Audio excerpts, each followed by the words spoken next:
Hello, everybody. Hey, Vacant Zero. Hello, Salmon Moose. Hello, It's a Ro-Ro. Hello, Ashley. Hello, Gamer G. Hello, Sheckley. Hello, KBS. Hello, hello, Paladin. Hello, Neuron. Hello, Kyryu. Hello, Christinos. Hello, the Dark Canuck. Hello, Priscilla. How y'all doing? Hey, Malachi. Hello, Metal Kitty Mom. How we all doing?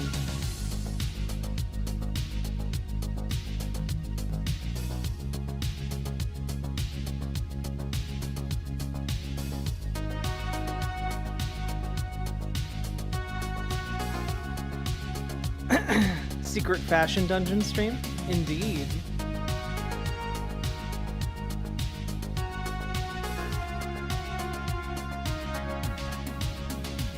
Doing good, little EP?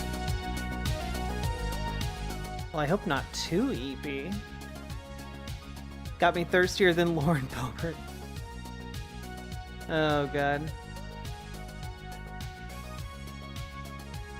Can everything that is just going to include a USB charging cord do USB-C already? Oh god. Yeah. Agreed.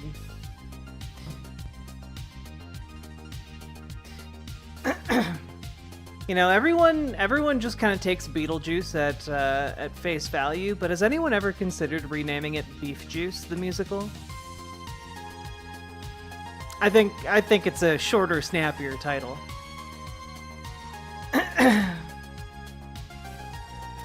And you know what? I did work out today, KBS, just not in this shirt.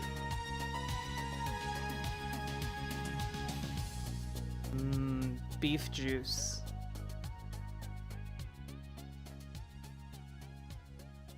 How we all doing, folks? Howdy, howdy, howdy.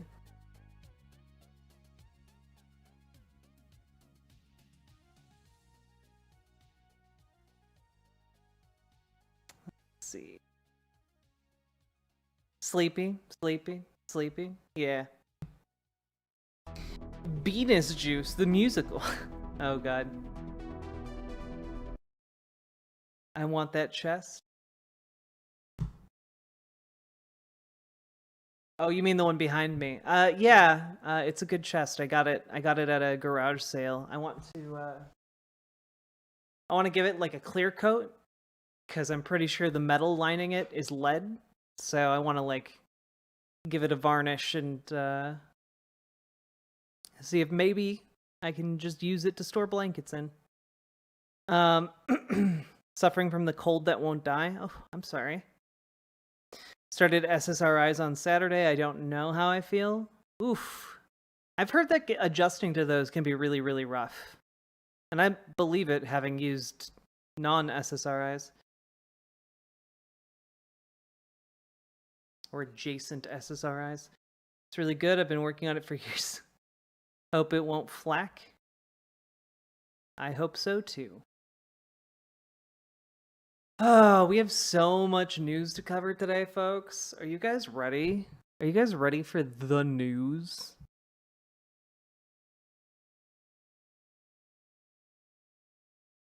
Dealing with the problem rather than ignoring it. Honestly, super good idea. Looks like a very supple and sturdy chest. You flatterers. You guys know how much I love my woodworking.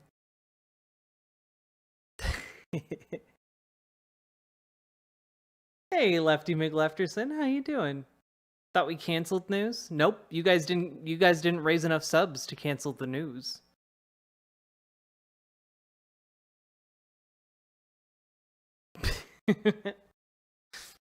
Gotta work on my new stuff? Hell yeah.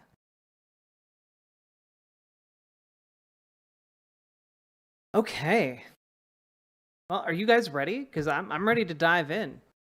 We're gonna take it a little bit slow today, though. We're gonna dive in nice and slow with just some really fun things that I'm excited about, and then we'll get to some of the harder stuff. You know, some of the stuff that requires like trigger warnings for sexual assault and all that jazz.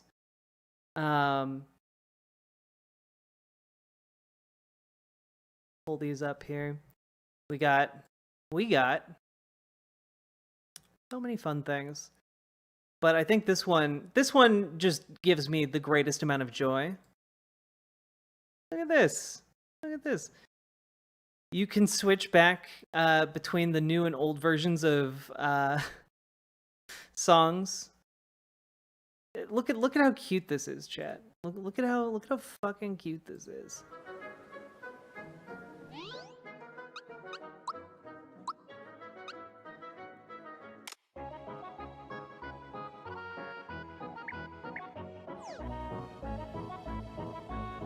This is so good.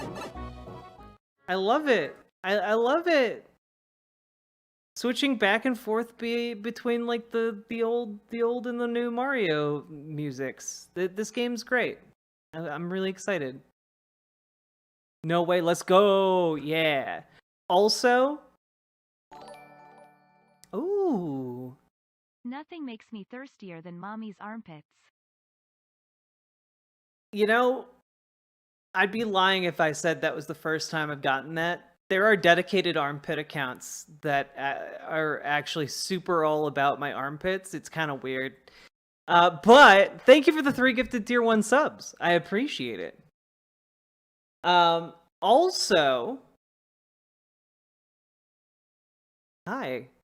Remember to hit the like button on the stream, hit the subscribe button on YouTube, hit the follow button over on Twitch, and consider dropping some subs or donos over on riverboat.gg. Your sweaty pits specifically, most of them like the sweat, yeah. To yours specifically, I cannot count the number of men who have messaged me about sending them used sweaty articles of clothing. It's strange, but a lot of them specifically around like armpit sweat. Pit enthusiasts are the next big thing. I agree.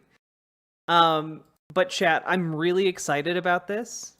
I'm really excited about not about the armpits. I'm not excited about that at all. It's not my thing. Easy money. Look, also most of the people who are just gonna this is just pro tip to any like femme person out there, and if you're doing sex work and like as a mask person as well, most of the people who reach out to you offering to like give you money are just trying to bait you into sending them nudes for free. So don't do that. Don't do that ever. Also, don't give them your address. I'm not actually into sweat. Well, we're in the sweat discourse now. We're in the sweat zone.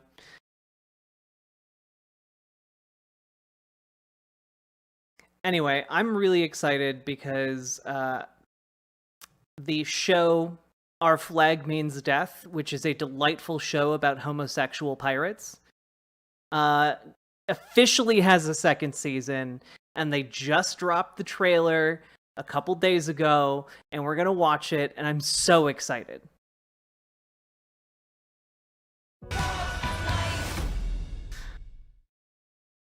So yeah, no, Our Flag Means Death. For those of you who haven't seen it, it's really great. It's really great. It kind of like explores the very real reality of how pirates were just free of societal convention in bad ways, like with the murder and whatnot, but also in good ways. Like, it was not uncommon for male pirates to marry each other. It also wasn't uncommon for like there to be a lot of like gender exploration going on. And the show covers it really well. There's trans representation in there. There's and again, I cannot emphasize this enough. The 2 main leads of the show are hella gay for each other, and it's really refreshing that they're not like will they, won't they? Oh, are they gay or not? Like, no, it's just unambiguously gay. It's so good. Gayer than the very gay pirates in Stardust? Yes. but it's also just really delightful and fun. Yeah. Pirate aesthetic has always been very, very gay. True, Gamer G. I thought it was the vampire show, but pirates, and that wasn't super gay. Yeah, it's not What We Do in the Shadows, but with pirates. It's just it's the basic premise is Captain Steed takes sail to become a pirate, but he has no background in piracy. He's like a foppish aristocrat, and he basically just kind of fails around on his escapades, and then hooks up with Blackbeard, and it becomes even funnier. Some people need another pirate show after One Piece. True. Looking classy tonight? Thank you, Dark Canuck. I appreciate it. I've been working out. Can you tell? Boom, boom, boom, boom, boom, boom, boom, boom, boom. With my very unimpressive muscles. All right.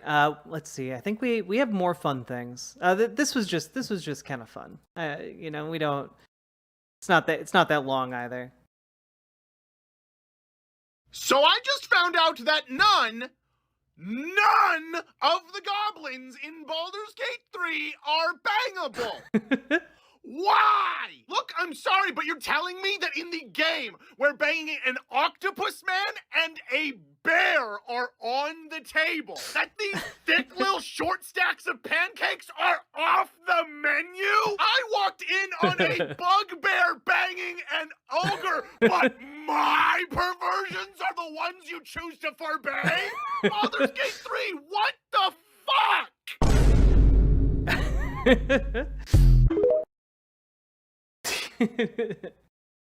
You have a license for those guns? No, I don't. I like to live dangerously.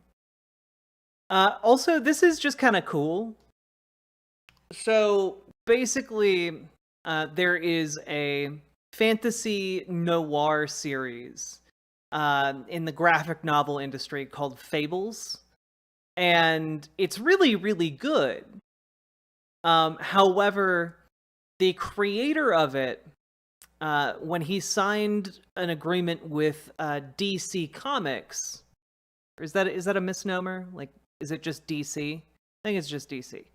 When he signed an agreement with DC, basically the agreement was like, oh, DC controls like X, Y, Z, but at the end of the day, the creator of Fables, and by extension, The Wolf Among Us, he had complete control over the intellectual property. And, well, their business relationship really soured. It took a turn, right? And he was so angry. He was so angry at what DC wanted to do with his property that he made a post on Substack last week saying, as of now, the 15th of September, 2023, the comic book property called Fables, including all Fables spin-offs and characters, is now in the public domain. It's done, and as most experts will tell you, once done, it cannot be undone. So, yeah, he released the entire IP he's spent like the last 20 years working on. And it is now public domain, which is really, really cool, especially considering if any of you ever played a Telltale game called The Wolf Among Us, that's part of the Fables universe. So here, I'll just play the trailer so you can kind of get a feel for what this series is like. Rated M for mature.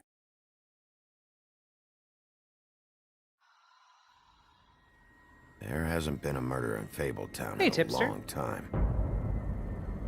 Do your job, Sheriff, or we'll find someone who can.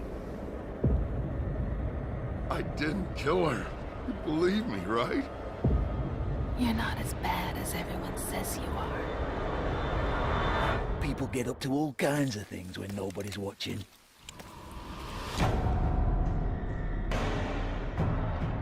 What kind of monster would do this? I just don't understand. This thing reaches a lot further than we thought. Job is to protect us. That's not what you've been doing. Where are you when we ever fucking need you? What did you do with my wife? We need to do things the right way. Because our way of doing things is broken. Who will protect you from the big bad?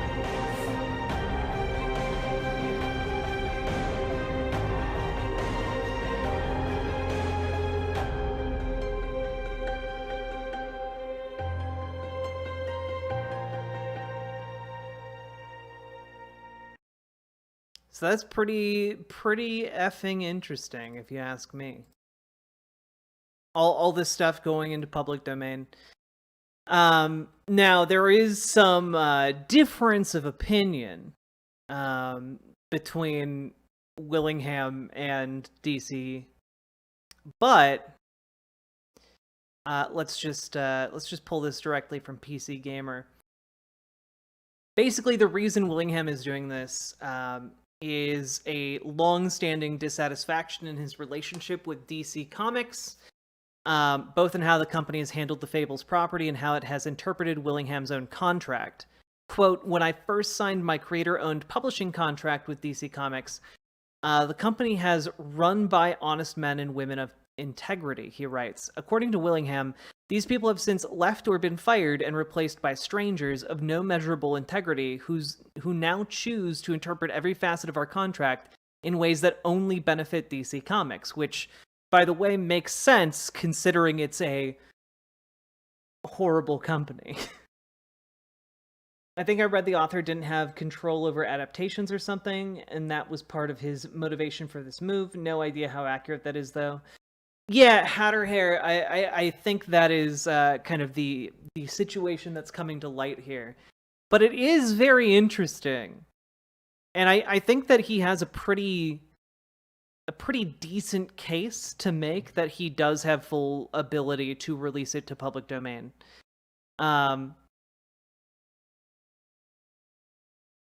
Yeah. Oh, apparently also Willingham claims that DC promised to pay him back monies owed for licensing Fables to Telltale Games. So basically, DC took his property and licensed it to make The Wolf Among Us, that game we just showed, and then didn't pay him any money for it. And then when confronted about this, they reneged on their word and offered the promised amount instead as a consulting fee, which avoided the precedent of admitting this was money owed.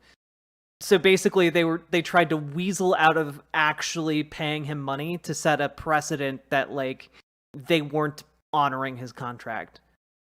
The offer that they made him also included a non-disclosure agreement to basically stop Willingham from talking about any of this publicly.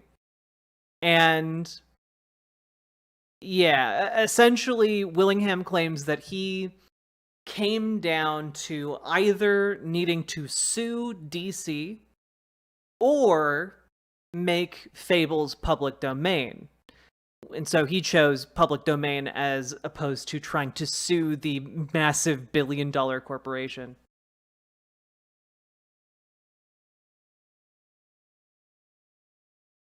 Oh, yeah. The semi-long-running ABC series Once Upon a Time, Hatter Hair, that's a really good observation. Heavily inspired by, originally intended to be based off of Fables. There was like a whole lot of things that originally were intended to be based off of Fables that then got, like, through, like, executive note or changes, turned into kind of their own things, which is unfortunately relatively easy to do with the Fables universe, because the entire premise of Fables is that it uses, you know, like Hans Christian Andersen fairy tale characters and then spins them into a modern day context. And it can be hard to determine what was intended to be based off of Fables and what wasn't, but there's been a scuttlebutt for a very long time that like more and more Fables stuff is going to come out, and then stuff that's weirdly similar keeps coming out, you know? Yeah. Bill is claiming a breach he doesn't officially have. The problem is Bill's agreement with WBDC exists into perpetuity. If you try to put a Fables game or comic or pretty much anything into public domain, WBDC's legal team is going to try to evaporate you. I mean, yeah, if his goal was to try and avoid litigation, then I'm afraid he's failed spectacularly. Because this is going to be like a huge legal battle. Just a colossal legal battle.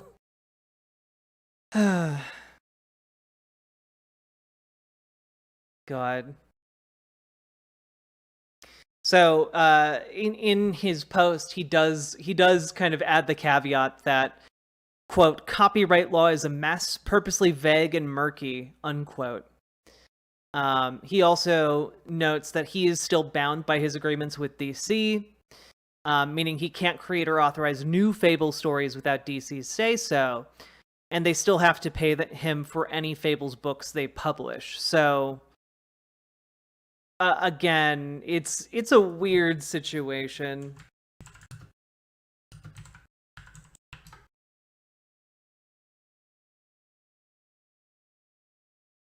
Yeah, like one of the latest stories we have here from comicbook.com is DC issuing a statement basically saying, yeah, we're assembling our army of lawyers. So it says, the Fables comic books and graphic novels published by DC and the storylines, characters, and elements therein are owned by DC and protected under copyright laws of the United States and throughout the world in accordance with the applicable law and are not in the public domain, the statement reads. DC reserves all rights and will take such action as DC deems necessary or appropriate to protect its intellectual property rights.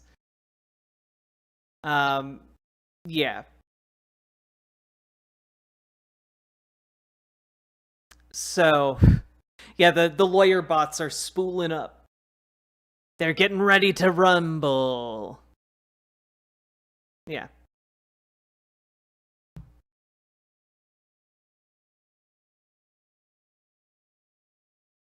This move would be done to set a precedent, wouldn't it? Like responding to an attempt to exclude the creator from the fruits of their creation by removing the ability to do so. Yeah, essentially what DC's lawyers are going to be arguing is that he signed away any right to the intellectual property, and like they basically own what he made now. Using like the language of the law. The problem is WBDC definitely doesn't want to lose anything they could possibly do an expanded universe of. Well, yeah, exactly. And Fables is definitely that. It's also just an absolutely gorgeous graphic novel series. Like the art in Fables is amazing.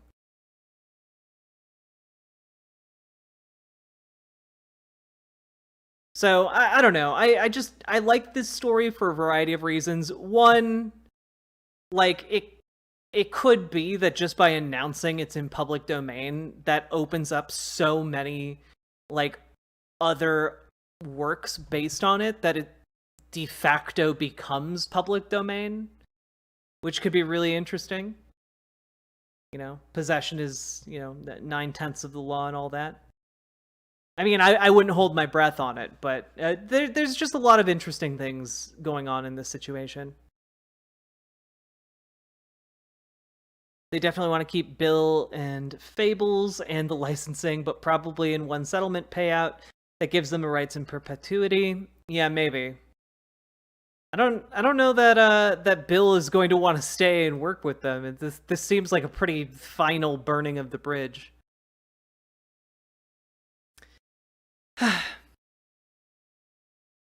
So, anyway.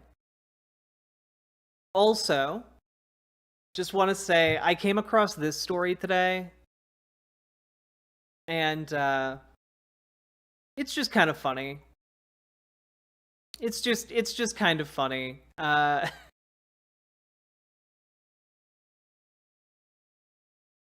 Musk stormed into the Tesla office, furious that autopilot tried to kill him.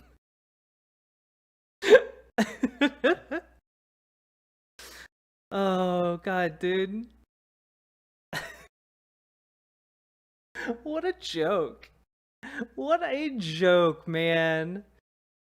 Way back in 2015, Tesla CEO Elon Musk would frequently give his engineers an earful after his car company's infamous autopilot driver assistance tech nearly got him killed during test drives on multiple occasions. He kept getting into it after it tried to kill him multiple times. Bravana, thank you so much for the raid. Welcome, raiders. How y'all doing? Hey, Jayhawker. Hello, Chris Huggy. Hello, Omega Shenron Dragon. Hello, Jules. Hello, Plague Bearer. Ravana, hope you had a great stream. Thank you so much for the raid. What did you all talk about? How's the family? My mom is doing better. She's in stable condition at the hospital, and so that's good. She apparently had runaway bleeding in her stomach, but they got that under control. So now she's just getting it like transfusions and iron supplements, and she's hopefully going to be okay. Fingers crossed. But you guys came in just as we were covering this lovely tidbit. Elon Musk's autopilot system tried to kill him not one time, which is what the article title implies, but literally multiple times. The infamous autopilot driver assistance tech nearly got him killed on test drives on multiple occasions. Though there's a chance its dangerous behavior may have been due to Musk's stubbornness on how the technology should be built. This is all coming from Walter Isaacson's new biography of Elon Musk. And I think that's pretty fucking funny. Tesla's a comrade. We should be so lucky. By the way, I love how people talk about him as if he's like some sort of innovative genius, but then you get quotes from like his biographer like, "Do something to program this right," he repeatedly demanded, as quoted in the biography. And it's just like, that's the best feedback you have? That's what you got? That's what you got going on here? Dude, you and your massive billionaire brain, and the best you can come up with is do this right? Oh god. I appreciate that, Chris Huggy. Yeah. I don't know. I don't really feel the need to go super in depth onto this story. Just knowing that it had like he almost got murdered by his own creations several times, and then decided to let other people test it out for years. Elon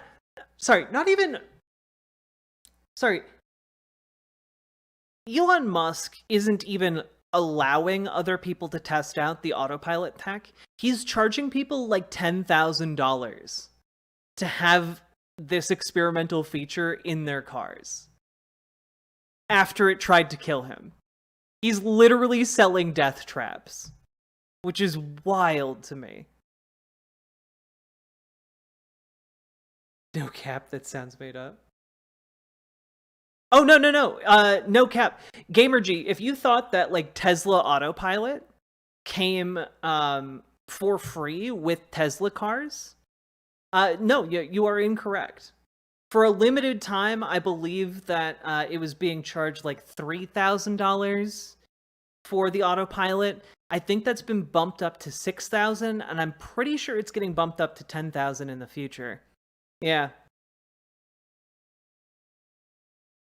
So congratulations, Tesla owners with autopilot. You are paying thousands of dollars to have the privilege of testing out software that almost killed Elon Musk multiple times. Goodness. Every engineer I've spoken to says he's completely intolerable to deal with. Well, I'm sure. Again, there's a reason why I call him, like, you know, he's the mental equivalent of like a Habsburgian jaw. It's just like this inbreeding of like capitalist wealth that produces these foppish, ineffectual people at the top of our systems who have no idea what they're doing, you know?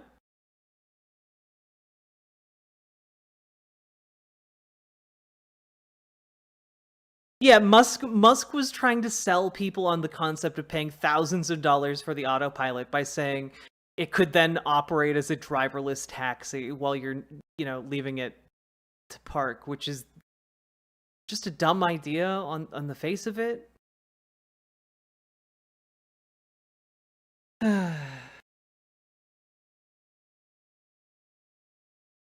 For a limited time, you can pay to go to a special booth. I mean, a Tesla with autopilot on. I understood the reference, Omega Shenron Dragon. I got it. I'm cultured.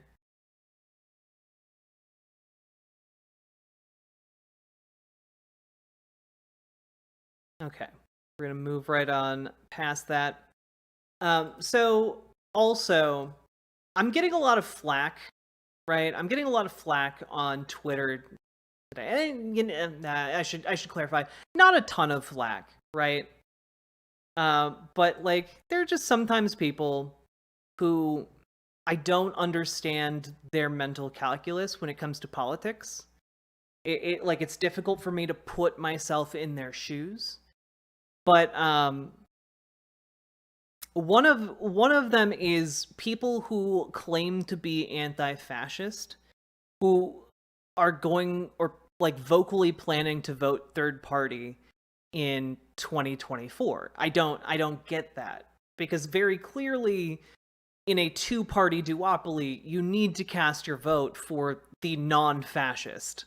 Like, if you are anti-fascist, that's like the bare minimum of what you should do, right? And like people are saying like, oh, your take of if you aren't voting blue, you aren't an anti-fascist. I'm sorry, once we get rid of the two-party duopoly and we have multi-party systems that are viable, like, you knock yourself out. But like, yeah, I'll take milquetoast Democrats over conservatives in this country any day. You know, like, Democrats, at the very least, believe generally that people like me deserve to be able to exist in public without getting stoned to death. You know, that's a bare minimum that is by no means, you know, agreed upon at all amongst conservatives. See you, Omega Shenron Dragon. Thank you very much for popping in. And it's just frustrating, right? Because like, there are just so many clear examples of why you should vote blue, even on state level races. You know, like, if you aren't organizing and don't have like an actual like way of affecting political change, the best thing you can do is minimize harm and also sometimes get good things. You know, because otherwise you're empowering people who are just terrible. And I feel like there are so many examples, but this one really stuck out to me. Okay, this is from Wisconsin. Wisconsin State Representative Sortwell, who's a Republican, on their state floor, accused Democrats of voting to defund childcare in the state. And let's see how that works out. Let's consider the fact, and this is a lesson for all of us here, I think, that when you rely on the federal government to fund something, the federal government doesn't always continue to fund something. When President Biden cut off money to our child care in Wisconsin, ended it this summer, is in process of ending it. It's in stages. This was stimulus funding that went into child care accounts. It was set to expire. We all knew it was coming. The governor prepared for that by including child care accounts in the budget. And unfortunately, your side on joint finance stripped that from the budget. I was invited to the White House state's convening on child care. It was pretty embarrassing when we broke into our groups and I sat with members of other states, and they had all these great programs that they had put forth and things that they were working on. Now, I tried to do that with my friend from Wausau. We introduced a summer study committee on child care.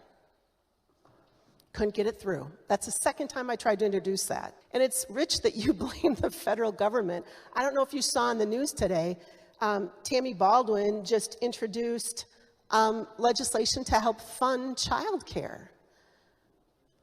President Biden has initiatives to help states with their child care needs. But it feels like your side on the federal government is more interested in blowing things up and shutting things down. There's not a lot of help coming from there. I'd be hesitant to talk about federal efforts if I were you. So, like, this is what I mean, right? This is what I mean. Like, it's not just like the big things. It's not just big ticket issues. It's also the nitty gritty of like what gets funded and what doesn't get funded. You know, like, yes, marginal change for the better isn't good enough. And we need to constantly be demanding more. We need to constantly be getting involved in organizing together to get more. But if you aren't going to be doing that organizing, if you aren't going to be taking those actions to get more, then at the very least, if you're going to posture yourself as like some kind of internet leftist, you need to be voting against the fascists, against the people who are going to strip funding from child care services. So, like, it's the logic of like, no, I'm gonna break the two-party duopoly by voting for Cornel West. Like, you live in a fantasy land. You live in a fantasy land where there is no two-party duopoly. And I wish that fantasy land was real, because I hate the two-party duopoly. But you know what? We gotta deal with the hand we're dealt right now. We can't just sit there and wish we had a better one. Honestly, a lot of them feel like they might just be accelerationists, but don't want to admit that it sounds callous. Well, and Hatter Hair, I think you're right. Right? I think there's an element there where, like, some people are like, the fascism is coming anyway, so we might as well have it now. And it's like that, to me, that sounds insane. To me, that sounds insane. That's like saying, oh, well, the meteor is going to hit the planet in 20 years, but we might as well just have the meteor hit us tomorrow. Like, why? Why? We have 20 years to prepare and avert the meteor from hitting our planet. Why would we not use that time productively? Like, to me, it just seems like a complete abdication. Like, oh, the fascists are coming. We might as well help usher them in. How does that make sense to you? Like, how do you think that putting a fascist dictatorship in charge of the most powerful military on Earth is going to go?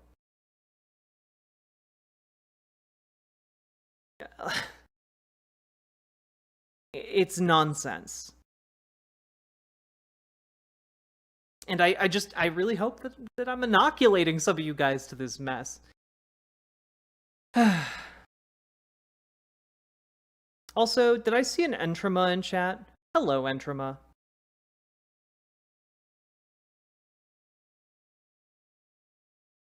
Do they think at all? I honestly have no idea. Oh, and I wanted to talk about this. I think Shaloon posted it in the Discord, and I just thought it was really interesting.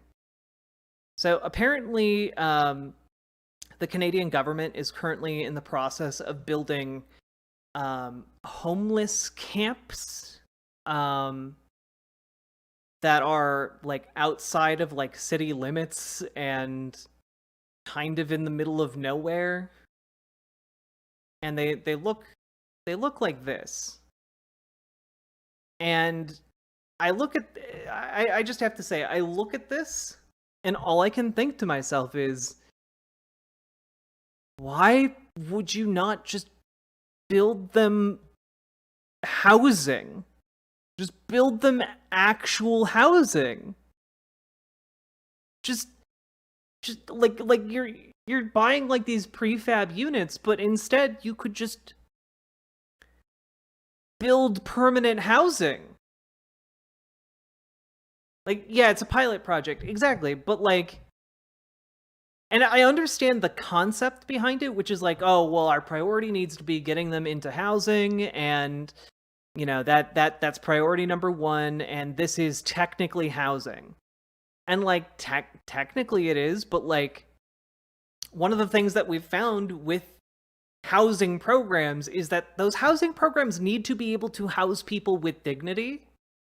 And like this is more of like an emergency, like you're going to die if you're left too exposed in the weather, like type of shelter. This is like last resort stuff. And like I don't know, I feel like the homeless deserve better than this.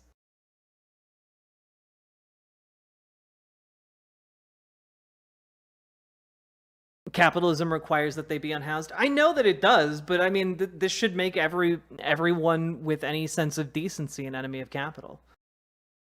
Hey, Alex Reardon, how you doing? How you doing, friend? It's been a hot minute.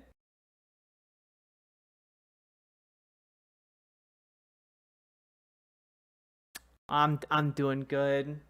We've been spreading out onto Twitch, YouTube, and riverboat.gg. So it's been a ride. But hope you're doing okay. I've seen your TikTok's been blowing the F up. So congratulations. A lot of them feel like they might just be oh yeah, I read that comment already. It's Sanctuary District. Star Trek is on track to literally predict this from like 1996. Well, it's just like part of the issue of housing homeless people is you need to have housing relatively close to where they are. Otherwise, they're not going to be able to access this type of housing. You know, like if you are in a city, you can't just get up and walk 30, 40, 50 miles to get to one of these things. You gotta know about it. You gotta like actually be able to get there. And then you have to be able to move from there to do a job someplace. And like, this is literally the middle of bumfuck nowhere. The thing I'm noticing is that there's no parking. That particular method of giving someone a place to sleep seems like it's good to have an option for people that are just hanging out. But part of making it a transition to doing better seems like you would want to have the ability to go and work. Otherwise, it's just siloing people. Yeah, exactly, Quasi-Spec. That's kind of what I'm getting at here. Like, this is just like essentially the same premise behind like an asylum. This is just like a place to send inconvenient people. Hey, Boiled Peanuts. Congrats on your ever elevated streaming career. I mean, it could be elevated a little bit more. I'm just gonna say. This is a really poorly planned out. Well, yeah, because most of this stuff, and there are similar projects to this, by the way, in San Francisco, where people will like, oh, look at this. We poured $10 million into this housing unit for the homeless. And then you look at it and it's basically just a giant tent. And inside are just like, you know, dozens of beds. And it's like, well, that's fine, but you can't like this isn't going to like meaningfully improve these people's lives. They have no privacy. They have no like sense of like belonging to the place they are, you know? Is this that place in Arizona? No, this is in Ontario. In Canada. So, honestly, the main thing here is build them permanent housing.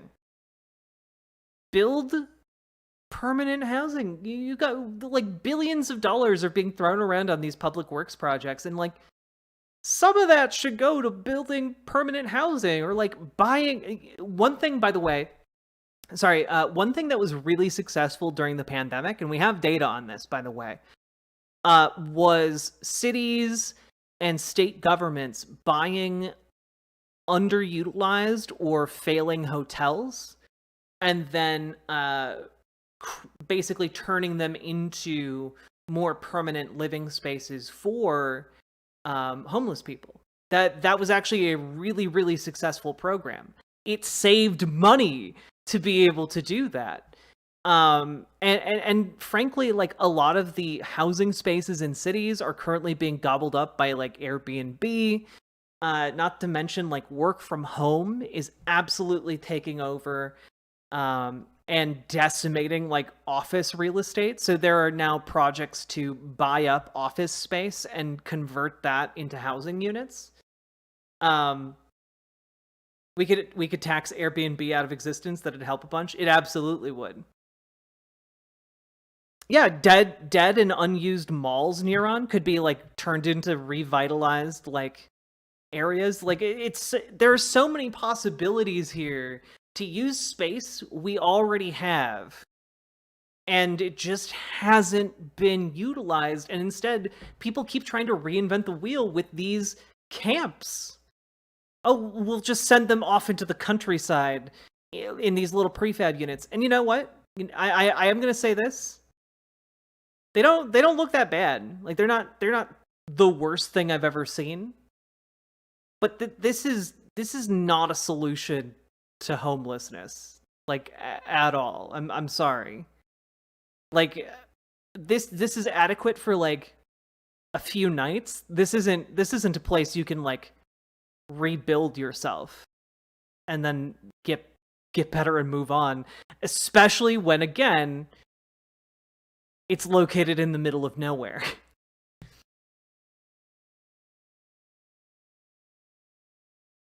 Like hearing how every tech bro's genius idea for fixing traffic is just a bus. Well, yeah, exactly, GamerG. It's either just a bus or it's something absolutely pants on head stupid, like a vacuum sealed tunnel that, you know, spans thousands of miles across America, you know, like.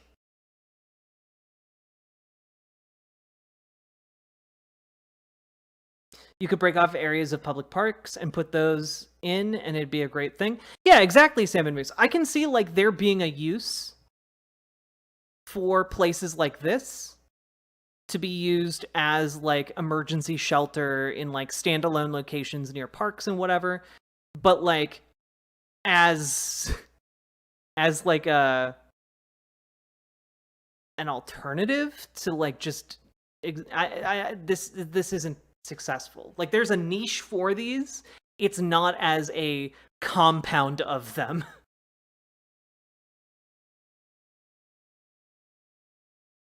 Oh, there's an open-air prison I was thinking of in Arizona that's literally just metal bunk beds with no covers out in the middle of the desert. Yeah, that you're probably thinking of the compounds they built for undocumented children. America's cool. How does permanent housing work now? They have some already. Do they help? Do them properties now work is my question. Help is needed. Wheels go round, but a flat tire still turn harder. Well, so Todd Pemper in YouTube chat, good question. And the answer is that yes, actually, permanent housing for homeless people, or long-time housing for homeless people, does work. Most people are able to move on out of these homeless programs, housing programs, they're able to get their lives together and move on, because most people who are homeless are there because of awful circumstances. And if given the chance to get up on their feet, they can do so. And alternatively, when you build permanent housing, you can put social services into the housing that they are housed in.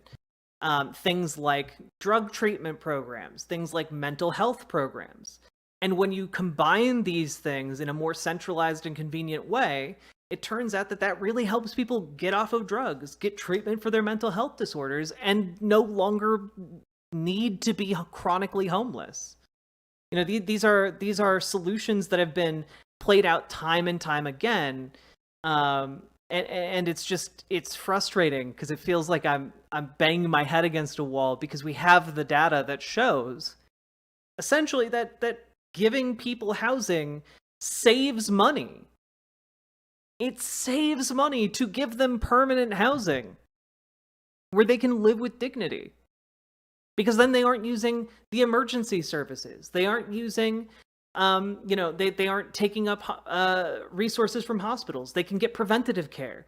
There are so many different things they can do that are no longer a drag on the system. They're not taking up space in jails because, poverty is criminalized. There's a whole lot of stuff going on here, but the fundamental thing is you need to get people housing.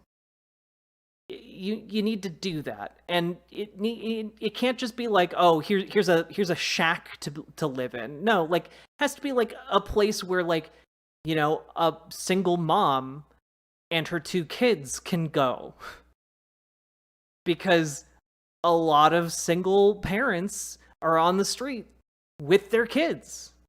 It needs to be a place to live. It's called Housing First, and it works. Yep, it does. We just built a similar homeless shelter here in Vermont. It's located right in the center of our largest city, so a step better than this, but it's still very shitty. But we're like a decade behind of building housing stock in the state, so it's at best an okay temporary improvement. Yeah. How to go about it seems hard. I had to use programs when I got sole custody of my son. So the main thing is, and I think this needs to be kind of a core component of how to conceptualize these housing programs, like permanent long-term housing programs. And that's essentially saying, hey, there is a cost to homelessness. There is, like, allowing people to be homeless comes with a wide variety of costs to local and state government. And ultimately, at the end of the day, what ends up happening is that those costs are so much bigger than what it costs to just give people a place to live. Just giving people places to live is cheaper than allowing them to be homeless, and thereby running up costs for taxpayers. And I mean, like, that's the cold calculus of how one could phrase it, but, like, also it's just a good thing to house people who are unhoused. It's a good thing to when you see, like, someone on the street shivering in the cold, to give them a coat. Like, this is basic human empathy we're talking about.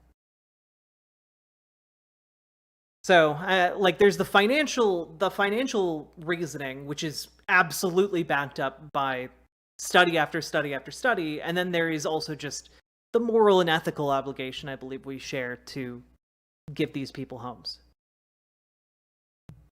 How are you doing this afternoon? It's cheaper to just do the right thing. Yeah, no, like, this is one of those situations where it's literally easy for us to do the right thing, but we don't. And we don't do it because at the heart of capitalism, there is a need to ensure that every single person knows that if they stop working, that they will suffer on the street. Like, that's the lash of capitalism, So, yeah. By the way, that installation is about a half-hour walk from a couple of small malls. It's badly positioned, but not quite as bad as that post notes. I mean, again, 30 minutes, a 30-minute walk from some malls. I don't know that, like, are these homeless people going to be able to work at the malls and get enough money to, like, rent someplace that sustainably? Again, it needs to be a well-located and intentionally built place, not just we had an empty lot on the outskirts of town. At the end of the day.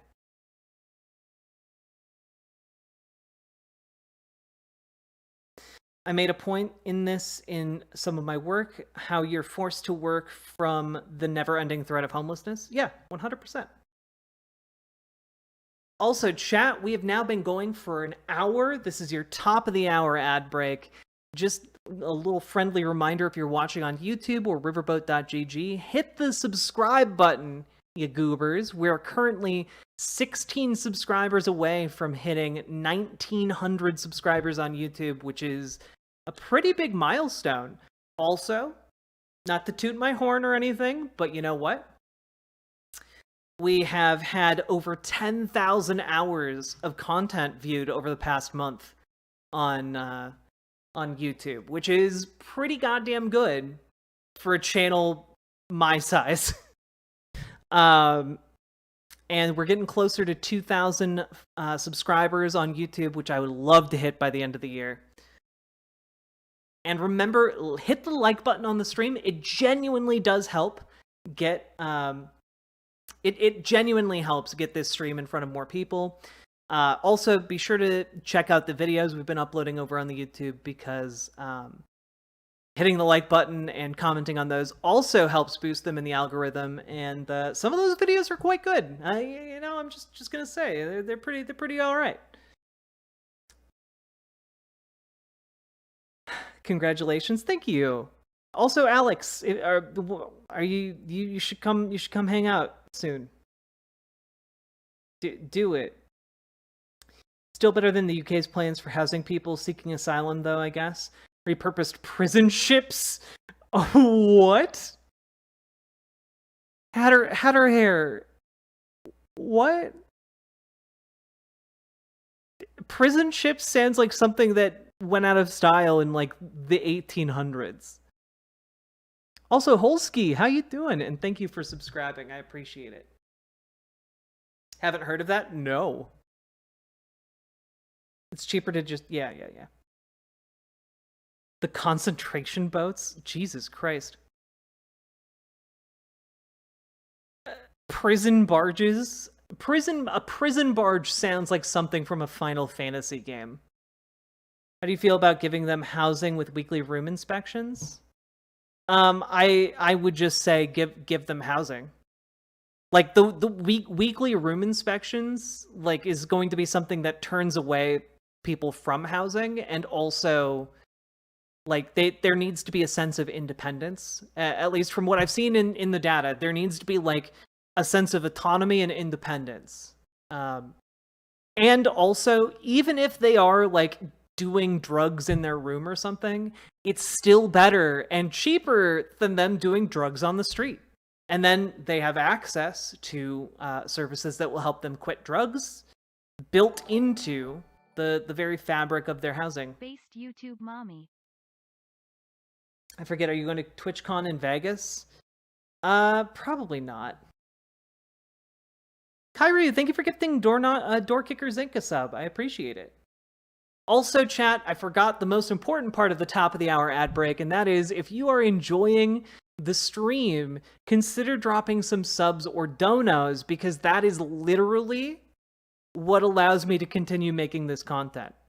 Without your financial support, I would not be able to do what I do, and I would simply lay down and die. That is the truth. So please, send me your money. Either on you can do it on Twitch, you can do it on YouTube, you can do it on riverboat.gg.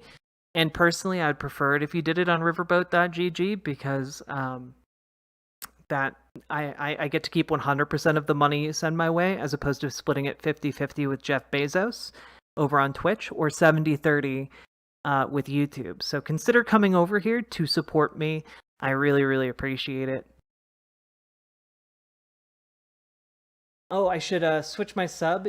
What it sounds like? Yeah, if you wanted to, you can come over to the cool on-screen chat here. Where people are doing chatting and such. All about creators getting 100%? Hell yeah. Also, you can be in the cool chat. Also, if you ever wanted to come on and talk about like TikTok stuff or you know, brains, feel free to invite yourself.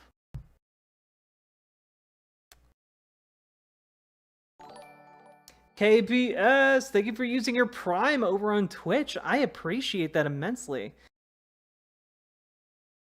Hey, Natalie Lush. In the military, we had barracks rooms given to us, inspected weekly to make sure everything is clean and in order, and I survived. Yeah, but the thing is, that's the military, right? That's not preparing you for civilian life. That's just your life in the military. No one's saying that they wouldn't survive, but they're surviving being homeless. So like, I don't know, like if the bar is just their survival, then like why do anything about homelessness at all? I don't need my house inspected on a daily basis. Yeah, like I'm sorry. If somebody insisted that they come to your house every week and go through all your stuff, would you want to stay in that place? No, you wouldn't. You wouldn't want to do that. No one wants that.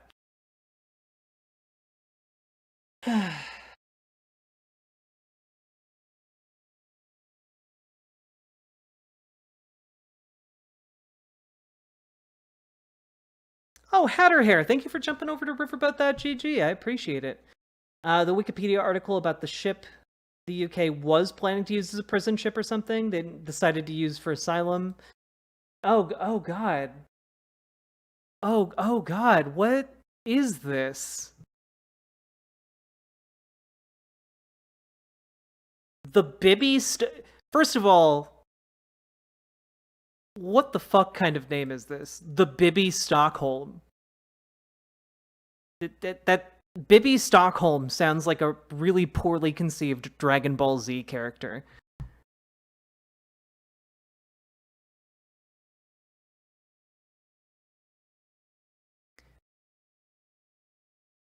Oh god.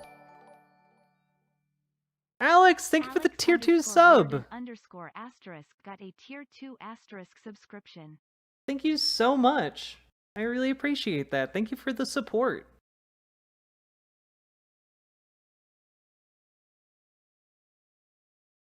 I'm sorry. This looks utterly atrocious on so many levels. It was built in 1976. Oh, good. Yeah, all I can do when I look at pictures of this thing are imagine like what will happen when it springs a lake and nobody gives a shit. You know, like all I can imagine in my head is this thing sinking to the bottom of the Thames. Welcome to site chat, friendo. Oh, Ashley, thank you for gifting Hatter Hair a sub, and also Kyryu, thank you for gifting Hatter Hair a sub. Hell yeah, 2 months right off the bat. Let's go. Welcome to GG. Welcome to .gg.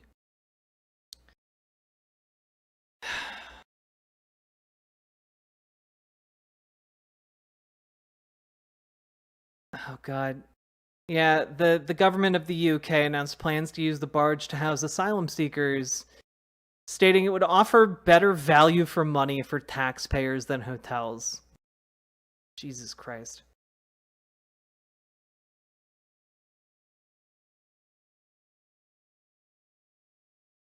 This this is the type of plan that turns into a horror story real quick. In July of 2023, an open letter signed by over 50 NGOs and campaigners, including the Refugee Council, called on the barge's owner, Bibby Marine, to acknowledge its founder, John Bibby's links to the Atlantic slave trade and to end the practice of containing asylum seekers on its vessels. Later that month, a Guardian report highlighted safety concerns, including potential overcrowding, along with narrow corridors and a lack of life jackets on board. The Times also reported there were concerns about fire safety. The Fire Brigades Union questioned how firefighters would be able to cross narrow corridors and put out fires on barges retrofitted for 222 people, not 500 people as desired by the government.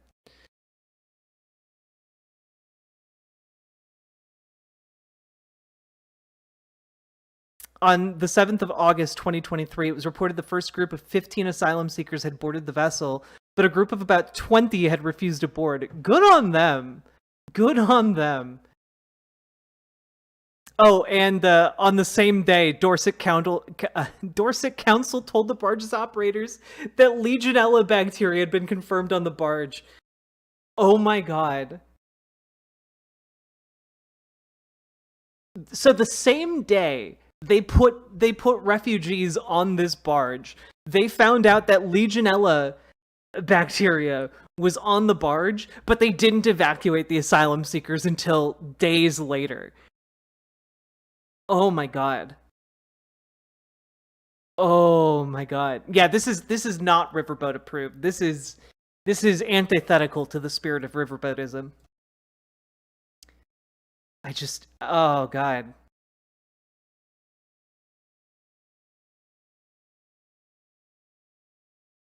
This is one of the most horrifying things I've heard in a while. This is not the BWA material we need. No, it is not. But you know what is the BWA material that we need? That's right, it's time to talk about Scabs! Yay! Aw, Dowd man, thank you for subscribing over on Twitch. 23 months, you've almost been subscribed for 2 years.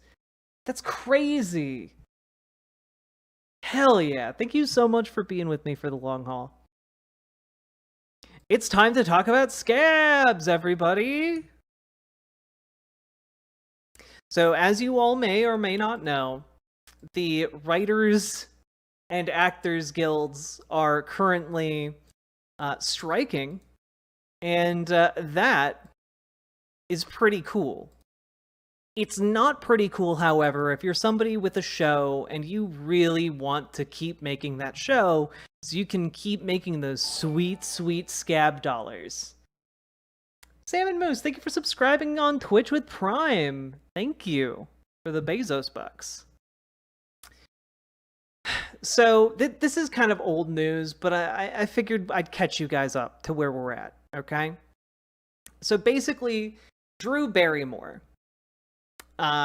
She's a famous lady from a long acting family, and she announced that she was going to restart her talk show in the middle of the strike.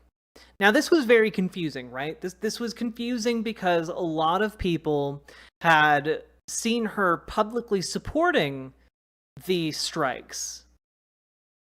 And it's just a bit weird that she suddenly was not. And the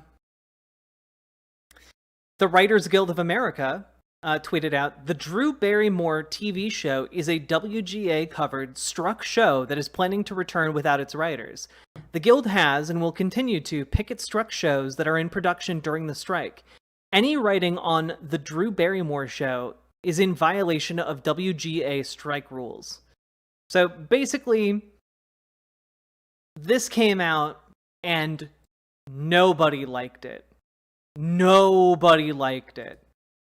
And just day after day after day of people being really, really, really mad at Drew Barrymore, who's basically her entire persona is like happy, lighthearted, you know, I'm just giving people what they love, you know, type situation.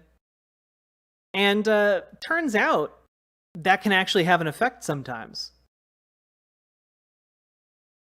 Nothing I can do or say in this moment to make it okay. I wanted to own a decision so that it wasn't a PR protected situation. By the way, there's absolutely 0% chance that she put out this video without a PR person walking her through how to present herself. She's not wearing makeup. She's looking disheveled. This is like right out of the celebrity apology playbook. And I would just take full responsibility for my actions. I know there's just nothing I can do that will make this okay for those it is not okay with. I fully accept that. I fully understand that. Shaking my damn head. She couldn't even memorize her lines for this. Hey, idiots are taking over. There are so many reasons why this is so complex. And I just want everyone to know my intentions have never been in a place to upset or hurt anyone. Except the writers. Fuck them writers. It's not who I am. I've been through so many ups and downs in my life. And this is one of them. I deeply apologize to writers. Oh, the idiots are taking over. Thank you for subscribing with Prime and for kicking off a hype train. That's something I haven't seen over on Twitch for a while since people moved over to riverboat.gg. Hell yeah, thank you so much. I apologize to unions. I deeply apologize. Yeah, she's literally a member of SAG-AFTRA. like, yo, you knew this was gonna go poorly. Why? The dollar signs just got too big.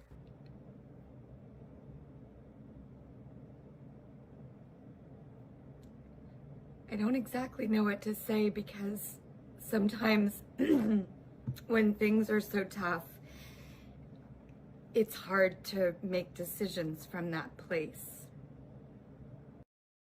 Again, you're like wealthy beyond measure. How are things so tough for you that you decided to put your show back on the air in violation of multiple unions? So all I can say is that I wanted to accept responsibility. And no, I don't have Spitfire, a thank you for gifting us up the very knifey duck over on Twitch chat. My decision to go back to the show, I didn't want to hide behind people. So I won't. I didn't want to hide behind people, so I won't. I fucked up, but we're gonna do it anyway. And I won't polish this with bells and whistles and publicists and corporate rhetoric. I'll just stand out there and accept and be responsible. Hey, Ninjarine. There's a huge question of the why. Why am I doing this? Good question. Well, I certainly couldn't have expected this kind of attention. Why? You're Drew fucking Barrymore. And you're like one of the only people crossing the picket line. How could you not expect this?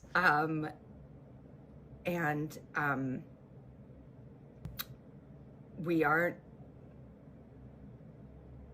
gonna break rules and we will be in compliance. It's so... I hadn't actually watched this. I had heard how bad it was. But, like, she's, like, literally, like, almost on the verge of tears while saying, like, I take full responsibility and we're still gonna do it.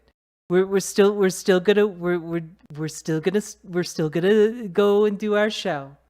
I wanted to do this because, as I said, this is bigger than me, and there are other people's jobs on the line. And since launching live in a pandemic...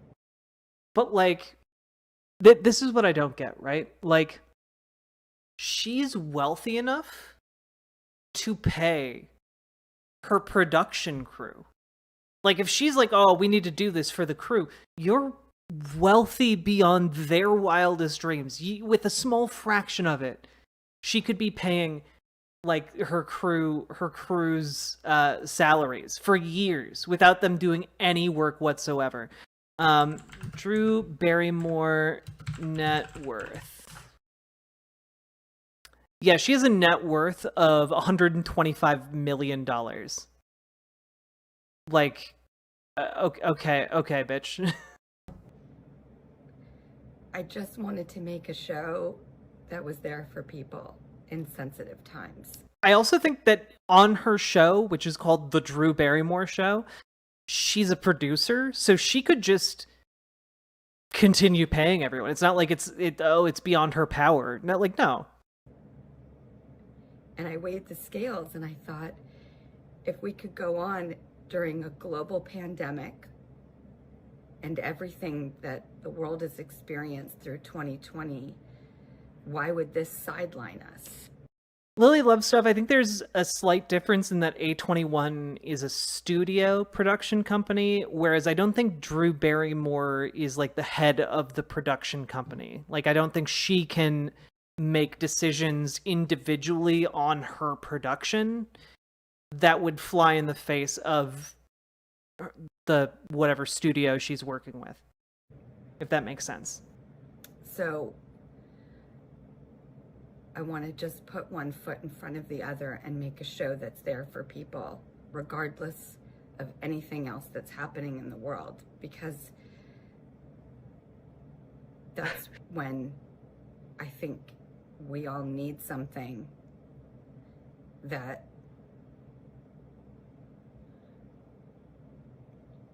wants to be there, being very realistic in very realistic times. Jesus Christ. It's so bad. You know, if we didn't make a show, then the world would spin into chaos, because everyone needs the Drew Barrymore Show. Without it, everything's wonky. So that is my why. Oh my god, that's it. That's the whole thing. That's the whole thing. Oh no. Oh, I can see why people were so furious about this. Oh god. Chat, thank you for the level 2 hype train. I appreciate it. I actually just stopped screaming since learning that the DBS was on pause.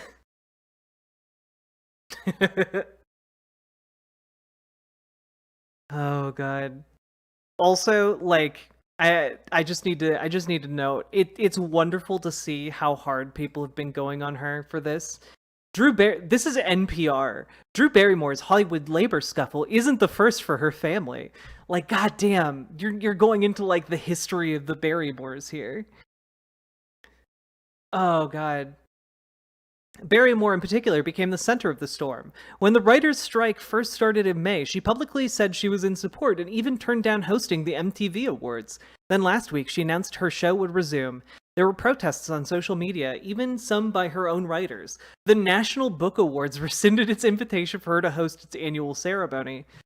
On Friday, Barrymore seemed to double down on the decision to resume. She posted a tearful video message on Instagram saying, "I deeply apologize to writers. I deeply apologize to unions. I apologize." Barrymore said she was taking full responsibility for the decision to resume. But that video inspired so much vitriol, people online called her a scab, which she is. that Barrymore quickly deleted it. Over the weekend, she posted again saying she had listened to everyone and is no longer airing her next season until the strike ends. Oh, God, dude. Echoes of the past. Drew Barrymore was the most public about her decisions and probably the most talked about.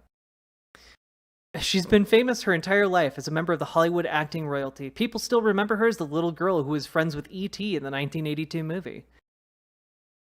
Oh, God, dude.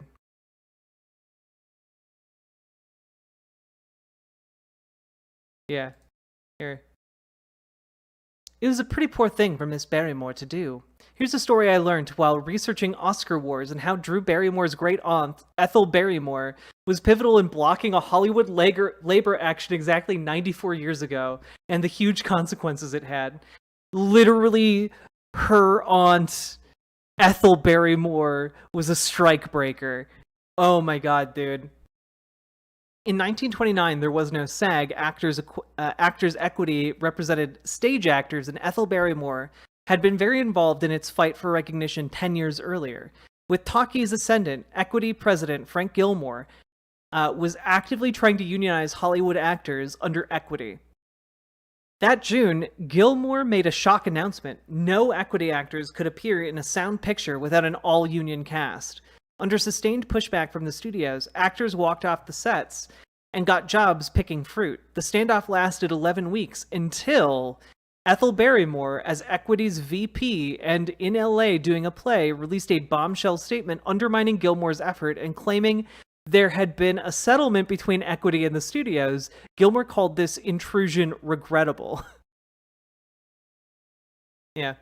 Ms. Barrymore's bombshell in the form of a statement to the press Monday, and for which the Equity official has hinted there may be retaliatory measures in the form of temporary suspension for insubordination, was, "I wish to make a statement before leaving Los Angeles on my position in the Equity situation.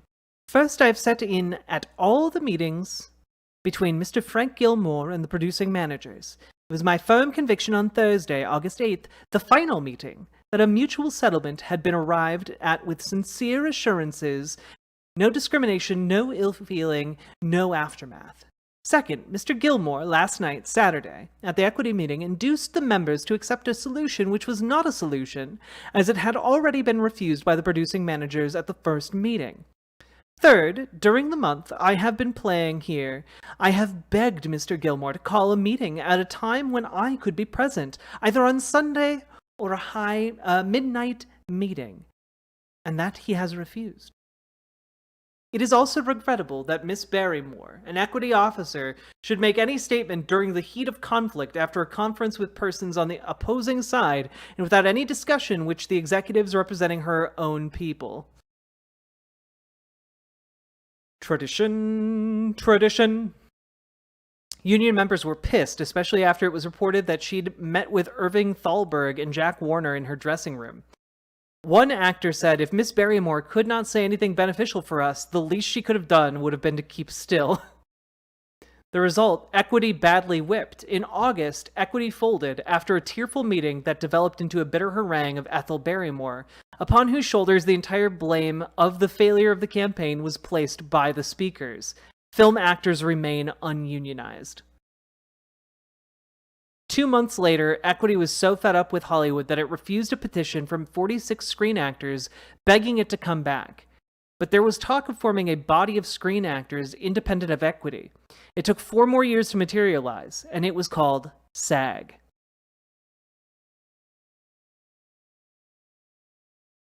Yeah, literally Ethel Barrymore, be quieter and start apologizing challenge. Challenge rating impossible.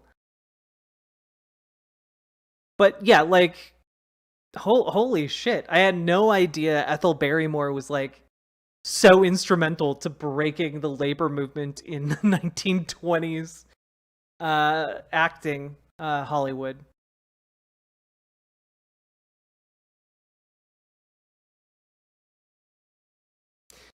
That's why it's SAG and AFTRA on the opposite coasts. Gotcha. We learned a little bit today. Look at us learning.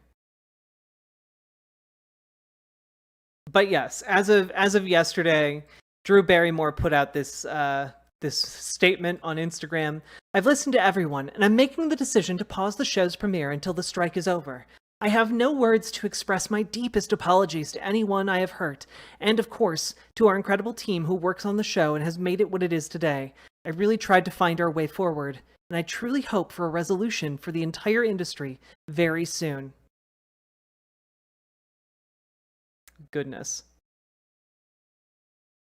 We need, yeah, we do need like the hi-hat sound effect. Yeah, but I don't have my soundboard here, but I if you guys can upload like MP3 files to the Discord, I can put them in the soundboard. Dun dun dun dun dun. Dun. Yeah, Drew Barrymore and strike. Now, during all of this, there has also been a second high-profile media scab who's infinitely suckier. And his name is Bill Maher, who I don't know if his name is pronounced that way, and I don't care. It's probably Bill Maher. I don't care. Fuck him. Here's his statement. Real time is coming back, unfortunately, sans writers or writing. It has been 5 months, and it is time to bring people back to work. The writers have important issues that I sympathize with and hope they are addressed to their satisfaction, but they are not the only people with issues, problems, and concerns. For example, how will I fuel my massive cocaine addiction without the writers to profit off of? It would seem to be impossible. I added that last part, but it's probably true. Despite some assistance from me, much of the staff is struggling mightily. We all were hopeful this would come to an end after Labor Day, but that day has come and gone, and there still seems to be nothing happening. I love my writers, and I'm one of them, but I'm not prepared to lose an entire year and see so many below-the-line people suffer so much. I will honor the spirit of the strike by not doing a monologue, a desk piece, new rules, or editorial. The written pieces that I'm so fond and proud of on Real Time. And I'll say it up front to the audience, the show I will be doing without my writers will not be as good as our normal show, full stop. But the heart of the show is an off-the-cuff panel discussion that aims to cut through the bullshit and predictable partisanship, and that will continue. The show will not disappoint. And it's just like, Bill, why? What? Like, again, Bill Maher, you're wealthy as shit. Just pay the workers. If you're so concerned about their welfare, pay them. And like, he's acting like he has a gun to his head.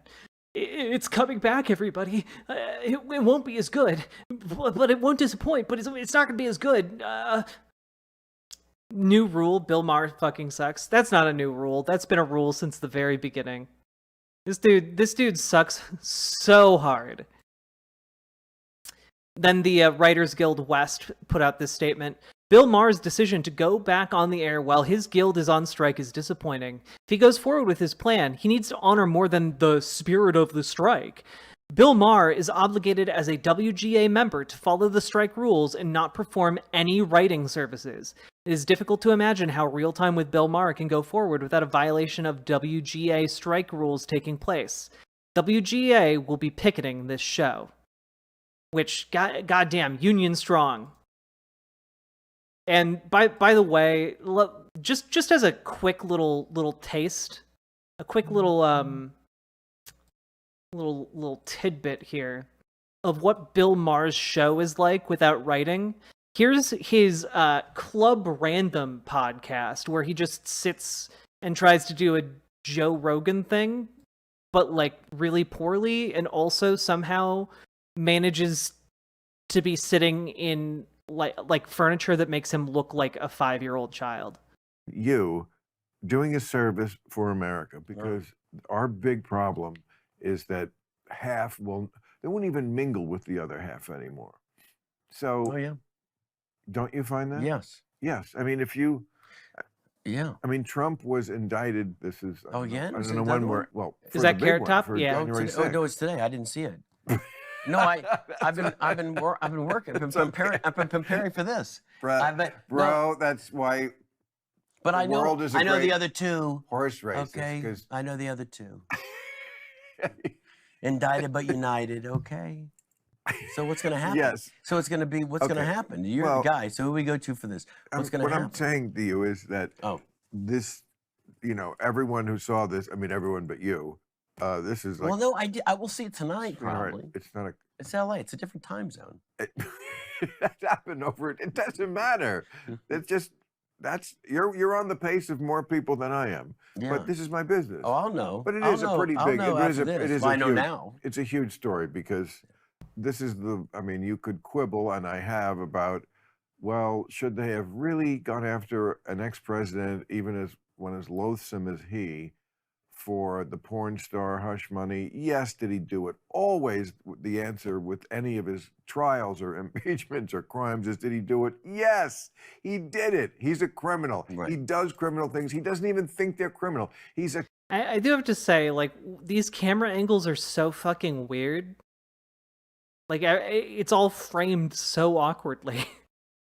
Pure id. He's an insane person because he's got malignant narcissism, like in a certifiable level where he literally can't think of, I don't think, the repercussions for other people. So he did all these things. But should we have gone after him for that one? And then there was the files one. I mean, again, did he do it? Of course. It was like, these files are mine. But this one, January 6th, not conceding the election, the thing that I had been saying all those years about Trump, when people were laughing at me, he's not going to leave office. That one is the one that matters. And so they finally, so hopefully they didn't blow their fucking powder on the first two. But of course, all the people who like him, they just think, oh, now they're trying this. Yeah, well, right. It's going to change nothing. Well, no, to that's get what I to was my gonna ask point you. is, Yeah. we need things where people who think, like when a story comes down like that, half the country's on one side, half's on the other. Go to the Carrot Top show. Nice. And then, you know, you're not going to do anything that's going to really piss off either one. No. Whereas my show pisses off both. Yeah, your show's great. That's fine. I just. Yeah, the entire thesis of this is that Carrot Top will unite the United States, and holy fuck, man.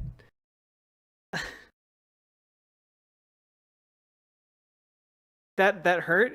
Good. It should. He's bad. He's bad at what he does. Carrot Top is looking like Mike Myers dressed up as a character now, isn't he? Oh, 100%. Mike Myers could play Carrot Top any day of the week.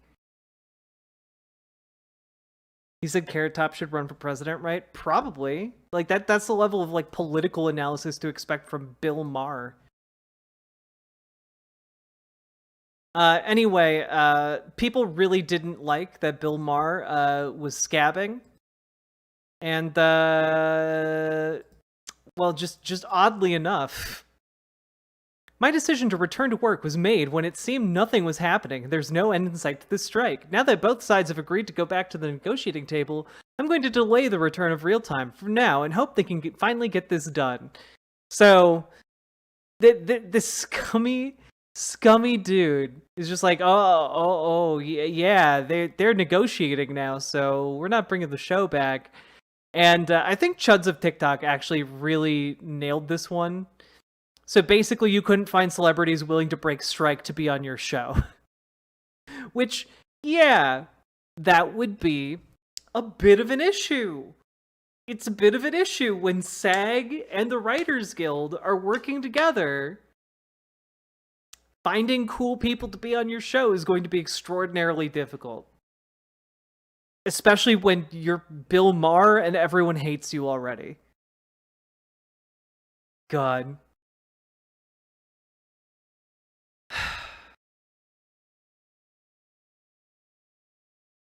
I just can't. He's so bad. Anyway, if you take anything from this chat, it should be that you shouldn't be a scab. Don't be a scab. Do not be a scab. Definitely do not scab. Don't do it. Don't do it. Was Bill's whole thing that sure he's guilty, but what is that a good reason to prosecute him? Yeah, Jabek, like basically his entire premise was, look, prosecuting Trump isn't going to heal America. What will heal America is left and right coming together to go to a Carrot Top show. 10-letter name. I'm glad that you understood the reference. Don't diddle kids, but it's don't be a scab. Yeah, 100%.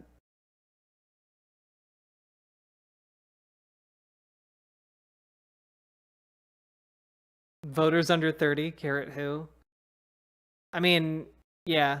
Thankfully, voters under 30 were spared Carrot Top exposure.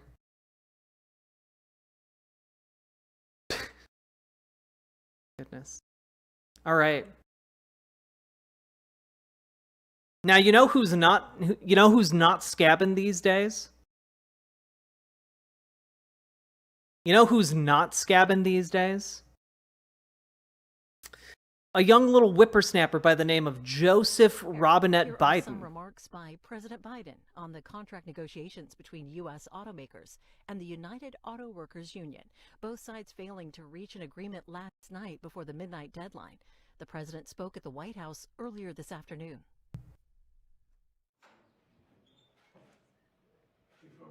I know it's a bit off topic, but I absolutely have watched so much Mr. Manticore and the Monument Mythos that in my head I'm just prepping myself for like for a weird departure here.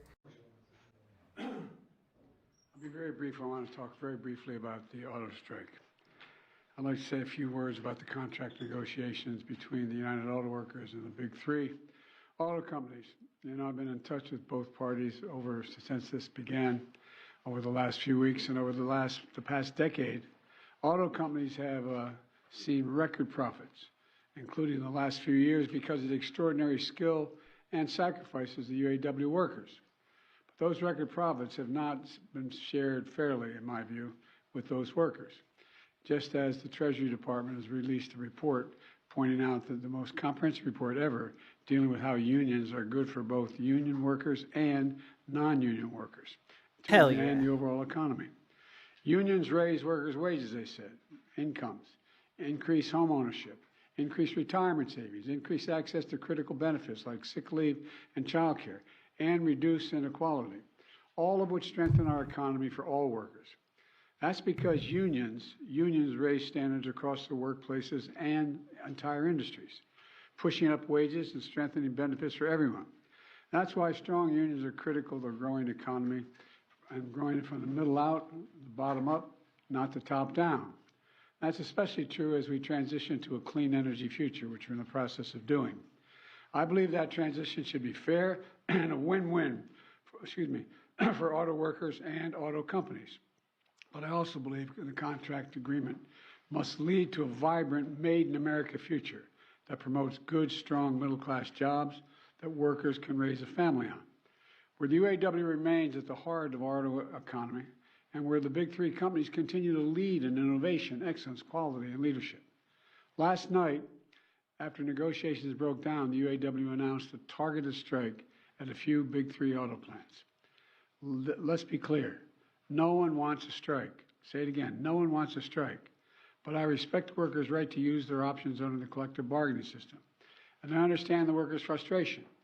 Over generations, auto workers sacrificed so much to keep the industry alive and strong, especially through the economic crisis and the pandemic. Workers deserve a fair share of the benefits they helped create for an enterprise. I do appreciate that the parties have been working round the clock. And when I first called them at the very first day of their negotiations, I said, please stay at the table as long as you can to try to work this out. And they've been around the clock, and the companies have made some significant offers. But I believe they should go further to ensure record corporate profits mean record contracts for the UAW. Let me say that again. Record corporate profits, which they have, should be shared by record contracts for the UAW. And just as we're building an economy of the future, we need labor agreements for the future. It's my hope that the parties can return to the negotiation table to forge a win-win agreement. To continue our active engagement, I'm dispatching 2 members of my team to Detroit, Acting Labor Secretary Julie Hsu and White House Senior Advisor Gene Sperling, both of whom have been involved up to now, to offer their full support for the parties in reaching a contract. The bottom line is that auto workers help create America's middle class. They deserve a contract that sustains them in the middle class. So thank you very much. That's all I'm going to say. Thank you. Based Biden. Yeah, no, look, it's so good. It's so good that the President of the United States is coming out in support of one of the largest strikes in the country. And, like,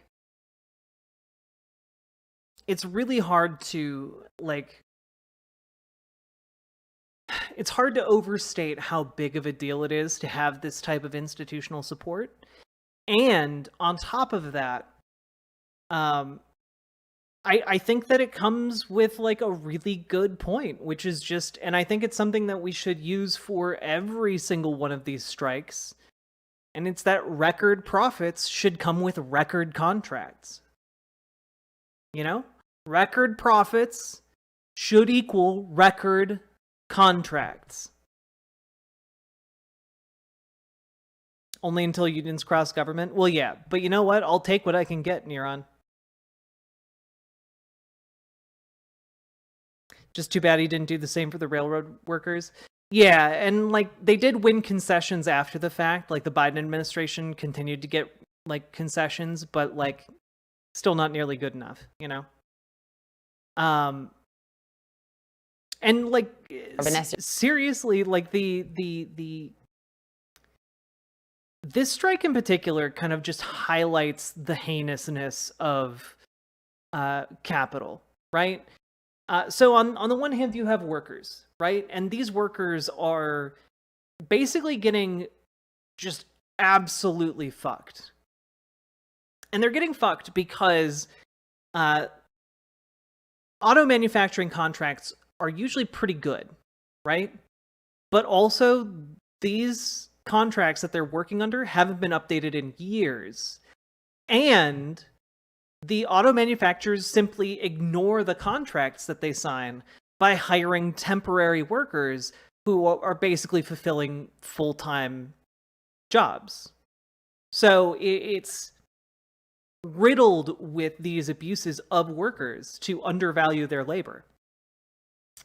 And the person who most benefits from this is the people like General Motors CEO Mary Barra, who astonishingly agreed to go on a CNN interview. And I haven't seen the full thing, but she doesn't come out of this. She doesn't come out of this looking particularly good. In Detroit with the CEO of General Motors, Mary Barra. Good morning, Vanessa. Good morning, Poppy. Here at GM headquarters with Mary Barra, who is speaking to us about the latest developments on the strike today. Thank you so much for being here. GM and the union could not come to an agreement before the midnight deadline. Why is that? Well, I think that's a question you probably need to ask the UAW, because we have a very compelling offer on the table. I'm very frustrated because I think we had an offer that resonates with our people. It's a historic offer. Gross wage increases of 20% that compound to 21%, maintaining world-class health. But by the way, note that when she said, oh, we're offering a raise of 20% across the board to our workers, keep in mind, hey, Metal Kitty Mom, that what the workers are asking for is an immediate, I believe, 25% increase, then with subsequent 5% raises over the next several years, so that overall they would have a 41% raise.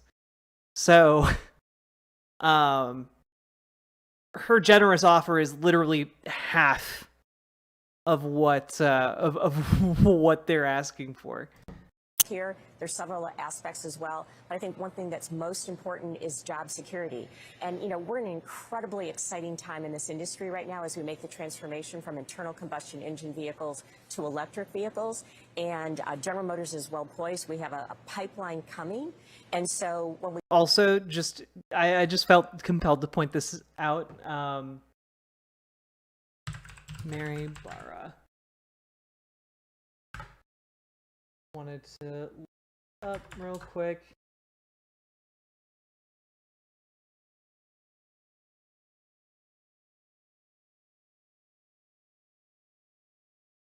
Come on, where is it? I saw it while I was doing research for this article, or this segment.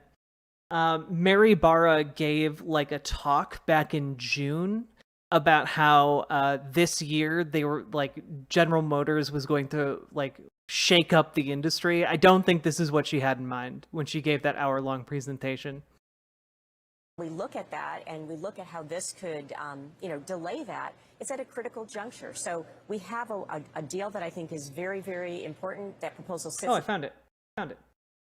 Yeah.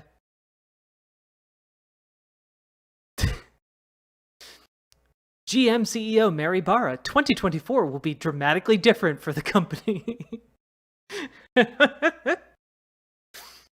Amazing.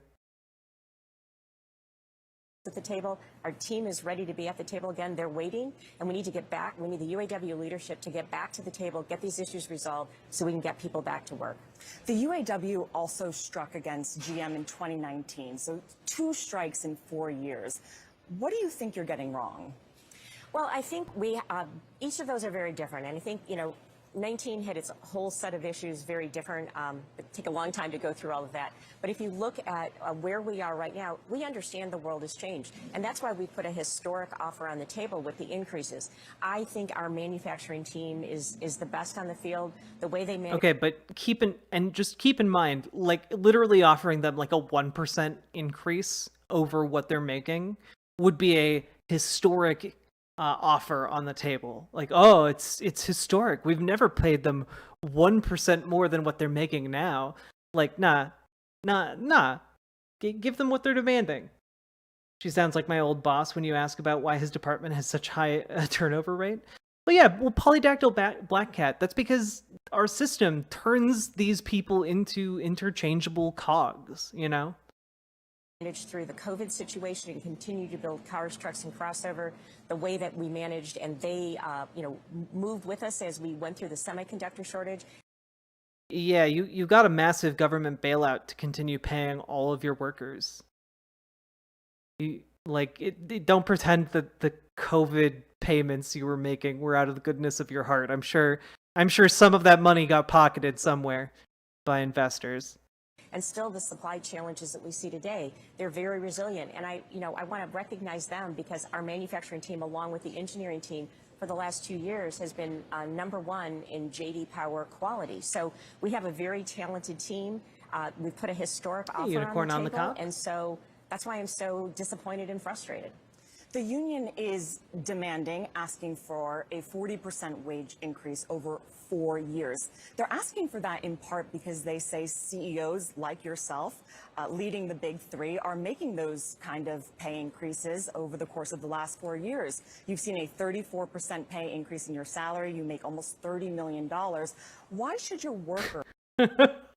Hey, wait a minute. I agreed to be in a CNN interview. You're supposed to ask me softball questions, not you aren't supposed to ask me why I deserve a 35% increase to my wages, and they don't. Not get the same type of pay increases that you're getting leading the company. Well, if you look at compensation, my compensation, 92% of it is based on performance of the company. I think one of the strong aspects of the way our compensation for our represented employees is designed is not only are we putting a 20% increase on the table, we have profit sharing. Also, just as an FYI, just in case you got a little bamboozled by like the 92%, keep in mind 92% of $30 million is still, or 8% of $30 million is still millions of dollars.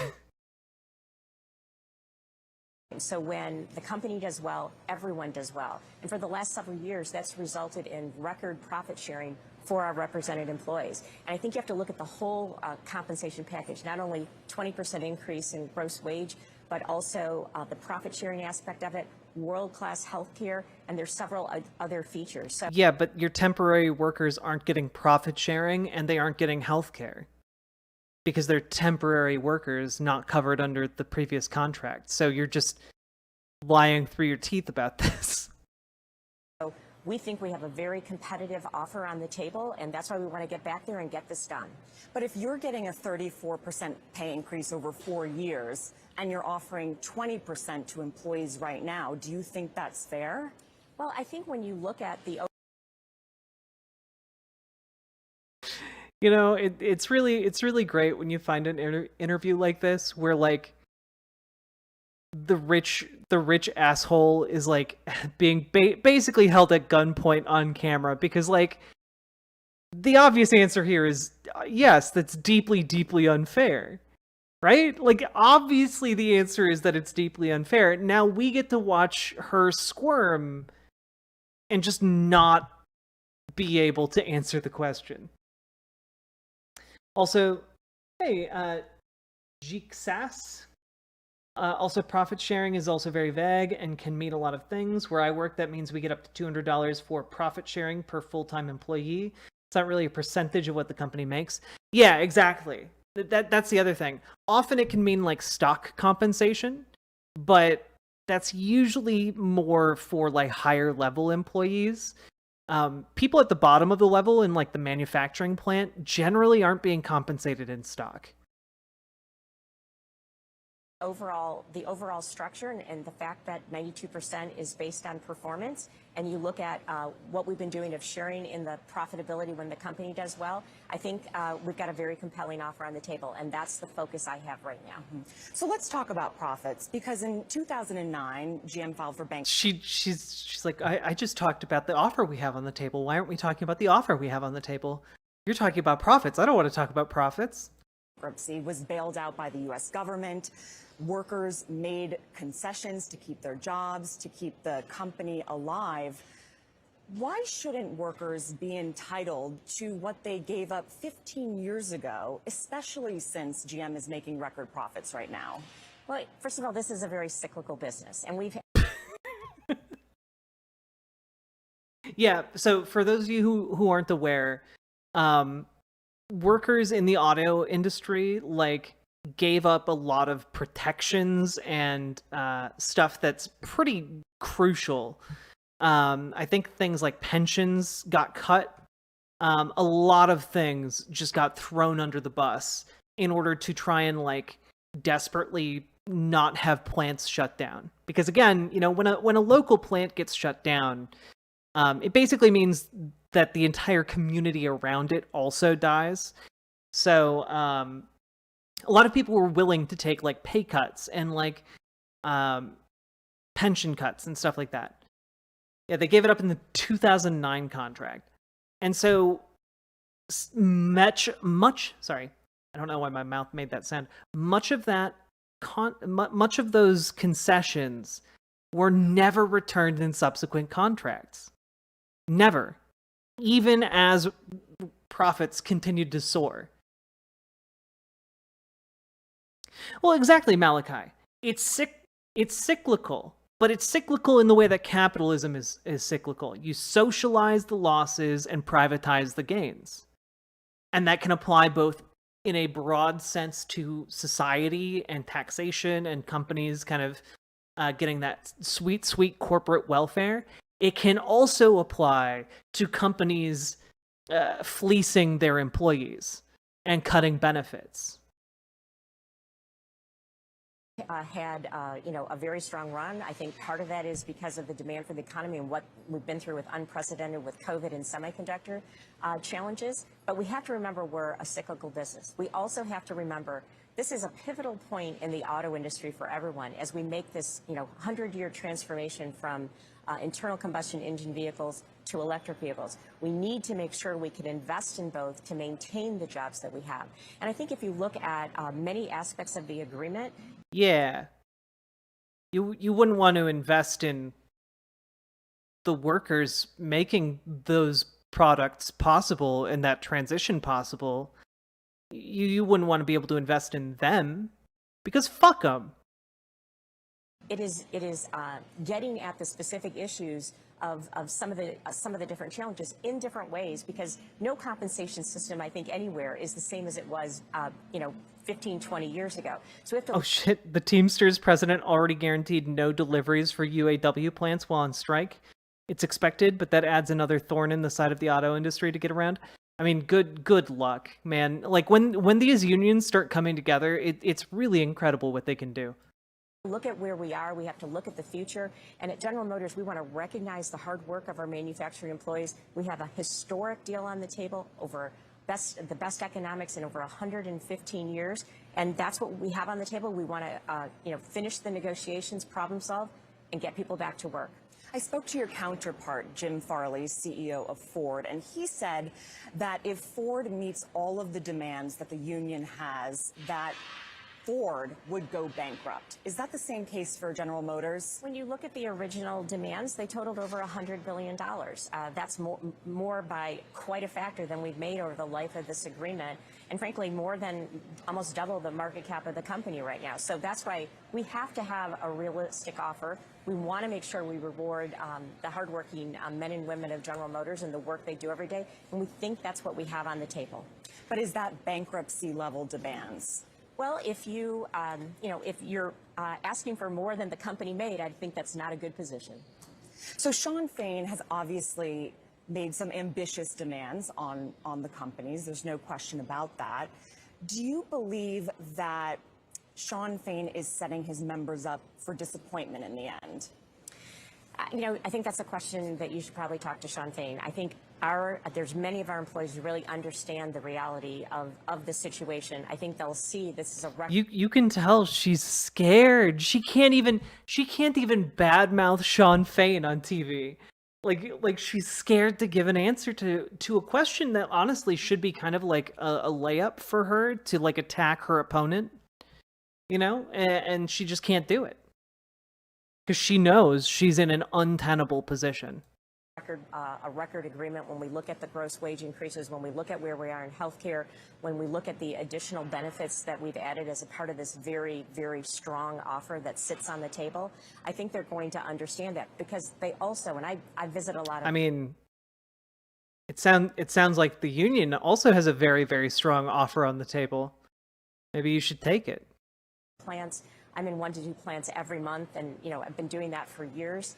So exactly, Gamer G. Exactly. If she thought she could get away with it, she would absolutely take a massive dump on Sean Fain on television. But she can't, because she knows that the position that they're in is weak, and I frankly, she strikes me as the kind of person who's going to crumble in the face of the union. So keep your fingers crossed, boys, gals, and non-binary pals. They want to know that their facility is getting a new product. And to get a new product, we have to have the money to design, engineer, and install all the tooling and equipment to do that.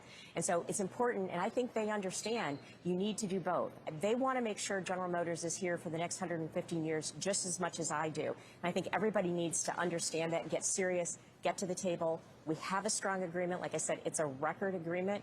I think we're in a good position to get this done. Just quickly, last question. You spoke to President Biden yesterday. What was that conversation? So I've been speaking to many members of Congress and the administration, and I'm going to continue to give them an update. I'm going to continue to make sure they know we have a strong offer. We're negotiating in good faith, and we have since July 18th when the negotiations started. We've been given over 1,000 demands, and we have to talk about each and every one of those. So we're doing the work. We want to get people back to work. Again, I think we have the best manufacturing team on the field right now, and we're at an exciting juncture. We need to get people back to work so we can maintain our GM momentum and win and keep our position of selling more vehicles in this country than anyone else. And we think we can grow with the EV portfolio we have on top of our internal combustion engine. So, we're going to keep keeping everybody up to speed. But the most important is to get the UAW leadership back to the table so we can get this resolved. So, Altfac asked, does this mean you think she's somewhat humane or weak? Neither. I think her position is incredibly weak. I think she lacks the power and ability to outlast a meaningful strike by the union. And I feel like her position is probably untenable to the investors of General Motors. I don't know how to put this. The stockholders of General Motors are, pretty, I think, susceptible to bad PR. And they don't want to lose money on their investment. And a strike, like what is currently happening, is absolutely tanking the long-term prospects of the company. If they really wanted to get people back to work, they would have made a lot more concessions before the strike. True. I love it. Let them be scared. They do not care about workers. They absolutely do not care about workers. UAW and Sean are not stupid. I hope they lose sleep over this and then will still not equal what the workers have dealt with. Absolutely. Right there with you. And like even Donald Trump knows, right, that this is really important. So he's skipping the Republican second primary debate that's scheduled for next Wednesday to talk to auto workers in Detroit. Basically talking to both current and former union members, which really, when a Republican presidential candidate is meeting with union people and giving a talk intended for union people, that's a pretty good indication that this is a really honkin' big deal, you know?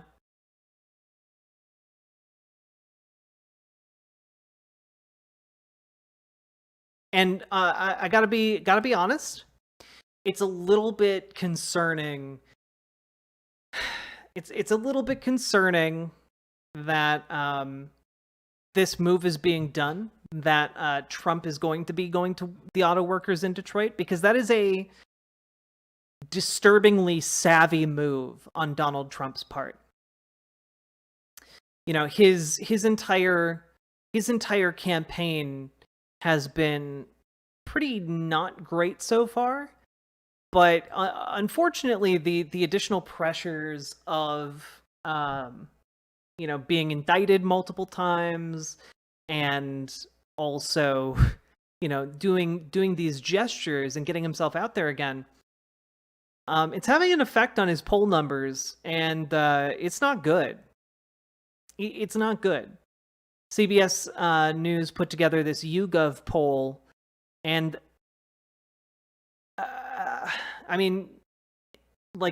we can look at the methodology if you guys want, but this is bad news. It's not good. These numbers are very bad, actually. Oh, Todd Pemper, you have a good week, and thanks for tuning in. Hopefully you come back soon. Yeah, no, this is really bad news. It's not great. It's scary. So we need to be aware that Donald Trump is pivoting towards more pro-union adjacent positions, which is,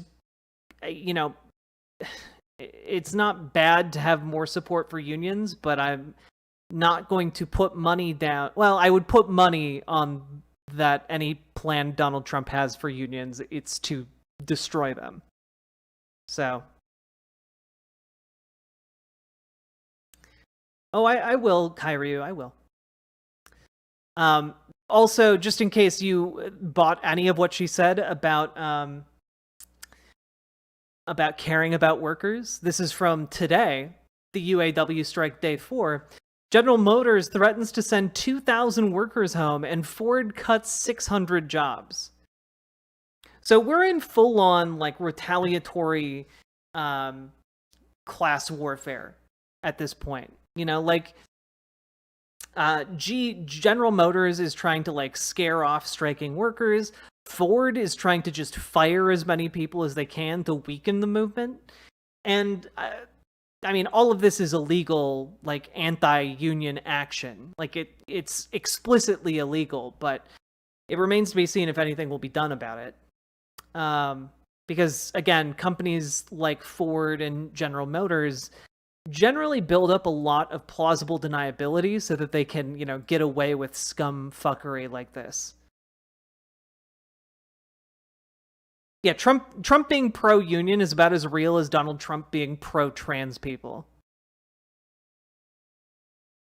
And speaking of caring about the workers, here is a story from More Perfect Union about you know, the situation temporary workers go through when they work for these auto manufacturers.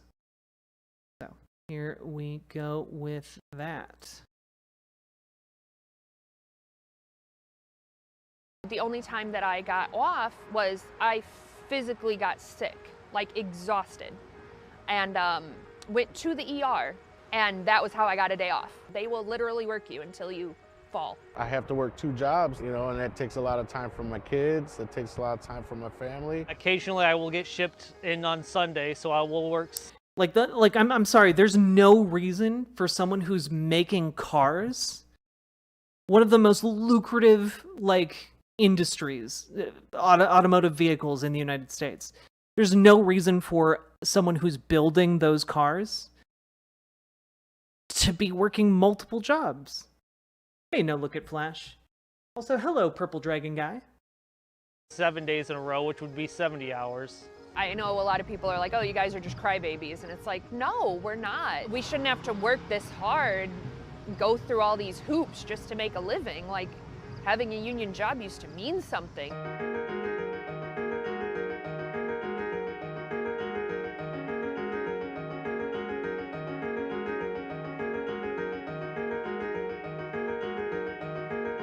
For half the pay of full-time workers. Like, this is, again, how they constantly cut workers, like, off at the shins, you know? Like, I have 2 brothers that work at Toledo Jeep. Hope they're full-time. I see full-timers, they can work 40 hours a week, and they're good. Well, yeah, no, that's the thing, Forlorn. It's done to maximize profits, because profit maximization happens at the expense of consumers and at the expense of workers. You know, those company profits come from fucking over workers and the consumer. Like, that's where they come from. Good. I would like to work 40 hours a week and be able to take care of my family. It just sucks. We're working full-time hours. Why am I still only a supplemental? Why am I still only a temp if I'm doing the exact same amount as a full-timer?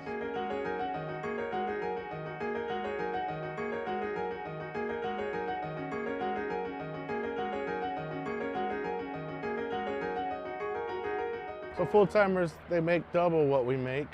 The girl working next to me is literally making $32 an hour, and I'm sitting a little over 17. Like, there's no difference in what we are doing. We are physically doing the same jobs. As a supplemental, you So the temps work more for less?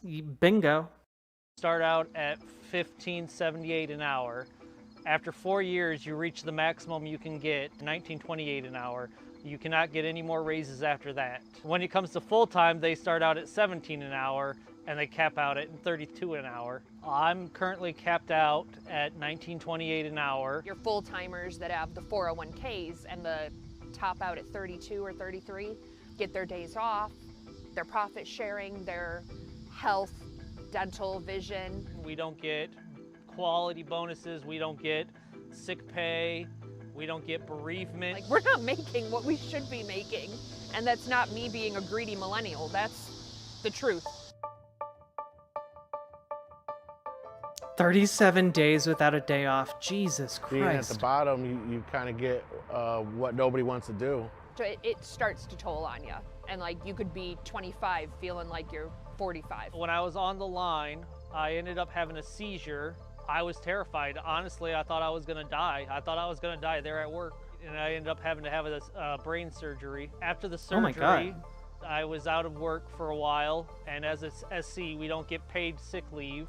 So I had to basically come back as soon as possible because I had no money coming in. They were marking me absent even though I was in the ER, even though they know I left work in the ambulance. I was terrified that I was gonna lose my job and I'd have absolutely nothing to come back to. I've missed funerals. I've missed birthdays. I'm gonna try not to curse, but it feels like trash.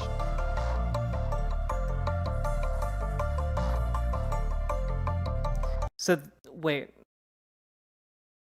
Ford and GM offer temporary workers permanent roles after 2 years. So you have to work 2 years shoveling shit at the same job as your coworkers before they offer you a permanent full-time contract. That is absolutely unacceptable.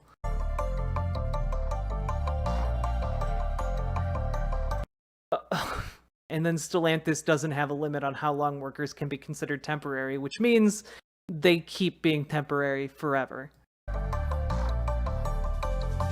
I didn't realize that coming into it. I didn't know that there was people there for 7, 8 years who aren't full-time yet. It's something I've just been waiting for so long to happen that I've put so much off. Like I could have gone to other places and make more than I'm making now, but I've held on to the hope that I will roll over at some point because I love my job. I love making the Jeeps. I'm proud of the Jeeps. I want to be a part of the Jeep history, so it's something I want to stay a part of. This time around, we're like, no, these are things we want, and we don't want to back down. Oh, fuck yeah. The United Auto Workers are demanding temporary workers become full-time after 90 days. Oh my god. Imagine going from like just indefinite, you have no idea when you're going to become full-time, and then it's just 3 months. You have to spend 3 months on the job, and you become full-time. That sounds absolutely reasonable, absolutely doable. And it's so much better than even 2 years.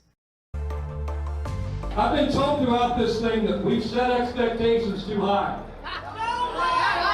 You're damn right we have.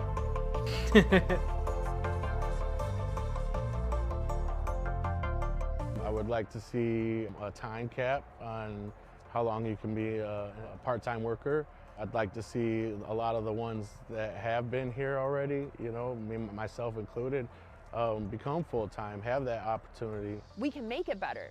Will it be overnight? No, but I want to be part of that and help make it better if I can. And I want a steady schedule. I don't want just, oh, hey, you got to come in. Well, what if I got plans? Well, that sucks. You got to cancel them plans. You got to come in.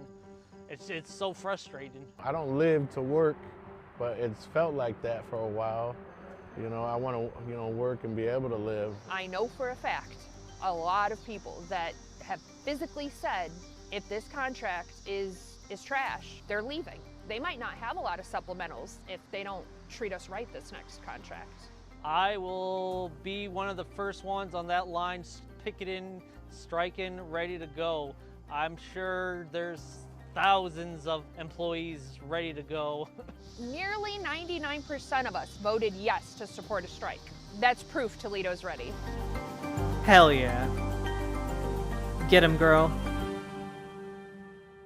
Also, if you guys don't follow More Perfect Union, like, they're making some incredible content right now. Just absolute bangers every single video they put out.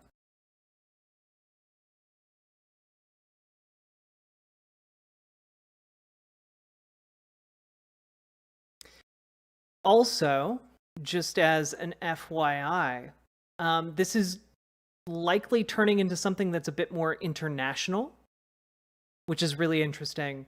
In addition to striking against plants in the United States, Sean Fain and the United Auto Workers Union is looking to strike against Ford in Canada and its Canadian manufacturing plants as well.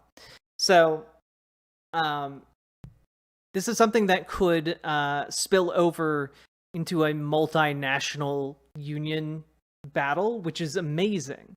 Amazing.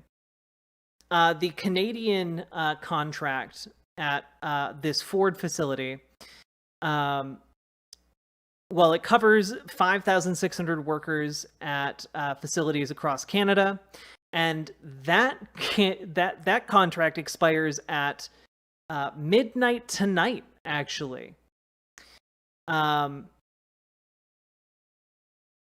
Yeah. It doesn't look like they've averted anything. And the name of the name of the Canadian union is Unifor. But Unifor and the United Auto Workers Union, I believe, work together pretty extensively. So negotiations are actually, as of 2 minutes ago, continuing into the night tonight. And the union just tweeted out, negotiations between Unifor and Ford Motor Company are continuing with a late caucus meeting scheduled to take place within the hour. A reminder that Unifor Ford members should remain on shift unless they receive explicit instructions from the union indicating otherwise. Which means like they are right on the verge of going on strike in Canada as well, which is, I think, pretty goddamn cool. Archangel, hope you're feeling better on the mend after your surgery.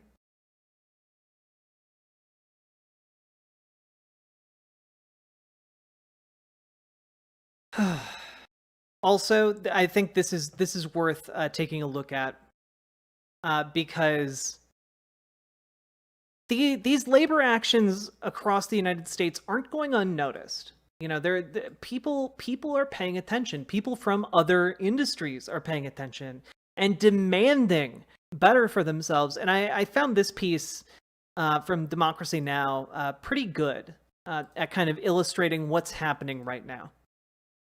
Your response to what happened last night at midnight, thousands of auto workers going out on strike in a targeted strike against three of the automakers, the big three automakers. Talk about the significance of this. Yeah, well, first of all, thanks for having me. I love the show. Yeah, this is an historic moment, as you said, the first time in history that all big three auto workers will be striking.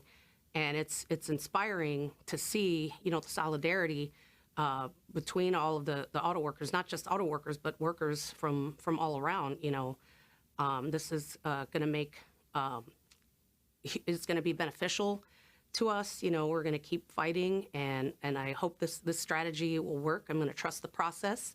I know a lot of members might be disappointed that we weren't called, but you know, that still could be a possibility, and we're ready if and when we'll be called to walk out next. So talk about this strategy of the targeted strike. We have never seen this before in U.S. history. And also, do you think a change in the leadership of the UAW, Sean Fain became president in March, has made the difference here? Yes, for sure. I mean, since our newly elected President Sean Fain said, you know, this is going to keep the companies, keep them guessing, you know, and, you know, since he was elected on the campaign, the one member, one vote campaign from UAWD, United Auto Workers for Democracy, I think it's made a huge difference. You know, members are seeing more transparency. You know, we're getting constant updates, which we, you know, haven't seen in the past. Does the union have a specific goal they're negotiating for? They're trying to get a 25% pay increase with subsequent 5% pay increases over the next 4 years, up to a 40% pay increase. They're also demanding temporary workers become full-time employees after 90 days on the job, because there are some people who've been there 2, 4, 6, 8 years and are still temporary employees. along with 32-hour work week. They're asking for a lot of different things. And I would argue all of them deservedly. So yes, pensions, 401ks, all that stuff. Couple contracts that I've been involved with. So the members are fired up and we're ready and we're united. Yeah, it's possible that, individual auto manufacturers will come to the table and agree to demands. So we'll see. We will see. I think it's gone down during talks. Possibly. It might still be on the table. I don't know. I know that all the workers on strike are doing a hard job by going on strike. In saying that, this does bring me such joy and helps me believe that all is not lost in the world. We got this. Exactly, Fire. Exactly. We have more power than they want us to believe we do. Every capitalist, every billionaire sits in their office day after day, fearing the day when the average working person realizes how much power they have. They're trembling in their boots. Not only talking about the UAW, all the workers striking, all the people protesting around the world. Yeah, 100%.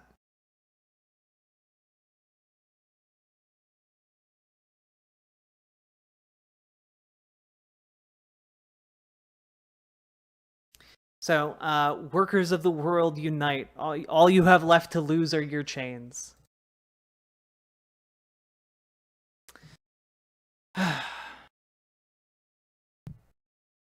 Also, chat, I missed the top of the hour ad break, so I'm doing one at 2.5 hours into today's stream. If you are enjoying today's content, please remember to hit the like button on the stream if you're watching over on YouTube or on riverboat.gg. Remember to hit the like button. And remember to hit the subscribe button if you haven't yet on YouTube. We have a lot of videos coming out, and in addition to these live streams, just hit the subscribe button over there. And if you're watching on Twitch, please hit that like button as well. Love to see you come back here real soon. And folks, also, if you're enjoying the content, please consider dropping some subs or donos, because that's literally how I make my living. I'm able to pay my rent because of you guys. I'm able to pay my health insurance because of you guys. So if you would like to drop any subs or donos, it would be extraordinarily appreciated, because this broadcast is literally made possible by viewers like you. Thank you. Hey, Little Morphine Annie. Based Riverboat content? Hell yeah. You've been working away on the YouTube lately? Yeah, tomorrow I need to edit videos so that we have more video content going up on the YouTube. Oh,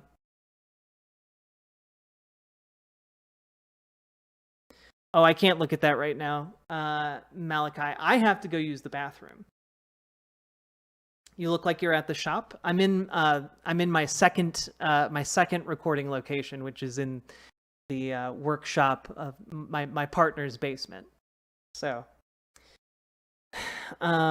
this is where she designs lingerie. Let's see. And I'm going to play some music. We'll throw on the BRB screen or the starting soon screen, which is the BRB screen. Haven't set up a BRB screen here yet. Rip. But I will be back in a couple minutes. Love you all, and consider dropping some subs or donos while I'm gone. Doo-doo-doo-doo.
Sproxy, thank you very much for subscribing with Prime over on Twitch. I appreciate it. Thank you so much.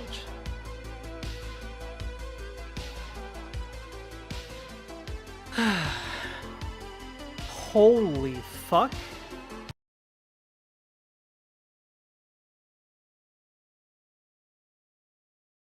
Holy fuck. We have stared into the eyes of the white name menace.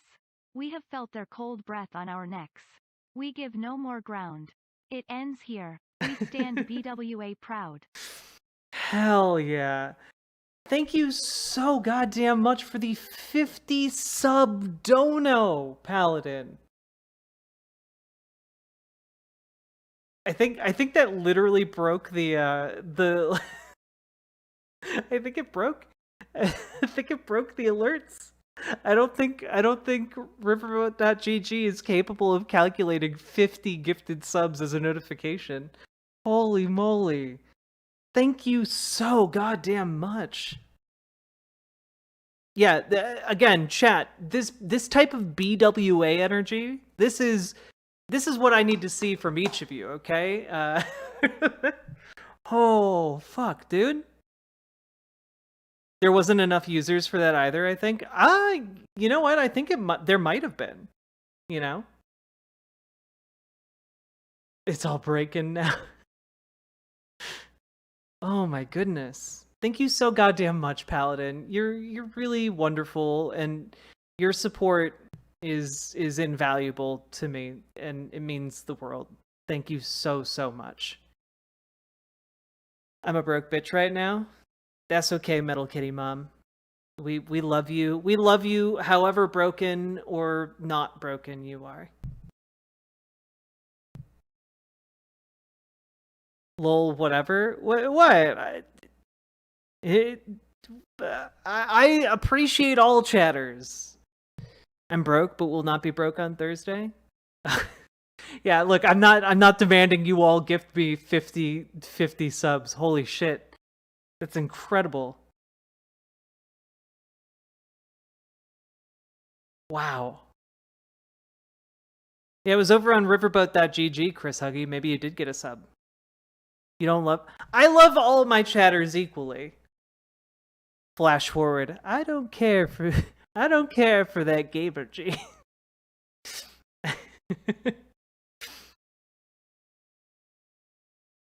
That was a Arrested Development reference, if none of you got the gist of it. Look at this red panda. Well, if you put a gun to my head, that's a quality animal right there. I feel like God made a bunch of animals, and this was the last one. This was the last one, or no, sorry. This was the first one. A perfect animal. A perfect animal, and then the last one was like, I don't know, like a sun bear. Have you guys seen sun bears before?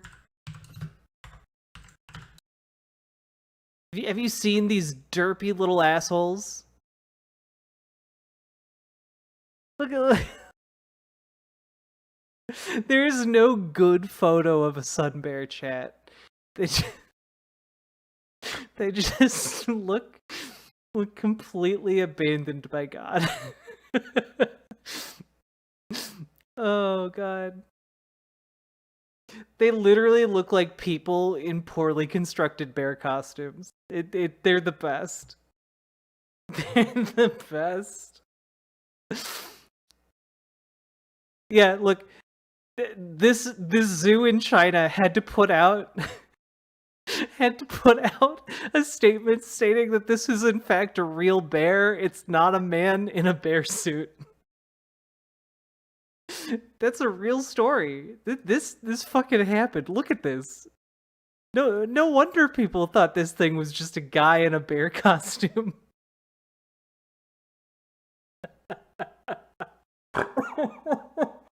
Oh, God.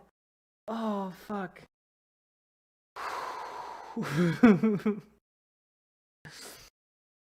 Oh, my God. Humans got competition. Yeah, like our next this is going to be the next human level intelligence on our planet. It's going to be this derpy ass bear. What kind of bear has that little cake? Yeah, this is one of the rare species of bear that actually has negative amounts of cake. It's they have a concave ass. Why you naked in the bear suit? It gets close. Oh god, these things are just so funny to me.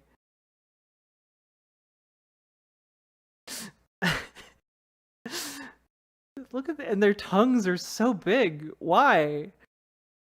Look at it. It's like a fucking ping pong paddle over here.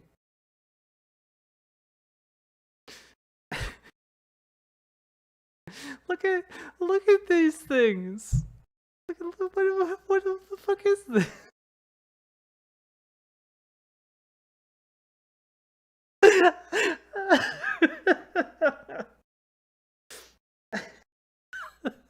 Yeah, this Hank Hill looking bear about to sell me propane and propane accessories. Yeah, this thing is the uncanny valley, but for bears. Other bears look at it and could just go, "What the fuck?" I'm imagining the young makes a noise like those ears blow. Why does the bear look so confused? Wouldn't you be if you were born into this flesh prison? Wouldn't you also be confused at your cartoony ass proportions? Oh god. They all look just so confused all the time. Oh my god.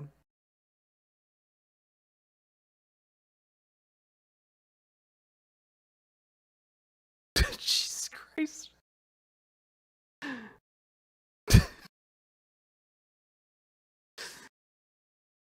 Oh god. How do I exist?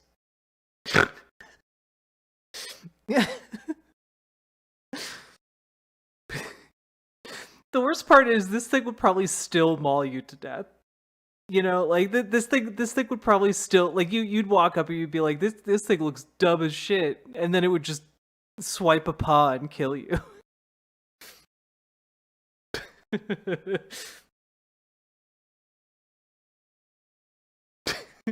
Bear is confused. It knows it is bear, and it is questioning its sound, its soul and instinct.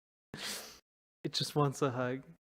Maybe that's how it became a successful bear. Everything just tried to hug it, and that turned out to be a bad idea. Oh god. This was a great little tangent. Thank you, LB.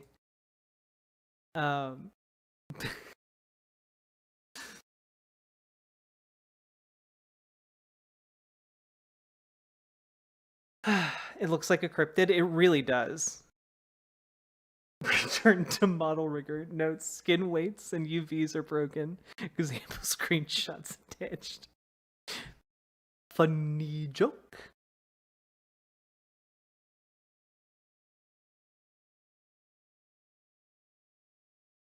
Okay. Now, folks, we have ourselves some leftist infighting to get to.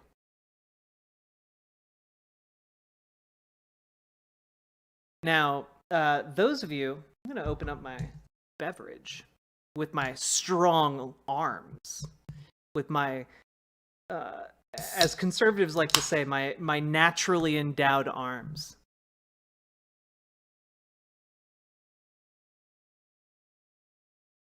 Yes. So, I came across tweets from a lad by the name of Mike from PA.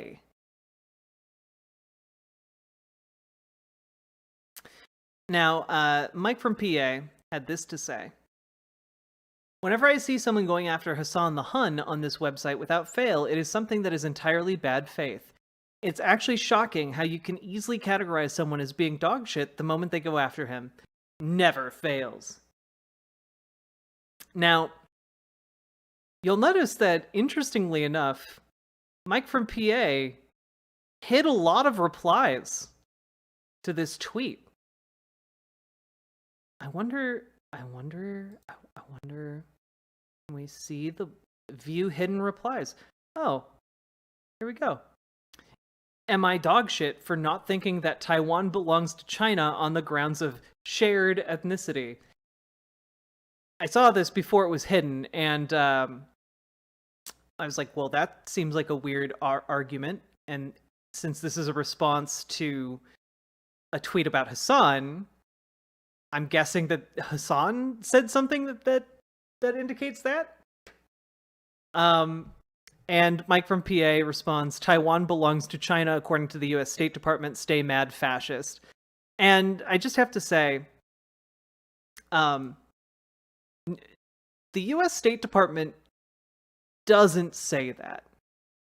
Like, if you really wanted to cherry pick, like, beyond the level of cherry picking, like you know, you're not just picking the cherry, you're picking like the specific cherry from the cherry tree, you know? Like, you've gone Super Saiyan cherry picker, okay? You could say, well, the US State Department does have a policy that recognizes a one China policy. But oddly enough, if you go over to the United States Department of State and you look up Taiwan and US relations with Taiwan, you'll find article as of 2022, the situation here. And it turns out it's a little bit more complicated than just, oh yeah, Taiwan's part of China. So let's just take a quick look at this one.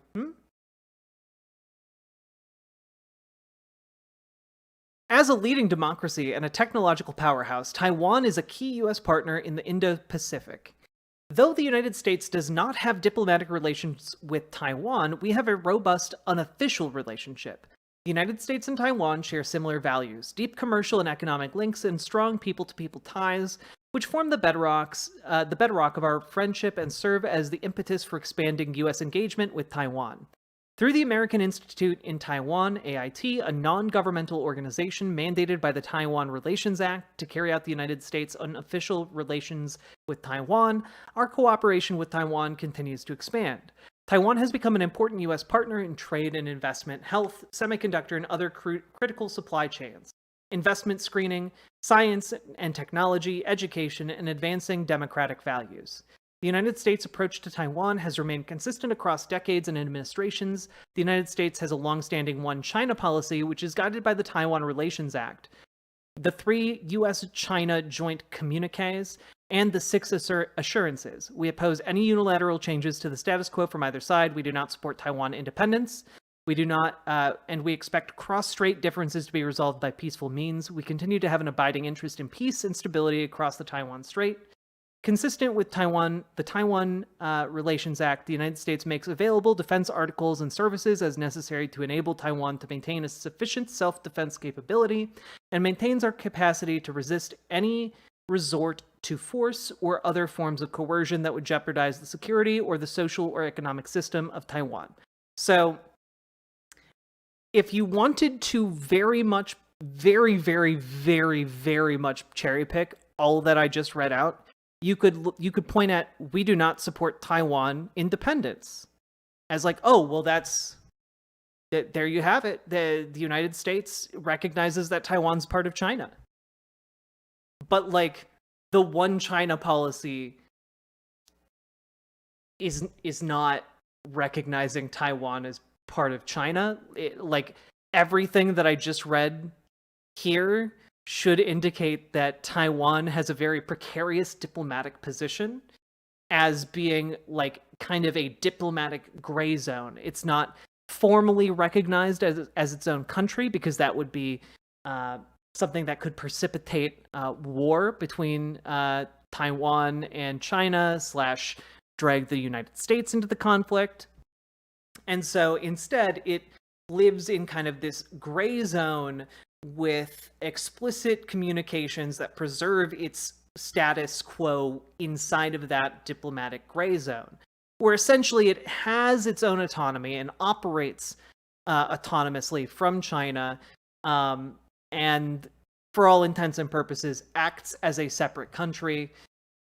It is just not formally recognized as such because the Chinese government does not want to relinquish control or claim to Taiwan. So that's kind of the situation here. But, like, to say Taiwan belongs to China according to the US State Department is just not correct. And also just responding to someone who, again, if we look at the hidden replies here, whose objection to Hassan's argument was that they don't think Taiwan belongs to China because there are Han Chinese people in Taiwan and Han Chinese people in China. Like, that argument is terrible. And I went out in search of where Hassan might have said that, and I found it, and we're going to watch the segment where he talks to Ethan about it on the Hee Hee podcast. And yeah, I'm sorry. I'm inflicting leftist infighting on you guys. I'm sorry. But you know what?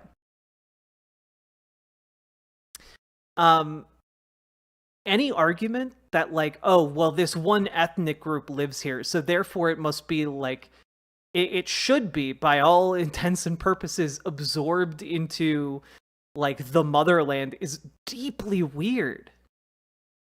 It's deeply, deeply weird.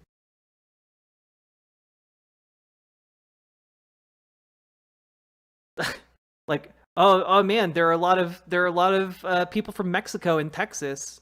I guess that means Mexico would be justified in invading the United States to take it back because they have claim to it. Like, no, obviously not. The argument of, like, ethnic homogeneity is, like, literally some justification pulled straight out of World War II Nazis trying to, like, grab the not the Rhineland. Was it the Rhineland? Oh, I'm having a brain fart. Oh, my high school AP history teacher would be so ashamed of me.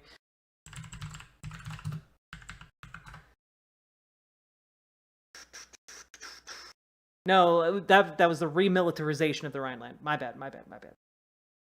The Sudetenland. Thank you, Ashley.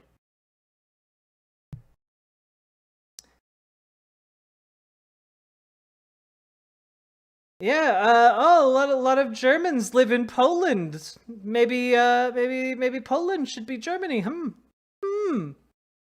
It's also Russia's justification for the Donbass in particular. So it's a pretty bad and terrible argument that occasionally I see lefties break out, and it's a bad argument. I'm sorry. Like, as I'm a Swede, right? I'm a Swede. My family historically emigrated from Sweden to Minnesota. And you know what? There are a lot of Germans and Swedish and people from Norwegians in Minnesota. Does that mean Sweden should lay claim to Minnesota? Does that mean Norway should? Does Germany have a claim to Minnesota? Like, no. Building foreign policy around this argument is terrible.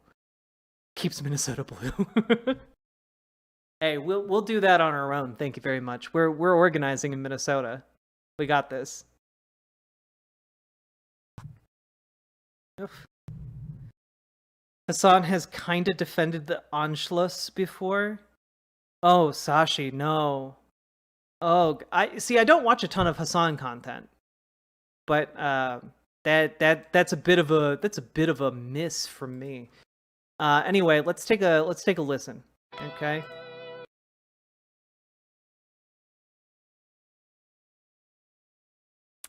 Oh, Hassan went to Mexico and got scammed. Hmm. All right. China-Taiwan discussion between Ethan and Hassan. I'm sure this will be enlightening.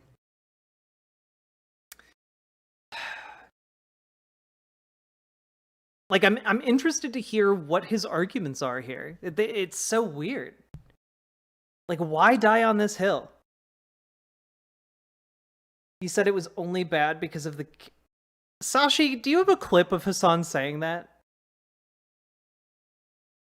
Do you have a clip of Hassan saying that? I would need to see that one in particular. Because that's essentially Candace Owens' argument when she said Hitler would have been fine if he had stayed within Germany, which is insane.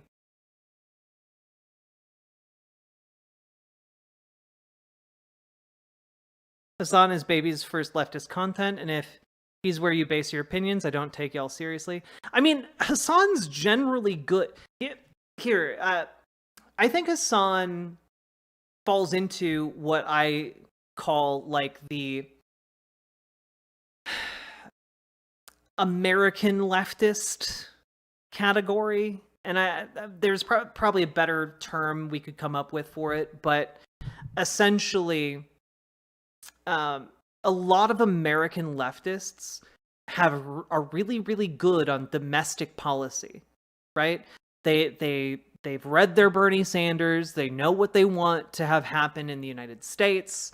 They have good ideas. They support good policies. But all of that goes out the window as soon as they start looking at foreign policy. As soon as they start looking at foreign policy, like all of the good ideas just disappear. They are evaporated into the ether. And it's just like, because like it's not, they aren't tankies per se. They're just really bad at foreign policy, right? Like tankies know foreign policy and just want bad ones. You know, like they're just like, oh yeah, authoritarian governments are cool and good. But I think a lot of American leftists just don't have any grasp on foreign policy or like international relations. Hey, Drago. They have smooth brains. Why do they feel obligated to defend China? I genuinely don't know, Erica. Also, hello, Erica. And hello, Drago.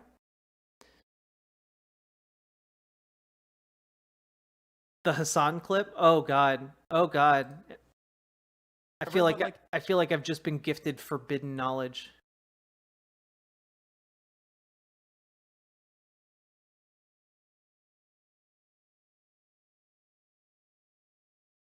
But like you feeling bad about the Crimean annexation does not change the reality of the Crimean annexation being a completely justifiable fucking act by the Russian government. Okay, so that's it. Has he walked this back before? I feel like I remember this vaguely because again I don't keep tabs on Hassan. I feel like he walked this back later. That's fine. And Hitler invaded countries based on Germanic ties at first. Yeah, dude. Talk to me when he's fucking throwing Ukrainians in a fucking... What are you talking about? Talk to me when he's throwing Ukrainians at a concentration camp, okay? Hitler wasn't fucking bad because he decided to invade Austria. He was bad because he was fucking killing Jews, okay? I mean, he was also bad for invading Austria. Like would it be bad for the United States to invade Mexico? Yeah. What was Hitler bad for starting off World War II? Yeah, actually. That was the problem. He wasn't like, oh yeah, we're gonna fucking annex territory with like Germanic people in it. That wasn't the main problem with Hitler, I think. That was like maybe eighth down the line. Well, this is so contradictory. So in the tier list of things wrong with Hitler, it's still one of the top 10 things wrong with him. But you also just finished saying you didn't care about him invading Austria. This is fucking crazy, dude.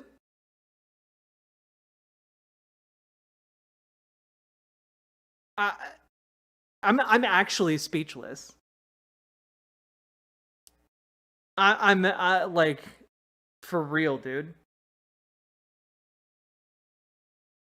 Holy shit.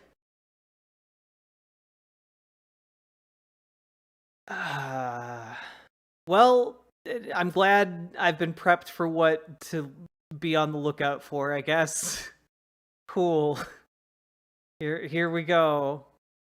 Yeah, I don't like that. He said he wants to preempt a war against China. He wants to like fight against China, but he also kind of wants to like leave Taiwan to China. It's like very weird. He has like a very weird foreign policy perspective on it. Right. Bro, you have no ground to stand on when it comes to talking about foreign policy. Holy shit, dude. The obviously like xenophobic anti-Chinese perspective is like shared commonly by the entire intelligence community, our State Department. Obviously, it's like American policy, but the whole like leave Taiwan or first leave Taiwan alone and then give them all guns. Like make Taiwan like America, where every person in Taiwan has a weapon. How do we feel about Taiwan, Hassan? China or not Taiwan? China? Or is it China or not China? That's the American policy. I have to say, like, what Hassan somehow looks. How does he somehow look younger than when I saw him on the Young Turks back in the day? Like when I saw him on the Young Turks like 10 years ago, how does he somehow look younger now? I don't get it. Unrelated to his foreign policy takes. Whatever the American policy is, whatever the American perspective What's your is. opinion? You really won't stay? No, I'm saying it's like one country, two systems. You know. Come on, No, dude. It's not. It's two different countries. Really? Taiwan and China. Is that according to American foreign policy? No, what's your opinion? What's your opinion? Taiwan independent? My opinion on Taiwan is They're prepping this so much with the sound effects that like he's been talking about it behind the scenes. Like obviously, right? Like the reason Ethan's grilling him is because he said shit off camera. Goodness. that Taiwan Casper Cosmic Lord, thank you for gifting a sub to Chris Huggy over on Twitch. Is the Chinese concept of Taiwan should remain in the hands of the people in Taiwan who So therefore believe it's independent. who for the record, for the most part, just believe to not disrupt the ongoing relations with. Why are you being so carefully footed around Because I know that. Well, yeah, the people in Taiwan don't want to precipitate an invasion of their country by declaring independence, which would necessitate China taking action to maintain their, their zone of influence, right? Like, yeah, they want to maintain, at least nominal control over Taiwan, but they're content to allow Taiwan to remain autonomous because of the catastrophic results that would happen should they invade, right? But this, that all completely falls apart if they declare independence. So, they're not going to do that since the United States has given them decades of reassurance that this kind of gray autonomous zone is going to continue. Goodness. Is that Hasanabi? It is indeed, Josephine Lucien. There's going to be a subreddit. There's going to be a subreddit post with 1 million fucking comments being like, Hassan wants everyone in Taiwan to be killed because he loves China. He's a Xi Jinping. That's what I heard. That's what I just. It's already over. You asked me that question, in jest, and it's gonna. No, I was genuinely curious what you think about it. I think that Hassan Piker am using a gun. I think that overall, it's contemporary history is complex. At the end of the day, if the Taiwanese citizens would ever put this up for a vote, and we're like, we want to fucking be an independent nation, it's up to them. You know what I mean? They You already can't. done that? No. There is no. No, what Hassan said is true from everything I've read. The most people in Taiwan nowadays support just keeping the status quo, kind of. Well, yeah, because the status quo allows them to act as an independent nation for all intents and purposes. Whereas if they declared independence, they would be crushed instantly, and the United States and China would likely come into conflict with each other in like probably nuclear conflict. Like, yeah, they're not going to have an independence vote. No, but they're strategic they're ambiguity of The what's overwhelming going on majority, the overwhelming majority's consensus opinion is that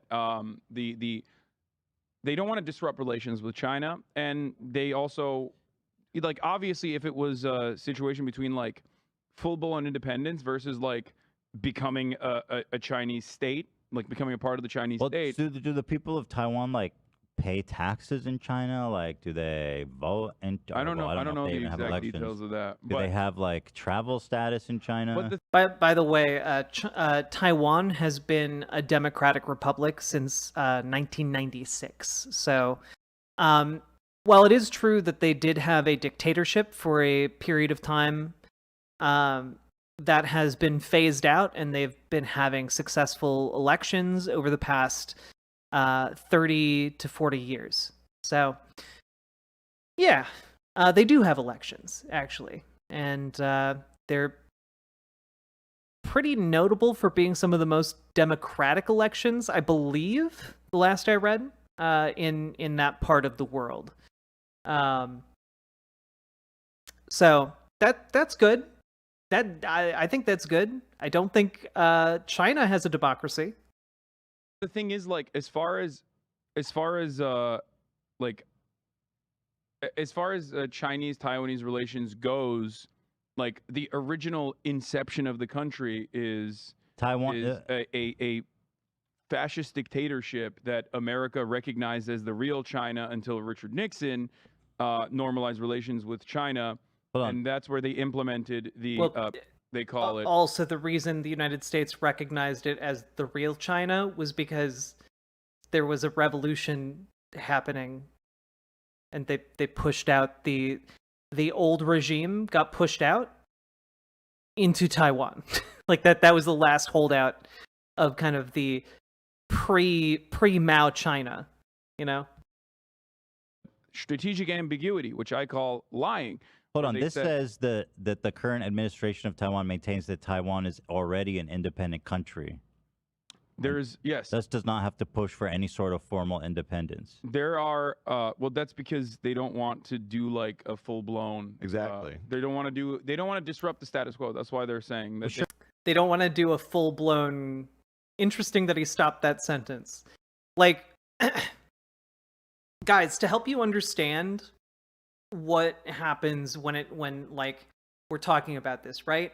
Imagine there's a guy who just has a gun pointed at your head, and you are in his house, but you are able to, like, you know, move around in his house. You're able to order things online. You're able to have an active social life. But if you ever try and move into a different house, he's going to shoot you in the head.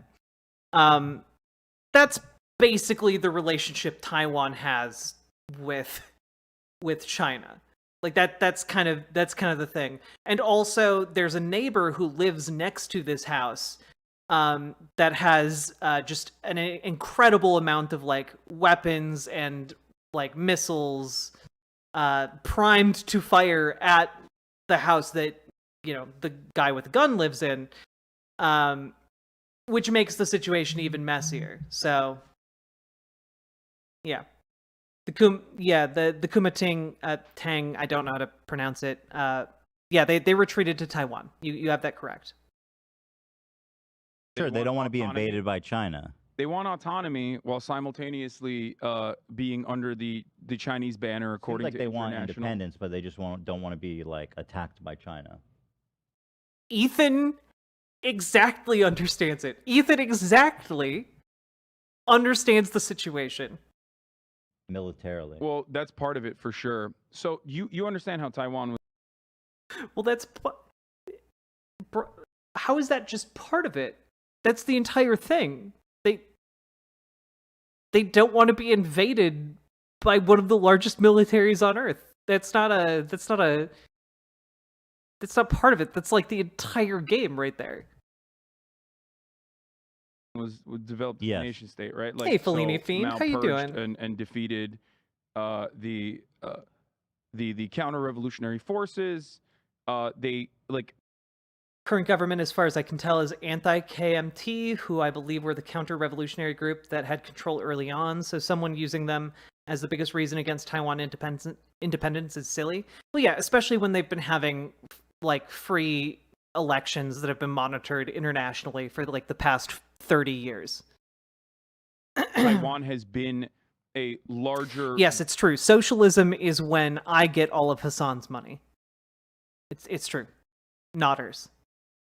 Part of like China historically, and the original Taiwanese claim was that the entire mainland China belonged to what is now known as Taiwan. And that was the American foreign policy position as well, because, you know, China was communist and Taiwan was a fascist military dictatorship. So they were like, oh yeah, we're just gonna completely ignore China until Nixon normalized relations with China.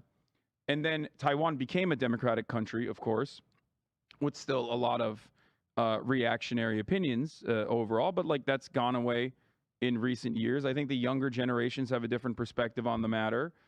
But overall, like historically speaking, Taiwan and China being the same country, it has been around for much longer than, like, as Elon Musk said, Hawaii being an American state. Much, much longer.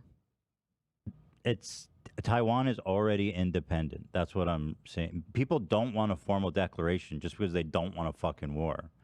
But they're not wanting to be Hong Kong and be consumed by the Chinese. I'd be scared of what the CPC would do to Taiwan's indigenous tribes if they took over. I mean, look, if China ever took over Taiwan, like, let's not kid ourselves. Taiwan would be basically one gigantic smoking crater. Let's not play around. Like they would be just bombed to shit. There wouldn't effectively be much to hold on to there, outside of cleaning up the ruins and like moving, you know, the considerable Chinese population into the new real estate, essentially. You know? Party. They don't want to be Hong Kong? What happened? And also let's be real. China is more than willing to re-educate the Uyghurs. The Uyghur Muslims. They're absolutely willing and able to put Taiwanese people into re-education camps. What happened in Hong Kong? Am I saying the right place? No, you They are were independent, and then they got fucking eaten. They were up. not independent. Oh, they had some rights. They were less independent than Taiwan, and then they got eaten Hong Kong up. was bought by you know. Are you saying the people of Hong Kong did not want to be? There were certainly people that did not want to be a part of China. Absolutely, that is 100% correct. Most of them. A lot of the people there took a lot of people pride in enjoyed, not being. A lot of people enjoyed having Western civil liberties while simultaneously.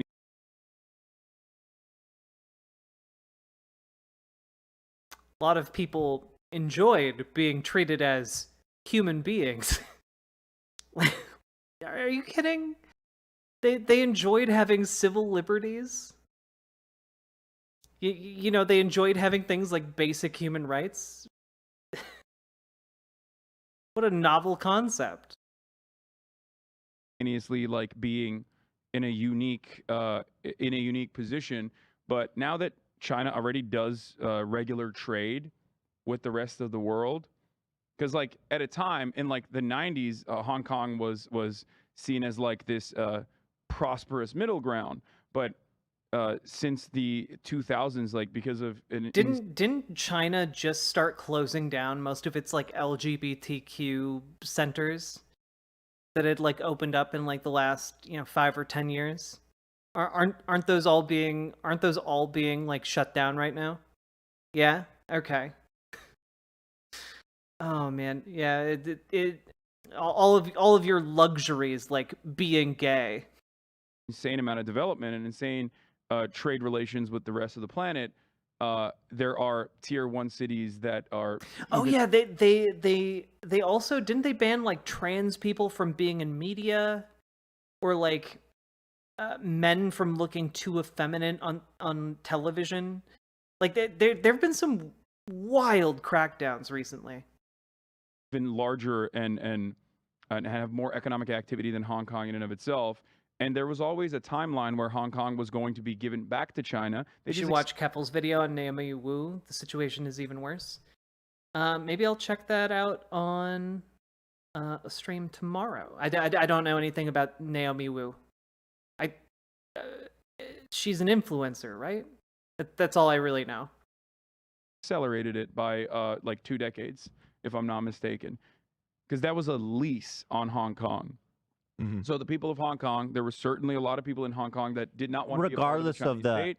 But overall, if you look at the situation in Hong Kong right now, it's like they claimed that it was going to be devastating, and that has not happened. Not that we know of, because they have no freedom of speech anymore. Okay. They can't talk. They lost. You know, that's one of those pesky Western civil liberties, Hassan. That's true. You're right. What are we going to learn from them? I will not. They have secret prisons, bro. I do not agree with China's social or civil liberties policies. I do not agree with that at all. That's why I don't live in China. I live in America. However, having said that, you can just go to Hong Kong, and you can just go to every part of China pretty much and see for yourself. This is no longer like the North Korea style hermit kingdom where like no information comes out. Like we have regardless, we have a shit ton of Chinese people that live in America. And Regardless, bro, it's not that China. They had rights. They don't have rights now. They lost a lot of rights. But whatever. I mean, this is interesting that you're very soft. You're very soft-footed around the issue of China. You love China. I think China. If you love China so much, why don't you marry it? Once again, the fact that like he can't even like giggle at that joke, man. He's so scared of just having a position and a spine on this. It's wild. I don't live there. I choose to live here because of the issues that you just brought up, which is civil liberties being taken away, no freedom of speech, walled garden internet. Like there are certainly parallels to the American state or the Western world that there are certainly comparisons that you could make, but overall that kind of mechanism of control is one that I do not appreciate personally, which is why I choose to live here. But as far as like cruelty, oppression, like what you're talking about with respect to Hong Kong, the promises that Western media overall made about like how China was going to crush Hong Kong under its like ruthless, oppressive thumb has not happened. I don't think that was the point. I think the point was just that there's whoever was, vocal about wanting to maintain certain rights in Hong Kong was probably thrown in a secret prison and never heard from again. I mean, certainly there was political dissidents are definitely not the political best. dissidents are definitely like taken out back. They're not killed or anything, but even then it's like completely They take unacceptable. a walk and Who's more likely to be incarcerated, a Chinese citizen or an American citizen? An American citizen, certainly, but who's more likely to be incarcerated for what, I think depends. Yeah. And they go for a beer and they don't come back. You know what I'm saying? They're not good on that stuff. 100%. But well, anyway, I was just curious. I didn't mean to open a can of worms, but you say you think the people of Taiwan, whatever they want, and it seems to me that the people of Taiwan want independence. So I'm right with you there, brother. Independence for Taiwan. I think one nation, two systems. One nation, two systems. Yeah. Which is the current, like Israel and Palestine. Oh my God! You don't want to go down that rabbit hole. Come on. I'm just fucking with you. Okay, the conversation seems like it's done, but it clearly continues for a bit. I'm just trying to get you. That part is like literally. Ethan's such a little rascal. I love that man. Really, I mean, that is a.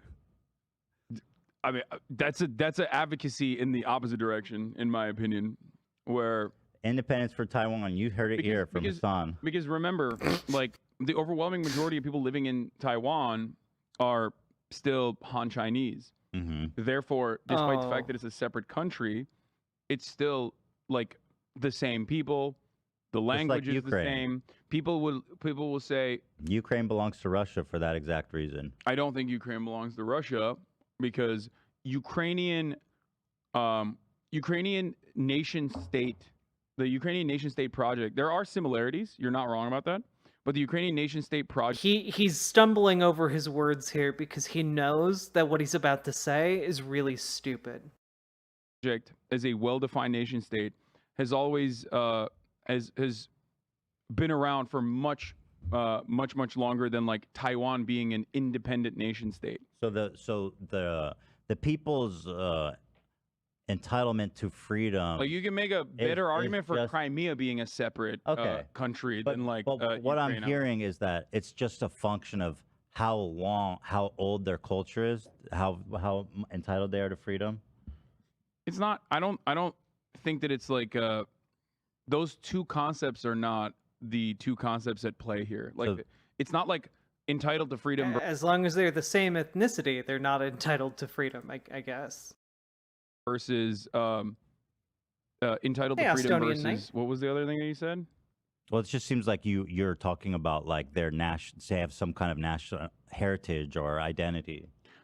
Well, the thing that I was mentioning there, the reason why I mentioned that is because you were talking about making a comparison between like Israel Palestine, being the same people. I think makes that kind of, especially existing under the construct of having like one nation state regardless with freedom of travel in between. What are you doing? It's literally like a mile off the coast, you know what I mean, of China. Having all of that. What are you doing, bud? First of all, like just I know this is like a petty thing to check, but like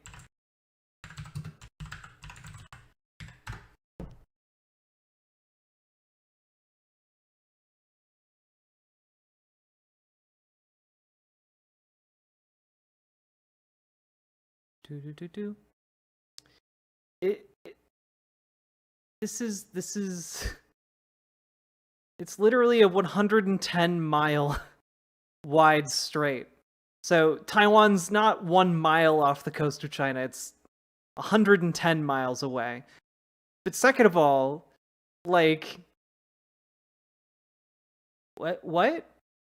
Cuba Cuba's not that far away. Does it mean we in the we got a lot of Cubans in the United States? Does that mean we have the right to invade Cuba? Like what? Like yeah, like what is this? Why? Canada's right next to the United States. We have a lot of like cultural ancestry with Canada. Should we invade Canada? Like what? This is so dumb. This is so dumb. Oh my god. Literally like a nation of I'm gonna rewind this because I just can't believe he's actually saying this. Palestine. No, being the same people trade you Canadians and hockey players makes for that independence. kind of especially existing under the construct of having like one nation state regardless with freedom of travel in between. It's literally like a mile off the coast, you know what I mean, of China. Having all of that factors into like whether there's going to be assimilation or not. And there's no need for assimilation even. They have like normal trade relations. There's no need for assimilation. They're basically the same country, except in every possible way. Also, like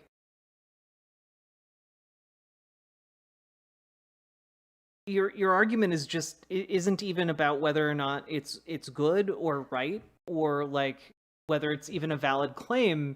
At this point, you're just like, oh well, it would be easy if they invaded and took over Taiwan, it would be easy for them to incorporate the Taiwanese into the wider China ecosystem, which is just like not really an argument. You're just kind of saying they would have an easier time invading, which, like, oh, we'd have an easy time invading Switzerland because they're so politically neutral is basically the equivalent, you know? Oh my god, dude. Yeah, no need for re-education because they're all the same ethnicity. Yeah. Mm-hmm. Yeah. They wouldn't look. It would be ethical for China to invade Taiwan because they're all the same ethnicity. So they wouldn't need to put them in the re-education camps like the Uyghur Muslims. This is just the fact that he's saying this without any. I was about to say without any self-awareness, but I think he is aware that the argument he's making is dog shit. He just doesn't have a different one, and he knows that he has cultivated an audience that would be angry at him if he, like, criticized China, which is honestly his own fault. He's kind of trapped between his own mistakes here. With Taiwan, you know what I mean? It's like, that's why it's considered to be it's not kind of a blood and soil argument. It is a blood and soil argument. Well, it's really close and they're both the same ethnicity, so, like, it's fine. They should just be one place. Delicate political conversation, but one that currently the current system benefits both. And so if places. China takes military action against Taiwan, as some people... Which, by the way, to be clear, I don't think Hassan is a blood and soil person or advocate. I think he is so bad at foreign policy, he has unintentionally bumbled into making that argument. Again, this is why I call it, like, an American leftist. He has good domestic policies, has bumbled into terrible foreign policies. Yeah, he's done it. You've sent me clips now. He's done it a lot. I think, frankly, I stand by it. I think he's just really dumb and bad when it comes to foreign policy. Which doesn't mean he's dumb and bad at everything, but on this, absolutely dumb and bad.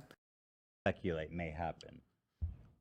Yeah, I mean, that would not be good. I don't think that would be good. I think that would be really, really terrifying. It would be disruptive for the entire global economy as well. Right, but I'm just mean, like, from whose army are you joining? The English Channel is only 33 kilometers. Well, then the French were completely correct in invading England.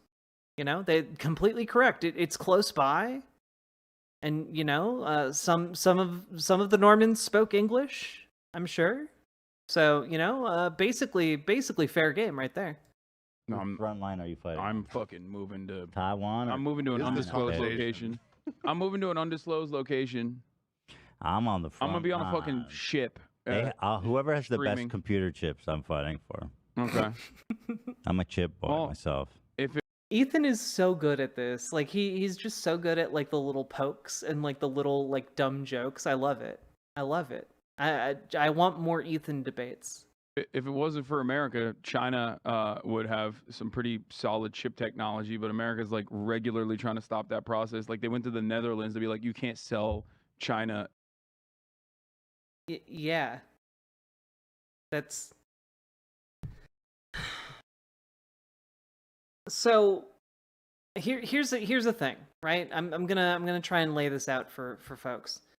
One of the things, right, that China did, right, in order to leverage its gigantic labor force into a massive economic boom, was it made itself kind of the destination for cheap labor. And what that meant in the long term was that international companies moved their factories to China. Now, is it really all that surprising when all of these international factories move their shit to China and start mass manufacturing phones and technology, that they would get a hold of the ability to make phones and technology real good? This isn't surprising, is what I'm saying. This was kind of the bargain. We knew they were going to get a hold of that IP over time, and we did it anyway. And by we, I mean capitalists, because they made money off of it. And now it's kind of, in my opinion, a bit disingenuous to be like, oh, but they're stealing. But that's not what's happening here. What's happening here is the United States is recognizing that China is an economic threat to U.S. hegemony and is trying to preserve its economic markets via diplomatic channels and trade agreements and stuff. And that's actually a pretty normal thing for a country to do. You know, that's a pretty in a capitalist world, that's pretty normal, actually. It's not even the IP, it's just reverse engineering things, which has been a thing since the innovation of the wheel. Yeah, exactly, GamerG. It's just not shocking that they were able to do that, and now they make pretty good phones, you know? You can tell by his body language he's not being honest with himself or his viewers. Yeah. Hassan cannot bring up IP with Ethan again, though. Well, and it's just like,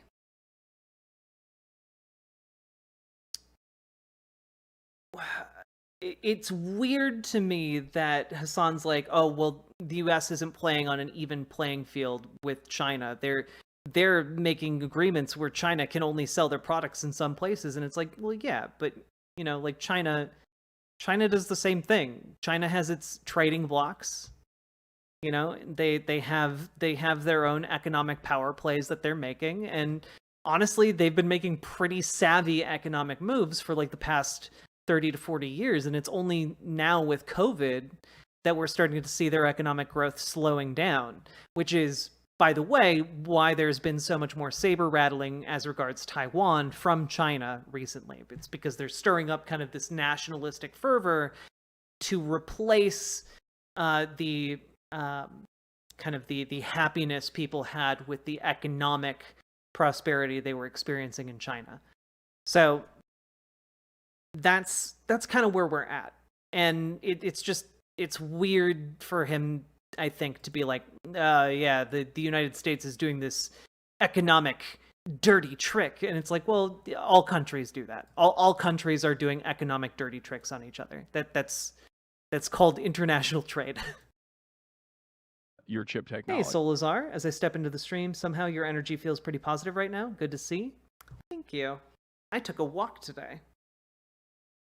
Which is fucking insane, if you ask me. It's incredible the takes in chat, how many people are like, just the polarization of this topic. It's fucking insane. Well, of course there's going to be polarization on the topic, because the American media has been gearing people to be across the board, like, vicious, no matter what, to any foreign adversary, China being the main foreign adversary now. So people are going to be very passionate in their defense and start saying, we care about the people in Taiwan. You're not talking about the people in Taiwan. You don't care about them. It's the media. If it weren't for the media's propaganda, people would not be siding with Taiwan. What? This is the first time I feel like Ethan has had a bit of a miss in this back and forth so far. Like, yeah, people care about things that they know about, and the media is primarily where they're getting their information about things they know. So, like, yeah, people aren't hearing about Taiwan, they're not going to give a shit. Is he high? I don't think Ethan's high. Ethan just is kind of like this, and I think he also has like a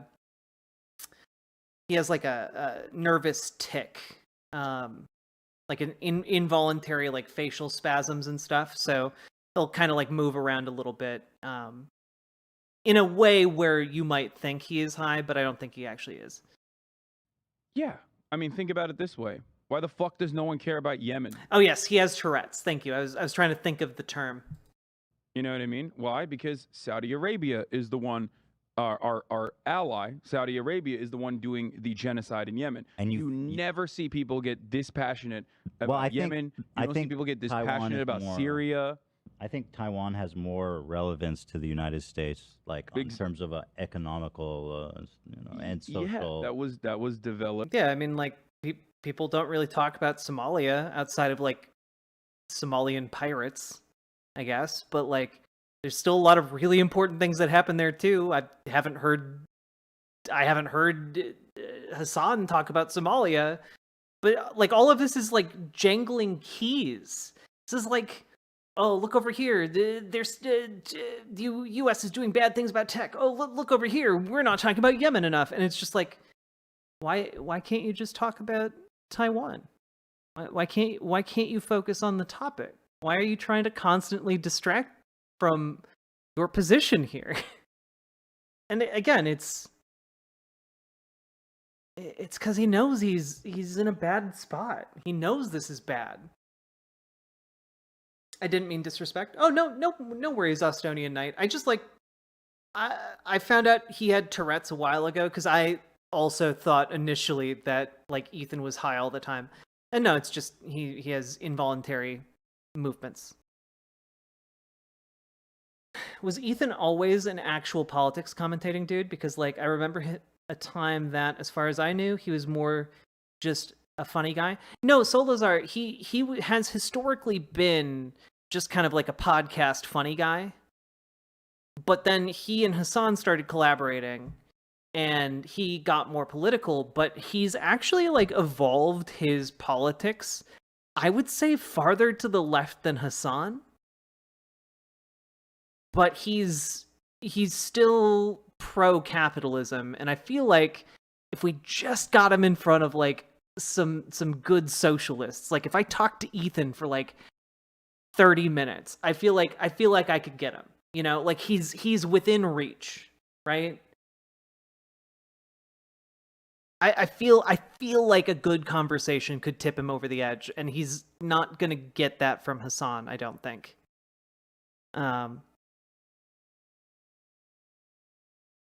On economics, there's much more room to move him left. Yeah, exactly. Like I think if I gave him my worker co-op pitch, I think he'd be really down.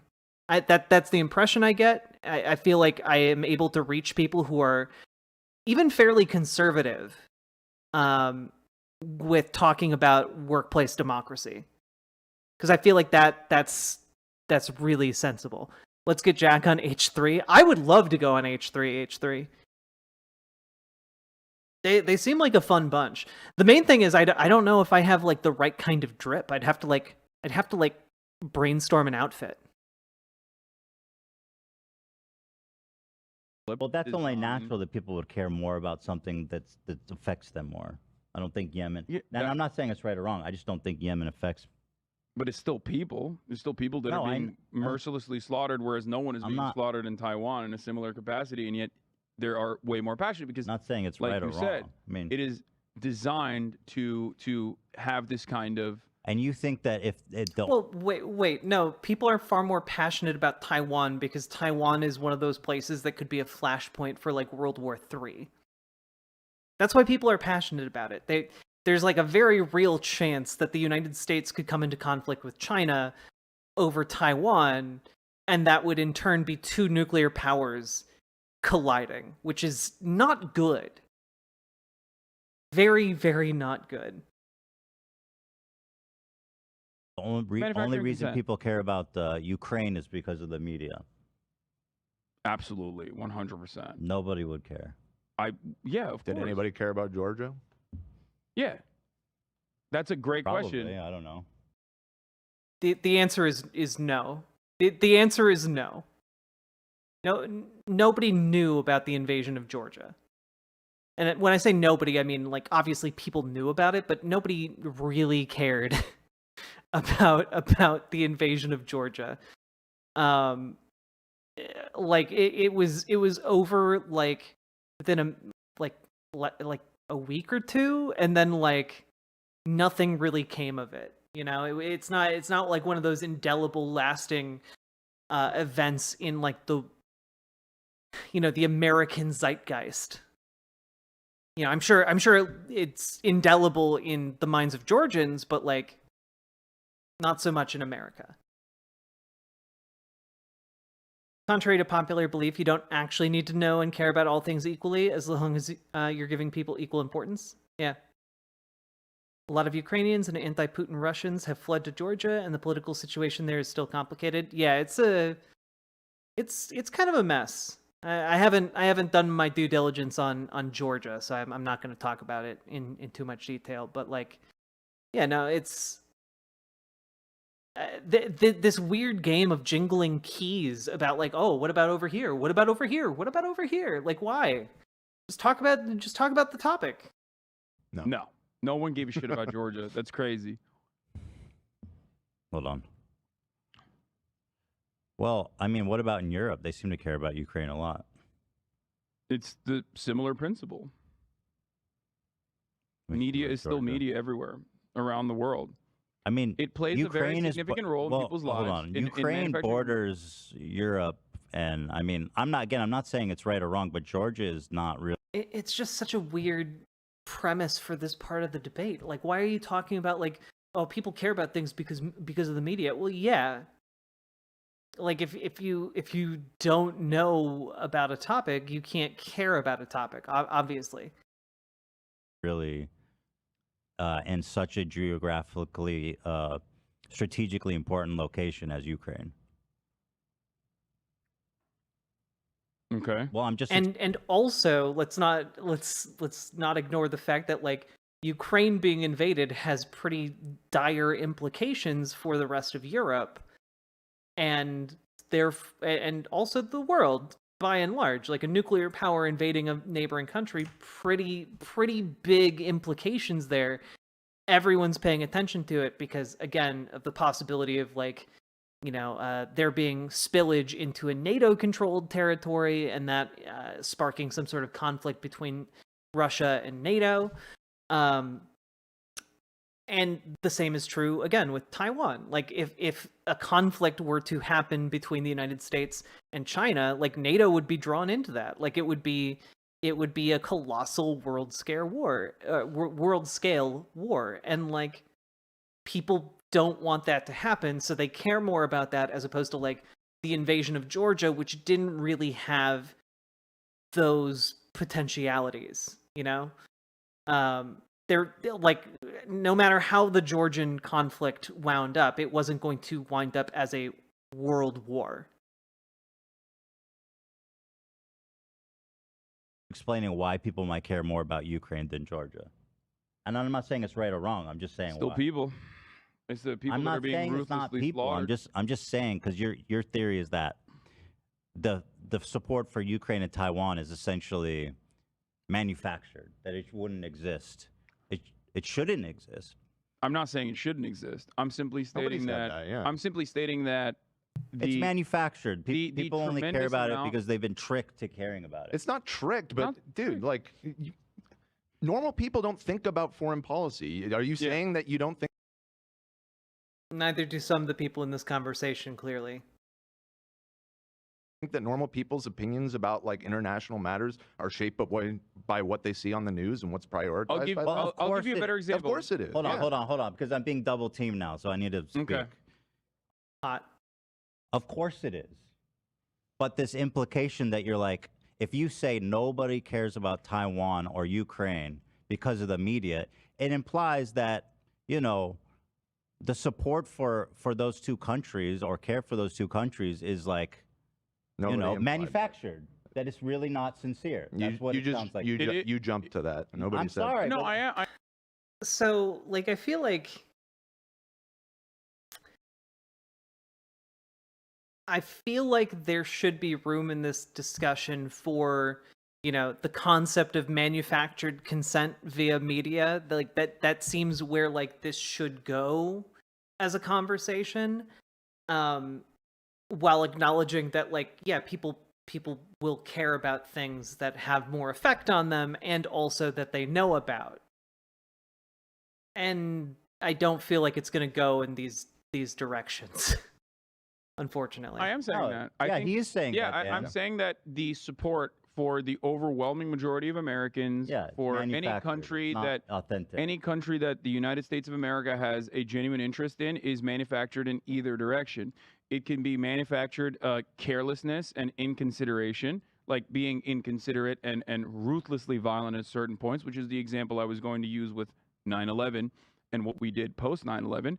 Or it could be manufactured in the other direction, where it's like, this is the just war. This is the just war that we have to fight, like we did in Vietnam originally, when there was need to generate. This is really incoherent. Like, yeah, like ultimately Hassan's just agreeing with Ethan while trying to ring the old bell of America bad. America bad. Did you know America bad? America did bad thing. America did second bad thing. Did you know that? Did you know America bad? Did you know America bad? And while basically saying, yes, Ethan, I agree with your conception of my point. Popular support for whatever kind of action America consistently takes. Now, I'm not denying that propaganda exists. Yeah, but I am saying that, like, the comparison of Ukraine to Georgia is not apples to oranges. That's all I'm saying. And I feel like Ethan knows that Hassan is kind of full of bullshit right now, but he doesn't quite know how to articulate it. Oh man, put me in, coach. Put me in, coach. I want to be there. I want to be on the front lines of this conversation. Ooh boy. Ooh boy. It's not. What what do you mean by this? That Ukraine borders like mainland Russia or Europe. Okay. Europe. They had to bring up the map. It's literally it's in Europe. It doesn't border Europe. It's literally right there. God damn it. It's literally right here. It's right next to Poland. The classic place to invade when you want to start a world war. Cares a lot about it. Okay. I would say that it's probably more. I would say that in Europe there's probably more of a not controversy necessarily, but it's a more divisive issue in I think Europe than it is in America, most likely. It's also like, you know, not the best precedent when like tyrants start land grabbing in Europe. Generally hasn't. Yeah, 100%. Like on again, when talking about this, I feel like you really need to hammer it home and bring it back to basics. Where like, yeah, generally an authoritarian invading other countries to while giving blood and soil arguments about rebuilding empire, generally not good, actually. And then believing his arguments about the fact of like shared ethnicity means that he has the right to invade, also not good. Also very bad. Doesn't have Disagree a with good that. precedent. I agree with you. I think that and so I understand why people don't like completely the Ukraine unjustifiable, and it's also, even if you're like pro-Russia, pro-Vladimir Putin, anti-NATO, right? Even if you're all of those things, it is a laughably idiotic thing to do, because all you've done is now galvanize NATO support in Europe and justified it. Because that was the entire reason for NATO's existence, is to stop the USSR, stop communism from thriving. And obviously, Russia is a very different country. Well, wait, no. The existence of NATO was not to stop communism from thriving. The existence of NATO was specifically to counteract, Russia in the face of potential nuclear war. Country than the USSR was, and is no longer ideologically aligned with communism at all. It is a state that Western capitalists basically redesigned and propped up oligarchs, including people like Vladimir Putin. So, despite all of that, it's still utilized as a protection racket that you basically justified its existence of by doing such an unimaginably cruel, inhumane, unjustifiable act, invading Ukraine. But you literally earlier in this conversation said that Russia invading and taking Crimea and the Donbass were justified on the basis of shared ethnicity. You said that earlier in the conversation. I can't, dude. So it's a strategic blunder, even if you're like pro-Russia. I do think that I just think people are capable of caring about it without. Well, I mean, I care being about like, it. I care about it. People sincerely can care about it, even though you think it's unfair that people didn't care as much about Georgia. That's my point. It's not necessarily just not caring about Georgia. My opinion on this is that we, as a nation here in America and all around the world, are not immune to propaganda. No. As a matter of No one has argued that. No one's argued that this entire goddamn conversation. Why? Like, if you're a Hassan fan, demand better of him. This is weak. This is weak sauce. Subscribe to Riverboat Jack instead. matter of fact, every piece of information that we analyze has a great impact on our decision-making process, and therefore, doing a full media blitz on any particular issue is usually going to yield these kinds of results and this kind of support, which without that kind of media blitz would not exist. Does that make sense? Again, I'm not denying that propaganda exists and that we're all, influent. And it can be influenced. I demand more from my himbo. Yes, let us start a proletarian revolution in Hassan chat. He can't yell at all of us. What I was going to use was our justification for the invasion of Afghanistan and the invasion of Iraq. Oh my God, he did use the Garfield meme. I couldn't see it. He used the fucking Garfield meme. Oh my God, he's been hiding his power level this entire time. This is devastating. These were both unjustifiable wars, in my opinion. The war on terror was across the board, wholesale, ruthless, cruel, led to millions of people dying, led to tens of millions of people being destabilized, and we're still living in the rubble of that kind of cruel and unusual action. And it was championed by a majority of the American population, and until like it's incredible that he has turned a conversation where he said, well, Taiwan is made up of ethnically Han Chinese people, so therefore it should be part of China, and turned it into talking about the war on terror. Like, I really want Ethan to hammer home on this the ethnicity argument he made earlier. The past couple of years, where what does that have to do with Ukraine being invaded by Russia? Where do you think that kind of attitude came from? Okay, where do you think that justification came from? There was $1 billion industry. Same thing, man. Ukraine was invaded by Russia. No, it is exactly the same thing. It's literally a tyrant grabbing land in Europe. I agree with what you're saying. My point is, You're saying propaganda exists. Yeah, I know. No, my point is that Americans think that they are independent thinkers, and yet they are motivated into believing things. What does this have to do? Like, Ethan's already going like, yeah, propaganda exists. Move on from the point. And he's just like, but did you know propaganda exists? This is frustrating as fuck. No matter what it is, it can be a just cause. I agree that it can be a just cause in the situation where you're supporting Ukraine and Ukrainian independence, which is an independent nation state. You know what I mean? It's been an independent nation state in the aftermath of the dissolution of the USSR. It's been an independent nation state. You can't just like turn around and be like, all right, it's mine now, right? I agree with that. And that it can be seen as a just war, an understandable war. It's not even a war that the Ukrainian people wanted, right?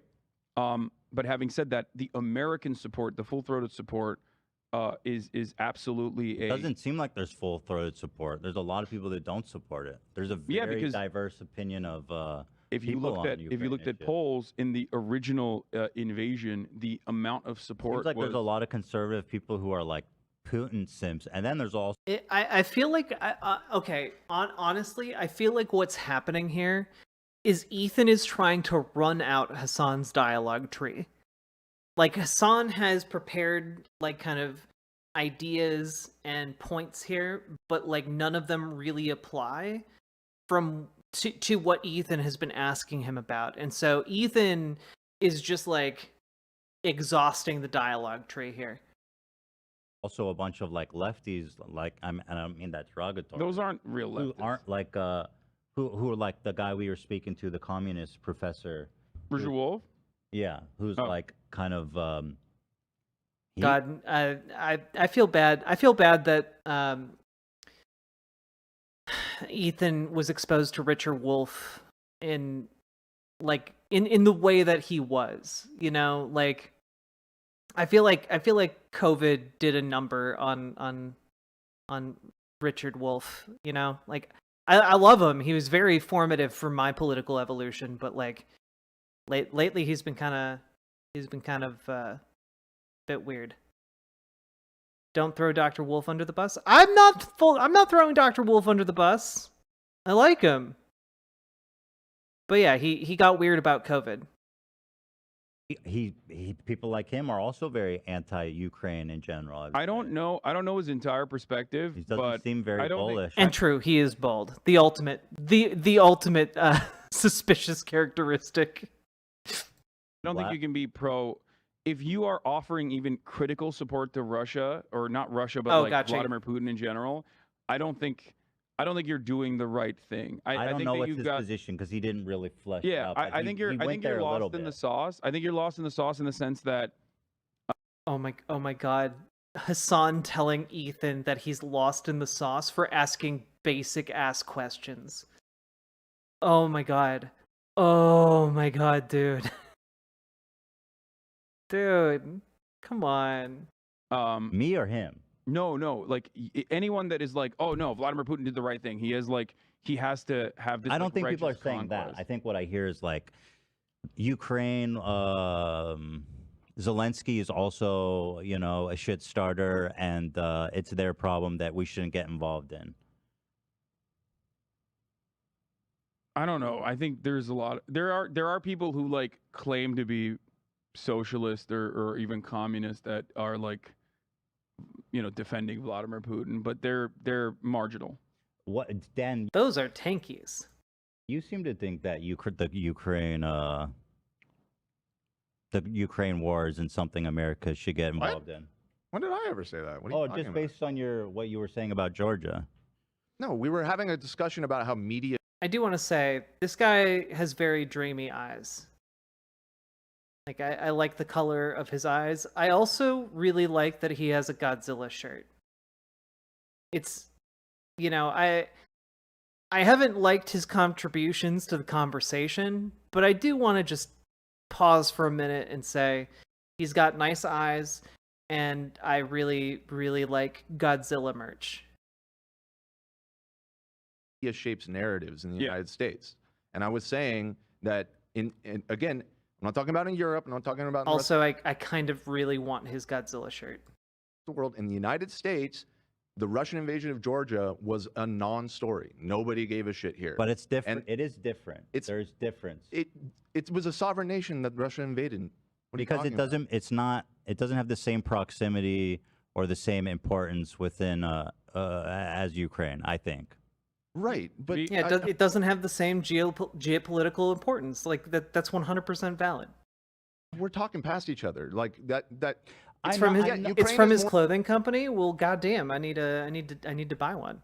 More important to the United States strategically. That's why it gets attention. We're saying the same thing. Yeah. Right. But okay. I know people are influenced by the media. Right, but you were saying it's so fucking weird that they've spent like 30 minutes talking about like whether or not people are influenced on the media, and Ethan hasn't disagreed with that concept. You think that people, are allowed to care about things genuinely. Nobody's saying that you're not allowed to. I mean, not allowed to. But Hassan was saying. What was I saying? That it's a manufactured support. It absolutely is. Yeah, and Dan, that is something that the U.S. media does. They manufacture support for U.S. foreign policy. You were saying I jumped to conclusion. I'm not saying that I'm not saying that all U.S. foreign policy is bad, but I think it is unquestionably true that the U.S. media crafts people's. Of course. Yeah, it crafts the narrative. Yeah, of course, but this is so frustrating because nobody has been arguing that it doesn't. Nobody has been arguing that it doesn't. Oh my god, dude. Oh, fuck, dude. Narrative. So what is the disagreement then? Like, what if maybe I'm not using there's appropriate the language. implication that support for Ukraine or Taiwan. Again, it would have been, I think, way more productive if Ethan had been able to wrangle the conversation, which admittedly is hard to do in a 2v1 situation, but wrangled it back to, hey, that's pretty weird what you said about, ethnically Russian people, and it's kind of like how you said weird stuff about ethnically Han Chinese people. Voosh raid. Well, hello. Is not. Hey, Koopa Shell. Hey, Snuggle Kitten. Right, that you're purely falling for U.S. propaganda. That's why am I white? I do agree with that. No sub. And then you, Dan, said. I don't think that I was the examples I use, and the examples I use are always like, America has what, 800 military bases all around the planet. We have our hands in everyone's pockets, right? And there are active. Is this just going to be Hassan pointing out like another obvious thing, like the media influences people? Like, he's so afraid to talk about his Taiwan opinion. It's ridiculous. Active conflict happening trans girl everywhere around the planet all the time, and the United States is involved in it. If you are not thinking about it, if you're not thinking about something happening specifically, that is because, for the most part, the media has not covered it. For the most part, the media is. All right, I'm over it. Let's move on. And I think that I don't want to talk about it anymore. That is deliberate. That is by design. It's like. Oh, welcome, Vosh Raiders. Just not even fun to watch, probably at this point, or talk about. It's not, because frankly, Ethan has had very valid and good questions, and Hassan has just been answering by like saying like, "Gee, have you ever thought about all the military bases the United States has, and the influence that those might have?" Oh. Thought I had this auto renew to begin with. Well, thank you very much for subscribing, Snuggle Kitten. Now you got 2 subs. Hello, Annie. Hello, Metal Kitty Mom. But this is just so frustrating. I think we basically made it to the end of this segment. It looks, yeah, like 30 seconds more. But I think we're basically done here.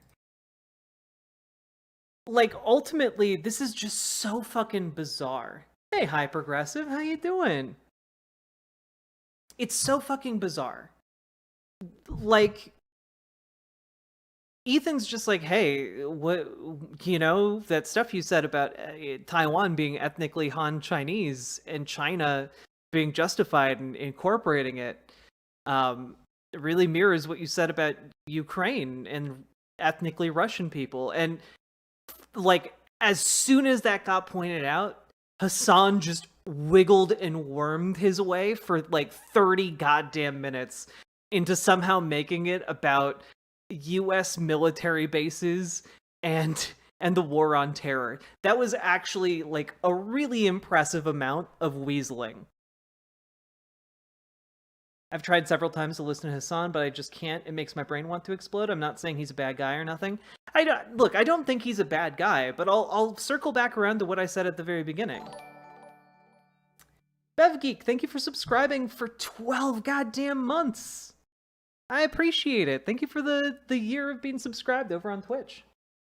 But, like, this is what I'm talking about, right? Like, it all comes back around to, frankly, not wanting to be honest about his opinion here. Like, he has American leftism syndrome, you know, like American leftist syndrome, where he has good domestic policies, as far as I can tell from Hassan. I don't watch a ton of his content. But as soon as you get to foreign policy, all of it goes out the window. It's just brains leaking out of the ears. He has no basis for understanding international relationships or fucking geopolitical power struggles. It's very frustrating. Hassan has a chip that will explode if President Xi ever hears anything anti-CCP.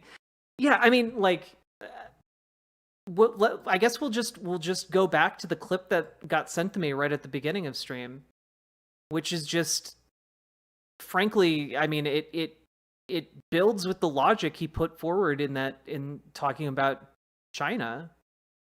But like, you feeling bad about the Crimean annexation does not change the reality of the Crimean annexation being a completely justifiable fucking act by the Russian government, okay?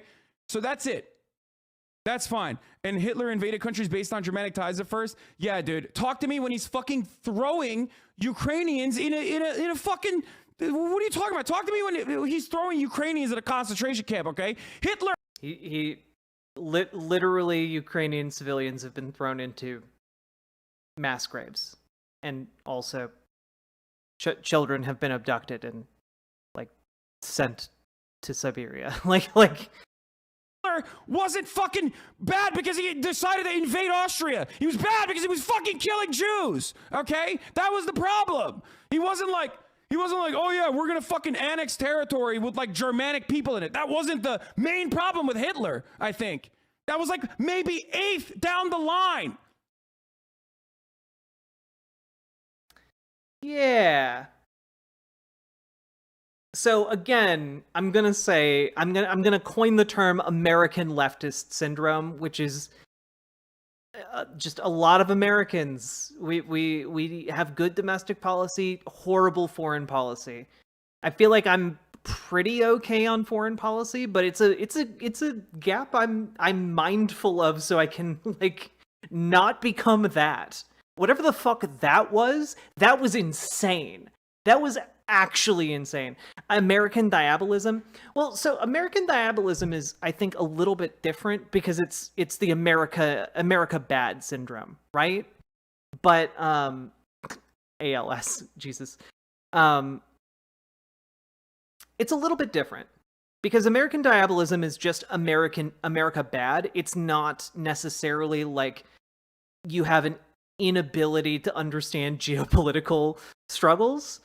And American leftist syndrome, ALS, is just, it's all encompassing. Like, as soon as you go outside of the United States, like, all of your political analysis is terrible. He sounds like a fucking loon. I mean, yeah. Again, I think Hassan's a good dude. I think he has good domestic politics. I think he has terrible international politics. Like, actual dog shit.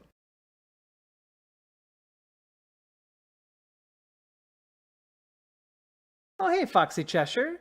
Just joined, and I watch you on Twitch. I didn't know you were here on YouTube. Vosh mentioned you're online, and I'm so happy to see you. It's Foxy Cheshire. Well, hey there. Thank you for coming on over, everybody. Also, hello, for those of you who don't know who I am. My name's Riverboat Jack. I talk about the news and politics. I'm a socialist. I advocate for workplace democracy and talk about how we can achieve that. And yeah, we also cover some leftist infighting. And yeah, I think the main thing to get out of that is Hassan could very, very, very much improve. on foreign policy. I think he's just completely wrong-headed about it. And if you gave me 30 minutes with Ethan Klein, I think I could make him a socialist.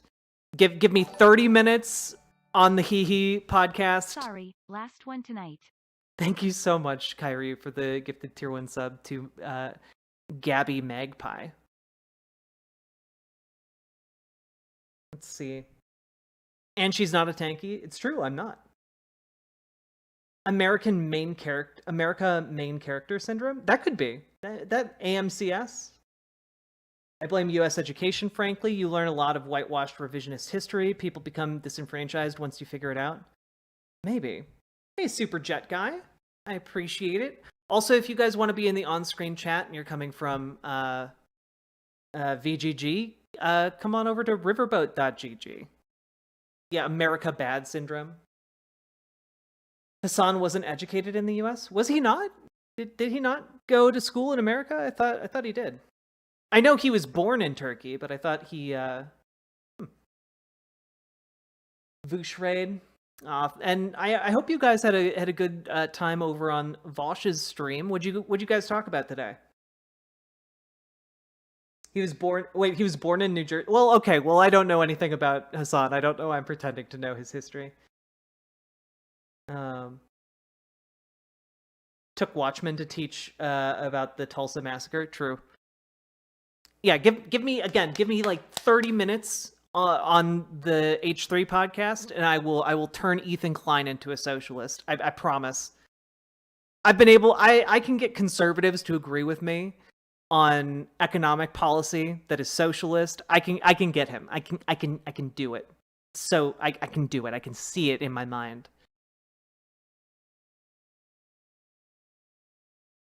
Let's see. India assassinated a guy in Canada? What? That's not on my content roster for today. Also, chat, I've now been streaming for 4 hours. If you guys have been enjoying the stream, remember to hit the follow button on Twitch, hit the subscribe button on YouTube, hit the like button on the YouTube stream if you're watching over on riverboat.gg or YouTube, and consider dropping some subs or donos, because that's how I make my living. And this show is made possible by viewers like you, and I'd appreciate being able to pay for my health insurance. Aha. The Encrypted Afro, thank you for subscribing with Prime. I appreciate it. Well, what is this now? Canada expels an Indian diplomat as it investigates a Sikh's killing. India denies an alleged link. Wait, who was assassinated? Assassinated a Sikh activist. Or Sikh. I always mess up the pronunciation. I apologize. My contribution, BWA. Malachi, thank you for gifting a sub to Code Mode. I appreciate that, and I hope they do too. It is Sikh? Okay. Let's see. Trudeau said in Parliament on Monday that Canadian intelligence agencies had been looking into the allegations after Sikh leader Hardeep Singh Nijjar, a strong... Oh! I remember now why everyone's talking about this. In addition to a possible assassination, there was a Canadian politician who tried to say that man's last name and said the N-word on the floor of Parliament. I cannot play, for obvious reasons, I can't play that clip. I can't play for you the clip where a Canadian politician drops the N-word in Parliament. Yeah, Pierre Poilievre. Yeah. Yeah, again, it's spelled Nijjar. I don't know why you would go with G's instead of the J's. Nijjar sounds like just looks like the way you would pronounce that word. But Oh boy. Snipe, Oh boy. BWA. Very knifey duck. Thank you for gifting a sub to Zilexu. Pierre is leading in the polls right now. Could be next PM. Oh my god, dude. Canada can literally not stop electing people who've done blackface or said the N-word. Jesus Christ, dude. Canadian politics are just so silly. Proving, yeah, it was tactical, I'm sure.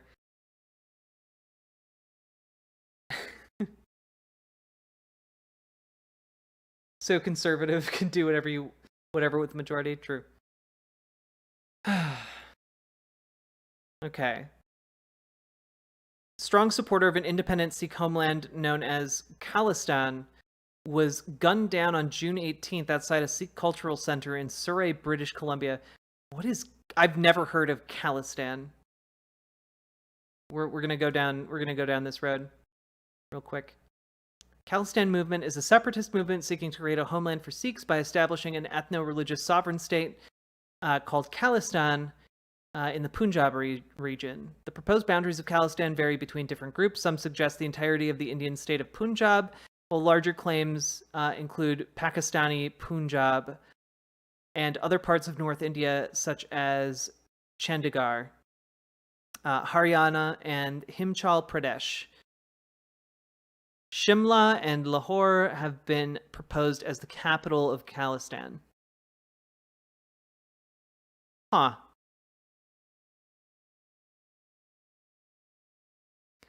So basically, just seems to be like a high concentration of Sikhs in this region, and they want to be independent.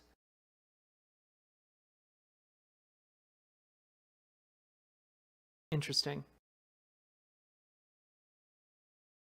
This is a really large Wikipedia article. Just want to see, like, where's it at today? In August of 2022, Amrit Singh, a self-styled radical preacher, came to prominence after being appointed as the head of the Waris Punjab Day in the wake of Deep Sidhu's death. In the wake of Deep Sidhu's death, I'm apologizing profusely for my pronunciation of any of these names. A succession described as illegitimate by relatives and some associates of Sidhu. He subsequently embarked on a campaign and numerous preaching tours advocating for the creation of Khalistan and for Sikhs to receive baptism, imbibe religious austerities. What does that mean? And to shun drugs and other vices. He glorified the use of violence and weapons during public events.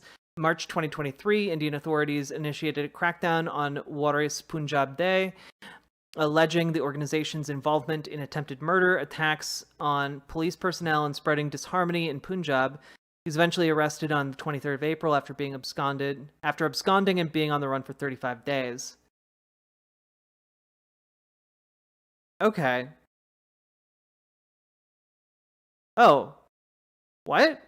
Okay, I didn't hear about this part. On July 2nd, Khalistani supporters set the Indian consulate in San Francisco on fire. The arson attempt was promptly suppressed by the San Francisco Fire Department, resulting in limited damage to the building and no injuries to the staffers present. Huh. I have literally never heard of this movement before. Yeah.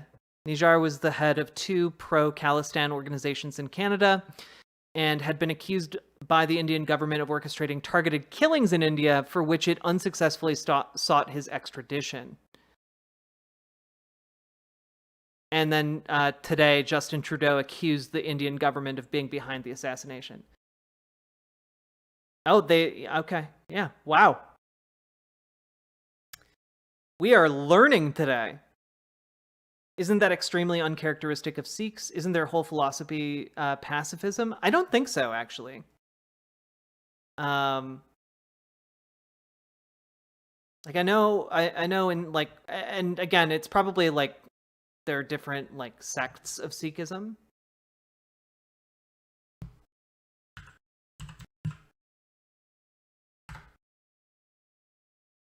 But it's not something I know a ton about. Passive. I don't think there's anything within Sikhism about pacifism inherently. The same way there's nothing like inherently within Buddhism that's about pacifism. It's just that most Buddhist monks are pacifists, but you will still find militant organizations within Buddhism that are more than willing to enact like genocidal violence. Yeah, exactly, Sophie. The Buddhist genocide of the Tamils in Sri Lanka. Yeah, no, I think it's actually kind of the opposite. I think Sikhs actually have a pretty militaristic tradition. Like, I think don't Sikhs usually or traditionally have like ceremonial swords? Yeah. Exactly, Code Mode. I would love to watch that. I think you could do it. Hey, look, if you guys want to get me on H3H3, go tweet at Ethan Klein to get me on H3H3. Do it.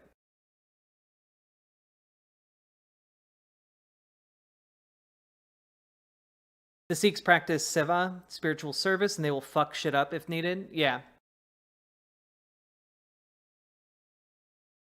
Yeah, so that makes sense.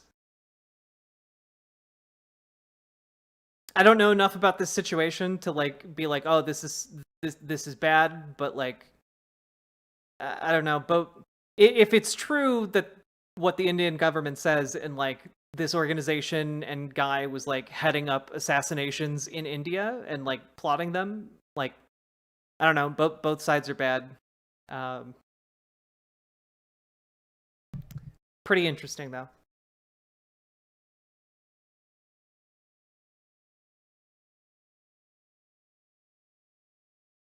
Yeah, look, religious fundamentalism, whatever religion it is always going to be destructive.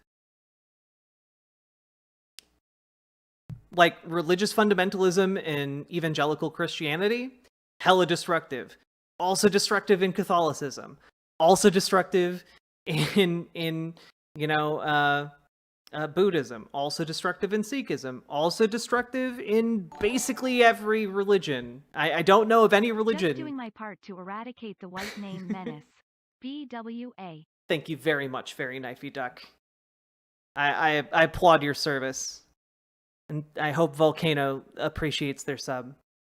But no, it's destructive. It's a destructive tendency within any religious belief. And you can find it, by the way, in things as like small as like astrology. You can find people who are willing to shape their entire lives around astrology and astrological signs. You know, even to the point of committing violence. You can find people who are doing that when it comes to like fundamentalist understandings of like QAnon. You know, like this is not an uncommon thing within just ideologies broadly. Die, you Capricorn scum.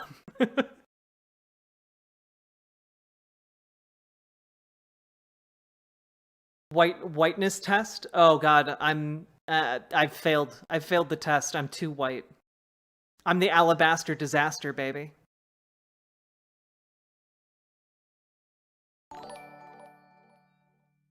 The Richie Buzz, thank you for subscribing with Prime. I appreciate you giving me those Jeff Bezos bucks.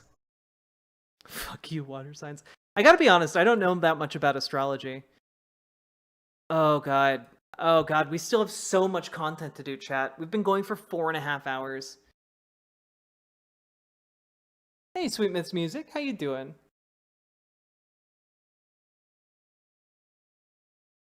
Alright, so we have a couple of options here.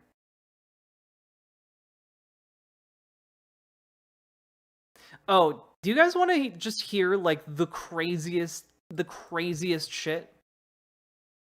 I came across this TikTok, and I think it perfectly encapsulates why the kind of the dynamic that can happen with relationships, and why women, as a general rule of thumb, can tend to be pretty nervous about meeting men, as a general rule of thumb. It also makes a pretty good case for gun ownership if you are at in kind of an at-risk population. So let's take a look at this, okay? Just came across this the other day, and it's fucking wild. So strap yourselves in, all right? The whole trajectory of your life. When I was 22, I agreed. So, what is one small unimportant decision you made that changed the whole trajectory of your life? The whole trajectory of your life. When I was 22, I agreed to go on a date with someone, and after the second date, I decided that I wasn't really feeling it. And I let him know that I wasn't really feeling it, and I had a lot of other stuff going on, and he said, it's okay, I have a lot of stuff going on too. And I thought everything was fine until about a month and a half later when he decided that everything was not fine. And he started messaging me hundreds of times a day, telling that right there, don't do that. Don't do that. Don't, like, if you part ways amicably with somebody, don't message them like crazy. Don't do it. Delete their number. Throw away your phone. Whatever you got to do to not do that. But it gets so much worse. Telling me that he had changed his mind and I had pissed in his Cheerios and that he was a good man and he deserved a chance. And at first I blew it off and I was kind of annoyed, like, who do you think you are? But then it started. Also, if you're the type of person who is texting someone hundreds of times per day and stalking them, you're not a good man. To get really scary really quickly when he started sending me pictures of the outside of my house, telling me that he was planning a raid and he deserved a chance because he was a good man. And so this went on for like a month. I would literally wake up. If you are planning to raid somebody's house because they don't want to date you, you are not a good person. To dozens of phone calls, and I started filing police reports. He would actually take pictures of me filing police reports and tell me that that was a stupid idea, that a restraining order was just a piece of paper. He would take pictures of me talking to the police whenever he came around and I called them and they weren't able to find them, and be like, oh, all they would have had to do was look up and see me. He would talk complete strangers into stuff, so I wasn't able to trust anybody. He would get information out of my neighbors by pretending that he was my boyfriend and he was just worried about me. 2 dates. I eventually had to move out of my apartment because a restraining order truly is just a piece of paper.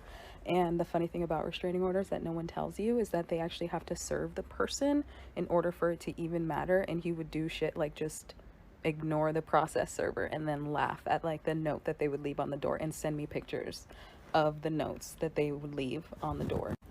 So, like, also keep in mind that, like, one of the, like a restraining order is just a piece of paper, right? Like, the important thing is, though, that if you need one, you should get one, even if it's not effective, because it provides a paper trail.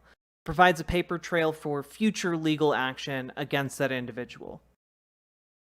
Eventually got so bad that I stopped sleeping because he would tell me that he was outside, that he was planning a raid, that he was going to bring multiple people and he was going to kick my door in, and that was going to be the end of it. And I went to the police probably 5-10 times. I filed, I think, like 10 police reports, and they were like, there's nothing we can do, there's nothing we can do, he hasn't hurt you. Despite the fact that he was threatening to hurt me, I wasn't able to keep a job at this time. I literally call this year the year of the jobs because I had so many jobs.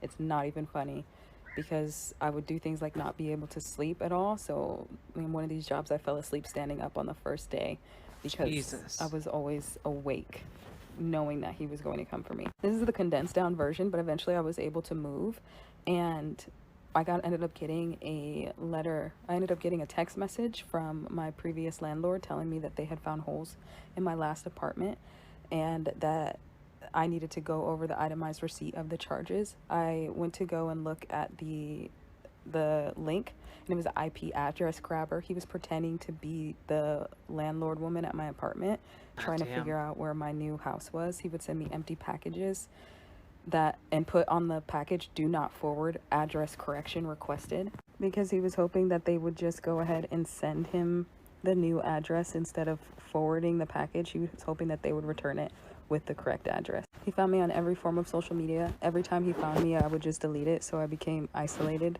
I couldn't trust anyone to not accidentally give him... Yeah, again, this is 2 dates. 2 dates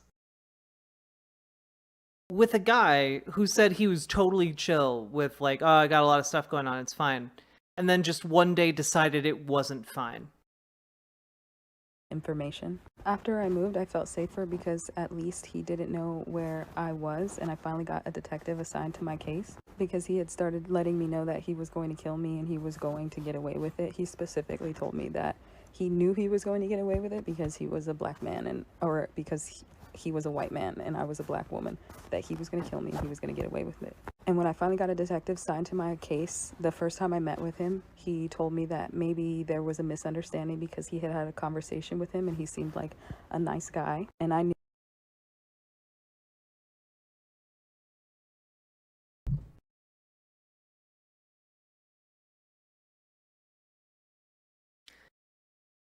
Yeah, look, like, I cannot emphasize enough that sometimes cops absolutely don't want to help you. Because again, this isn't just in one spot that she's gone to the cops. This is in multiple locations that she's gone to the cops. Multiple places that she has filed police reports.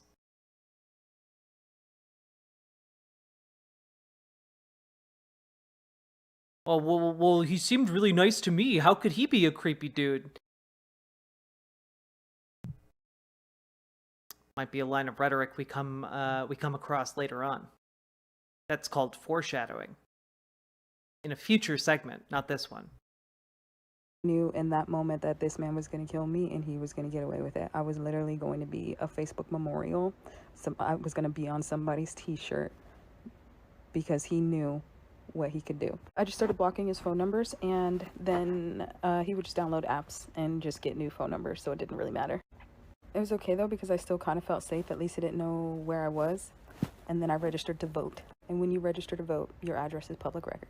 And he found me. So I grew up in Southern California, and I grew up very anti-firearm because my dad was paralyzed from the chest down literally 4 months, a couple months before I was born. Him and my mom were both shot just sitting in a car minding their own business in some random like initiation type of thing. So it was very anti-firearm, but it got to this point where I was like, holy crap, like no one is coming to save me. Like, yeah, look, and I feel like I need to emphasize this specifically for like trans folk and like gender non-conforming people in my audience, because I know we got a lot of you guys here.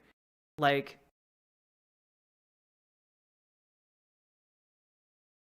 when the power of the state is turned against us specifically, right? Cops are not going to help us. They aren't going to help us. So when people who wish us,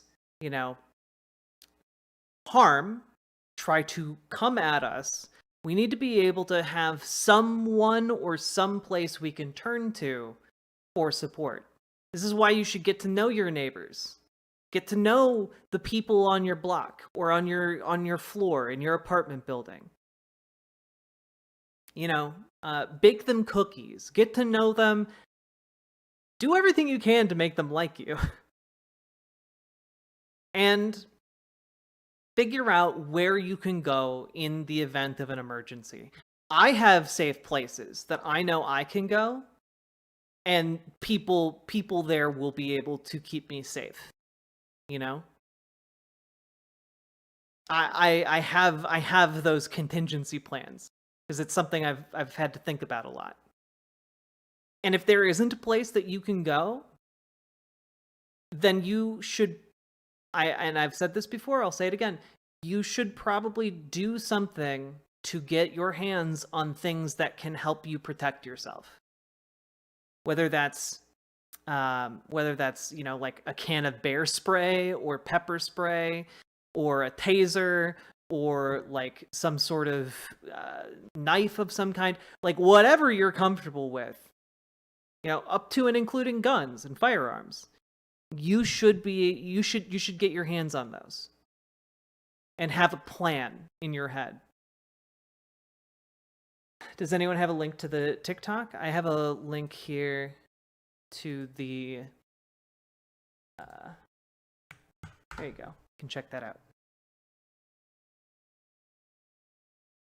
But yeah, if you have suicide concerns, maybe don't get a firearm, but either find a safe place you can go to, or knives are good, pepper spray, tasers, self-defense items that are not guns.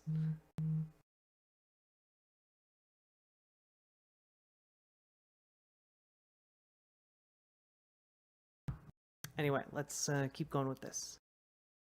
Like, I'm a law-abiding citizen. I'm doing everything that I'm supposed to be doing. And these people are telling me that there's nothing that they can do unless he hurts me. So he started to get really frustrated that he wasn't able to reach me. And he started to let me know that, hey, I need to meet him at this certain place, or he was going to start making good on his plan. And by this time, there wasn't too many ways that he could get in contact with me. He got down to the point where he found me on Duolingo and then started messaging me there. Eventually, he... Jesus. Imagine getting messages on Duolingo. That's crazy. Not gonna lie, neighbors here are going to be about as hostile as the cops. Being trans in Eastern Europe right now literally just means you void your rights as a human being, which is sickening. Yeah, and honestly, it could be that you need to get GTFO. You need to move to someplace safe. I know someone who recently drove down to Florida to bring a trans person. Cataclysm gifted asterisk Cataclysm. Tier 1 asterisk subscriptions. Thank you so much for the 3 gifted Tier 1 subs. I really appreciate that.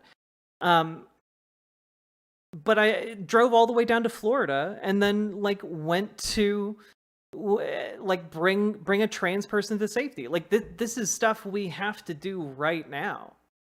And so we just need to be we need to be exploring all of our options to keep ourselves safe, because I care about you guys. I don't want you guys to get hurt. And this story just made me think of the trans community and people who are in vulnerable positions. And I think this is good advice for everyone and a good story for everyone to hear, because frankly, things can get very bad very quickly.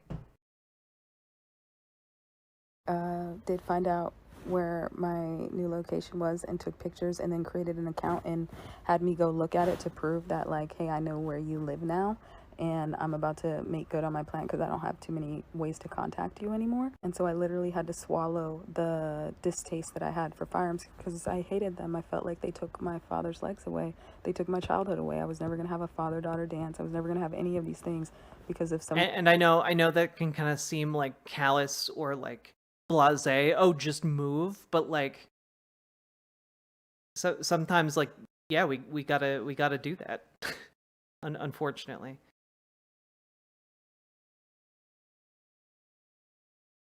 Yeah, also, yes, worthwhile to note, GamerG, that booby trapping your home is actually illegal. Don't do that.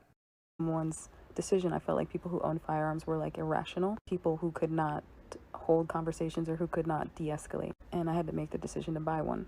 And I'm not advocating for anyone to purchase one. In fact, I resent the fact that I had to #America, and I don't want any far-right group trying to use me as an example of why people should own firearms, because they shouldn't. We should just have better laws to actually protect people. But True. I digress. We're about True. 7 months You're in right, now. though.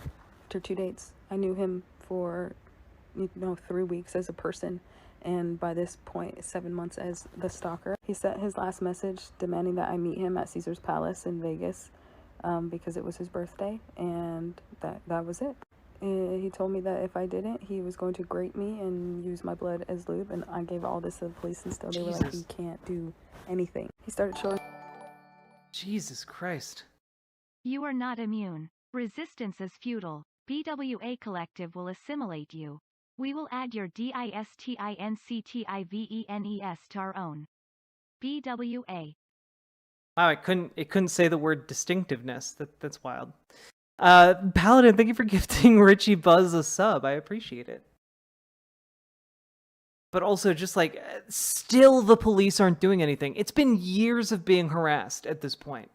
Going up outside of my new place and just banging on the door and ringing the doorbell. For a really long time, I wasn't able to hear doorbells ringing because of how horrifying this sound was, just ring, ring, ring, ring, ring, ring, ring. I would actually be recording him ringing my doorbell and on the phone with the police, and he would still dodge them.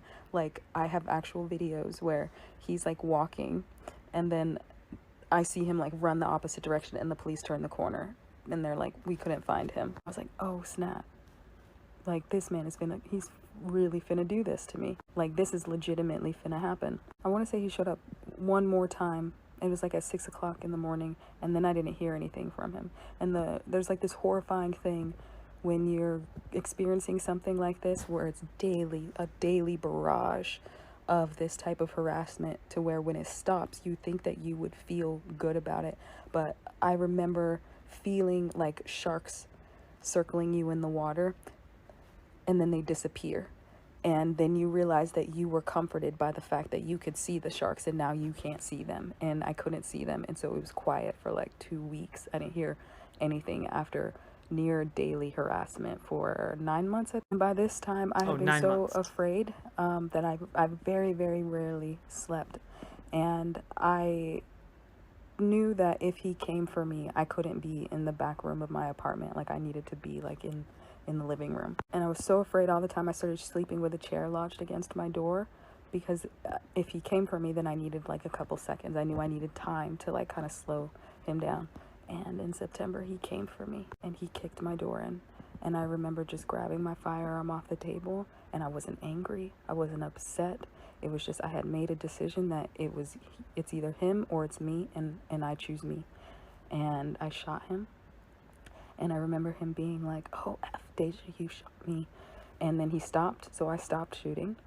And then he disappeared. And I thought that I was going insane because I didn't see anything. And I called the police, and I told them, hey, I just shot my stalker. He was nowhere to be found. And I was like, holy crap, I'm going to jail tonight. I just fired a gun in an apartment building. 30 minutes later, they found him. He was hiding in the bushes. The police dogs caught him. Normally, anytime that the police came, he would just run from them. And he didn't recognize how hurt he was at this point in time, so he wasn't able to. And I just remember feeling so glad that other people could see him. Very long story short, he didn't die. He went to jail, but he was pretty jacked up. And I knew at that point that I wanted my firearm to be an extension of myself, so I actually started working in a gun range, being a part of Refuse to be a Victim courses to help other women feel empowered to protect themselves. I ended up getting heavy metals toxicity working at that range, and was just like not in a good headspace from going immediately to work in that type of environment without fully dealing with what had just happened to me, and ended up leaving and working at a call center.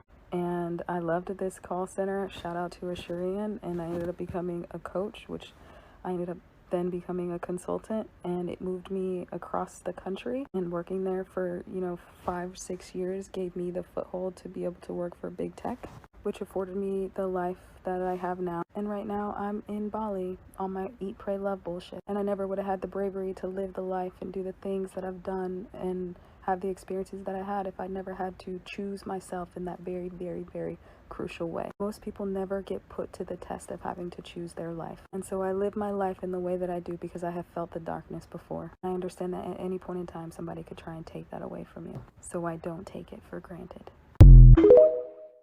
Just god damn. What an absolute roller coaster. But like at a certain point, like it's really relatable. Like a horrifying situation, but really sadly relatable.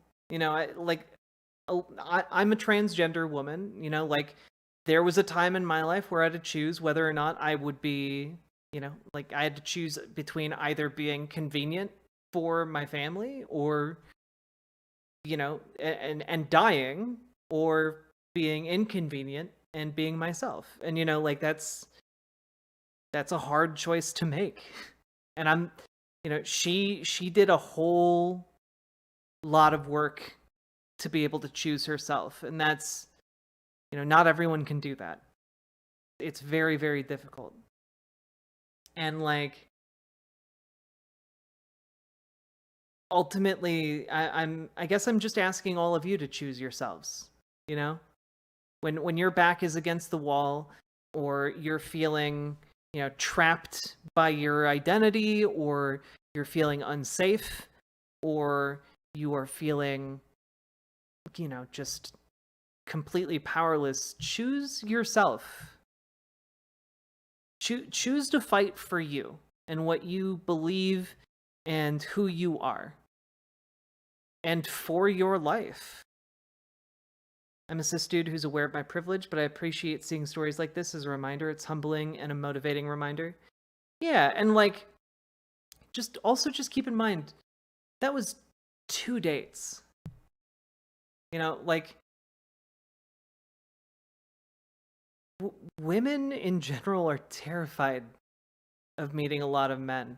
Which, by the way, is why one of the reasons why personality matters so much in men, because it's the personality where we're like, okay, you're not going to like murder us or just on a whim turn our life into a living hell, you know? Like, choosing to be myself was the best choice I ever made in my life. Hell yeah. And you don't have to do it alone, even if it feels that way often. There's good people out there. Exactly, Rask. Like, there are just so many layers to this story, and I thought it'd be really interesting to bring up for folks.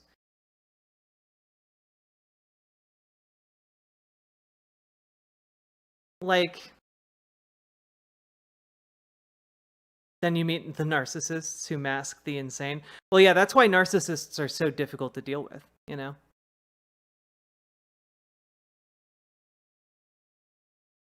Does that count as mainstream news? Maybe, one hand wonder. Some horrifying shit, crazy how deranged people can be. Absolutely. Like, good on her for, like, you know, taking the steps she needed to be safe, coming up with a plan, and then being able to, like, see it through. You know, those are not, you know, easy things on any level. As a giver, I'm such a target for them too. I'm always on guard. Yeah, they're Salmon Moose. Without going into too many details, I think I've told this story on stream before, but there was a period of time where I was early on in my transition, and I was targeted by someone in the industry I worked in, and turned out that they were like basically trying to use me for clout and as I quote emotional Kleenex, because queer trans ladies are easy to manipulate, and also tried to blackmail me, essentially. There was a wide blackmail scheme going on. So that was an interesting time in my life, and it gave me a lot of insight into the fact that, like, yeah, there are people who are actually like genuinely monsters, you know? I'm down some 200k because I see the best in everyone. Damn, Salmon Moose. Jesus.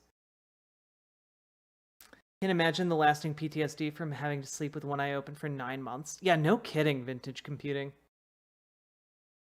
It sucks because I have a terminally ill father who is transphobic. Do I continue to change in front of him before he passes, or choose transition now, which is urgent for me?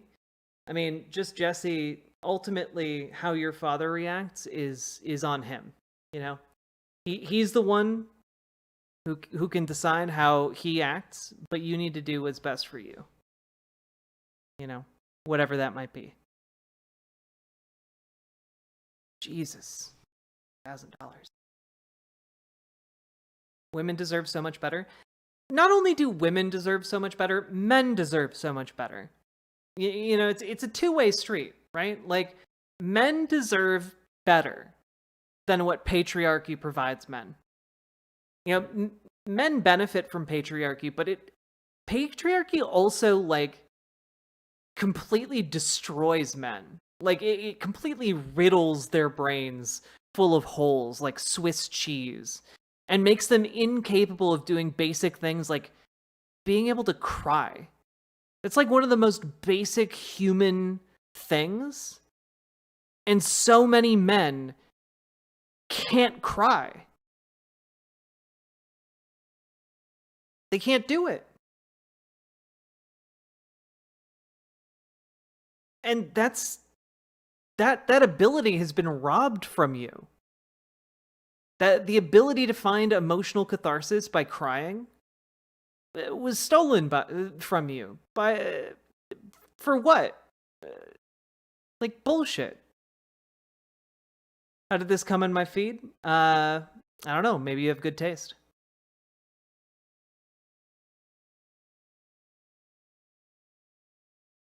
The amount of shame I got from family and later friends in college for not actively chasing sex and dates as a closeted asexual was disgusting. We have feelings. Yeah.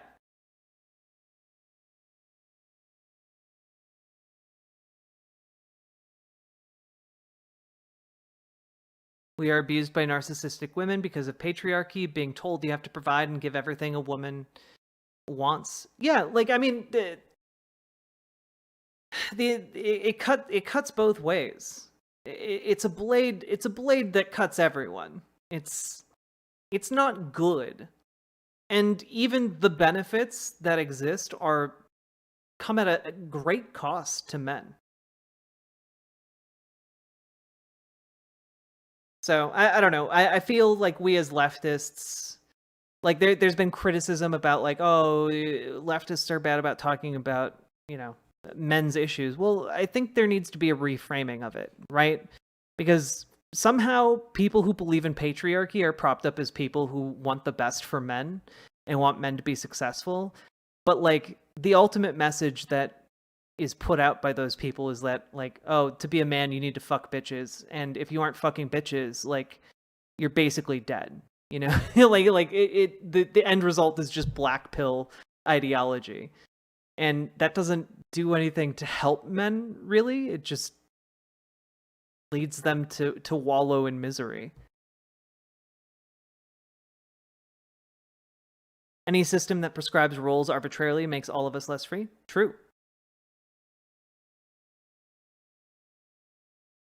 That's not the message. What's the message, Deidre?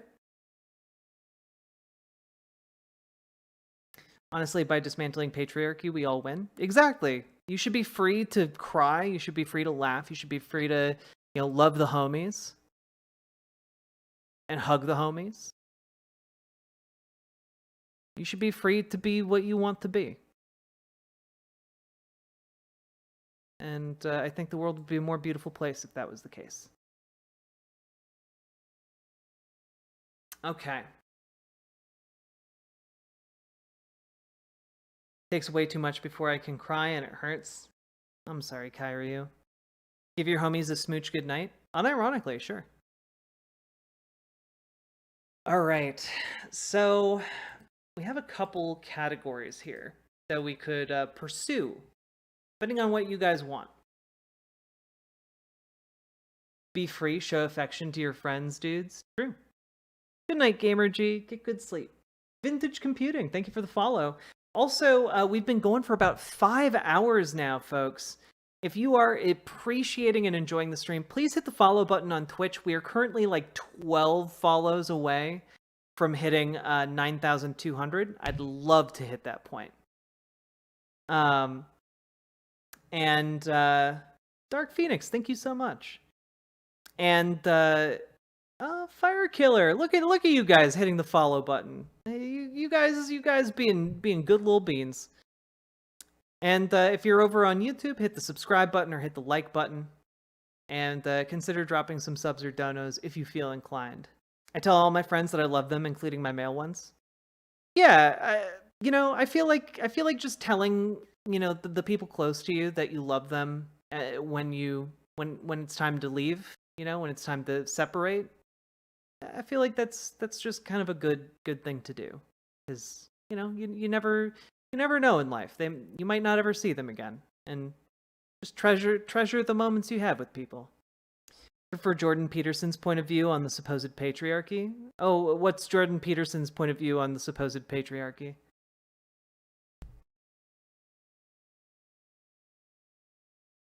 And men do need to be more emotionally open. It's an expression of freedom and love. Well, it's also just healthy. It's not healthy to, suppress your emotions. All it does is make you develop different emotional and personality disorders. Like it's not good. It harms you. Tell men they're handsome when they are too. It's true. I received a compliment from a stranger today, and I still feel good about it. Compliment people, and not in a weird, creepy way. Just, you know, it's okay to pay compliments to folks.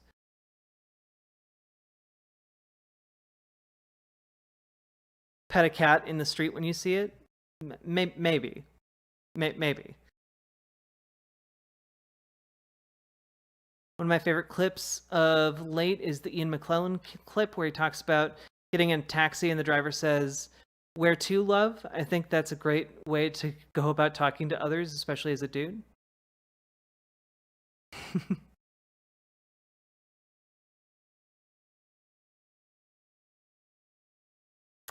Sam and Moose, I think that was a good swing and a bit of a miss. I just worry that I'll come off creepy as a cis male complimenting people.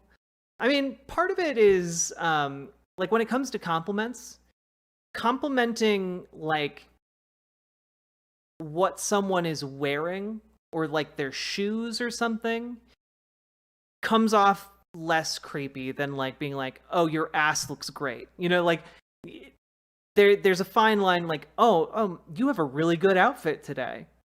Or your hair, you like, "Oh, wow, you've styled your hair in a really interesting way." Like, that's so cool. You know, being able to compliment someone like that versus like talking about how good their legs look or like, you know, "Oh, your breasts look amazing." You know, like that. There's a difference. Yeah, makeup also totally acceptable to compliment. Hair, makeup, clothes.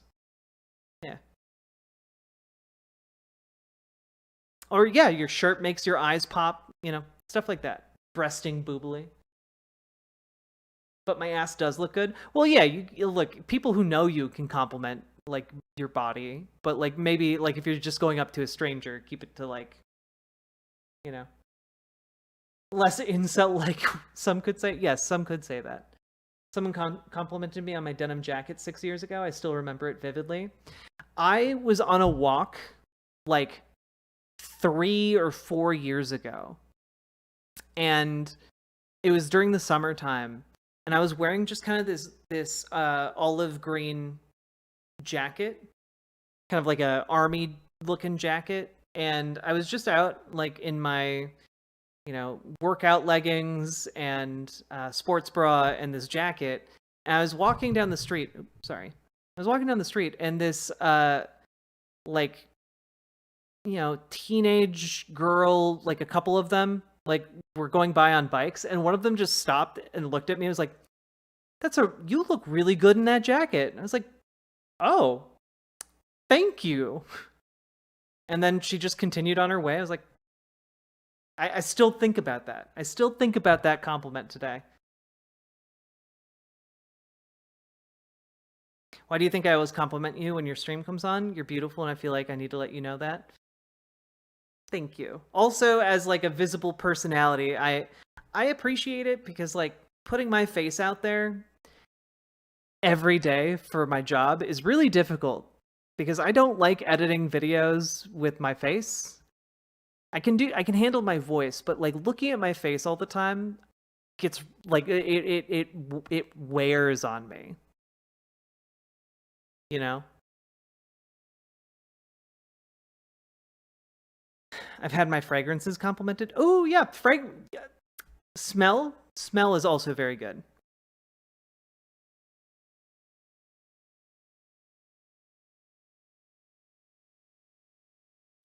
That's a very good rule of thumb, Very Knifey Duck. You have good taste versus I bet you taste good. Yes. My rule of thumb for compliments is to try to make something that they have chosen, like a shirt, hairdo. Yeah, exactly. Versus like a body part. Yeah.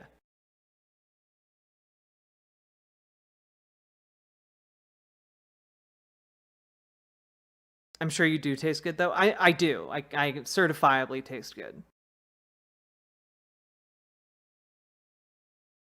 Old ladies have either the best or the worst perfume. No, Drago, you're 100% correct on that. Because either either they have dedicated a lifetime to cultivating like the scent that fits them perfectly, or they've only recently got into like perfume and they don't really care about the smell of it, and it can be like very hit or miss, you know? There's very little wiggle room between those two things. Okay. Chat, I got some questions for you. Okay? Now, do you want to talk about... You know what? Fuck it. I'm gonna run a poll. I'm running a poll on the .gg. So if you want to participate in it, go to riverboat.gg. Okay. /vote. What content? Content.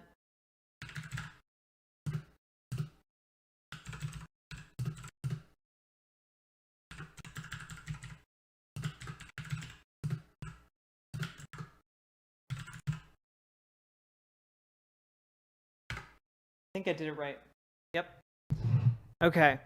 If you want to talk about trans issues, we got Unity, we got Russell Brand, we got Sneeko. What do you want? Vote. You only have like 15 seconds left. Go, go, go, go, go, go, go, go, go.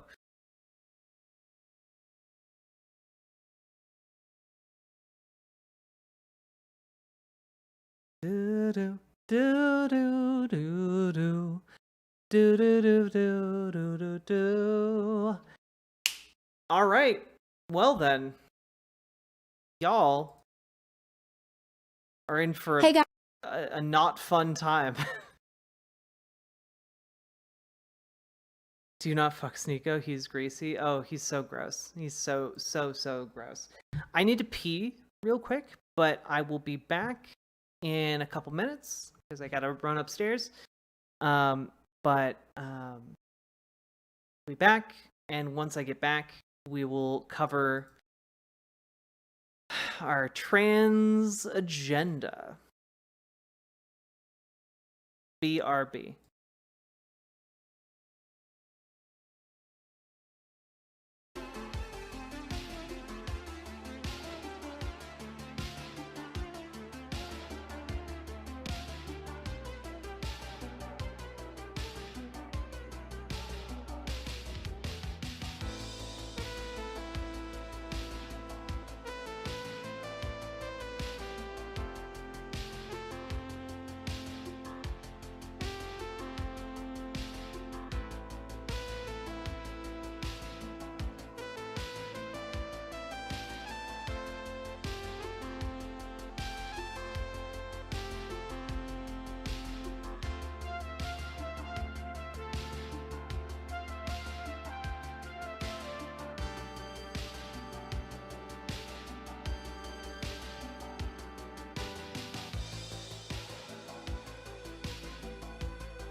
Hello, everybody.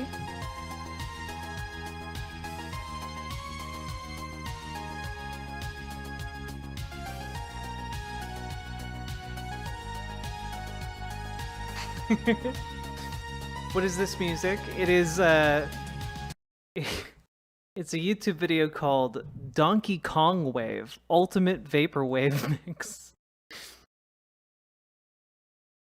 Because you see, if I play video game remixes, I can't be slapped by copyright.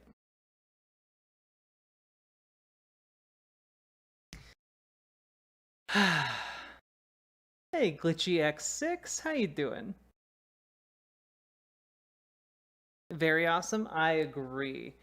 Ya boy, Ratman, thank you for hitting the follow button. And chat, we are 10 follows on Twitch away from hitting 9,200, and I've been getting edged by that number for literal weeks. So if you can help me reach that number, I would appreciate it.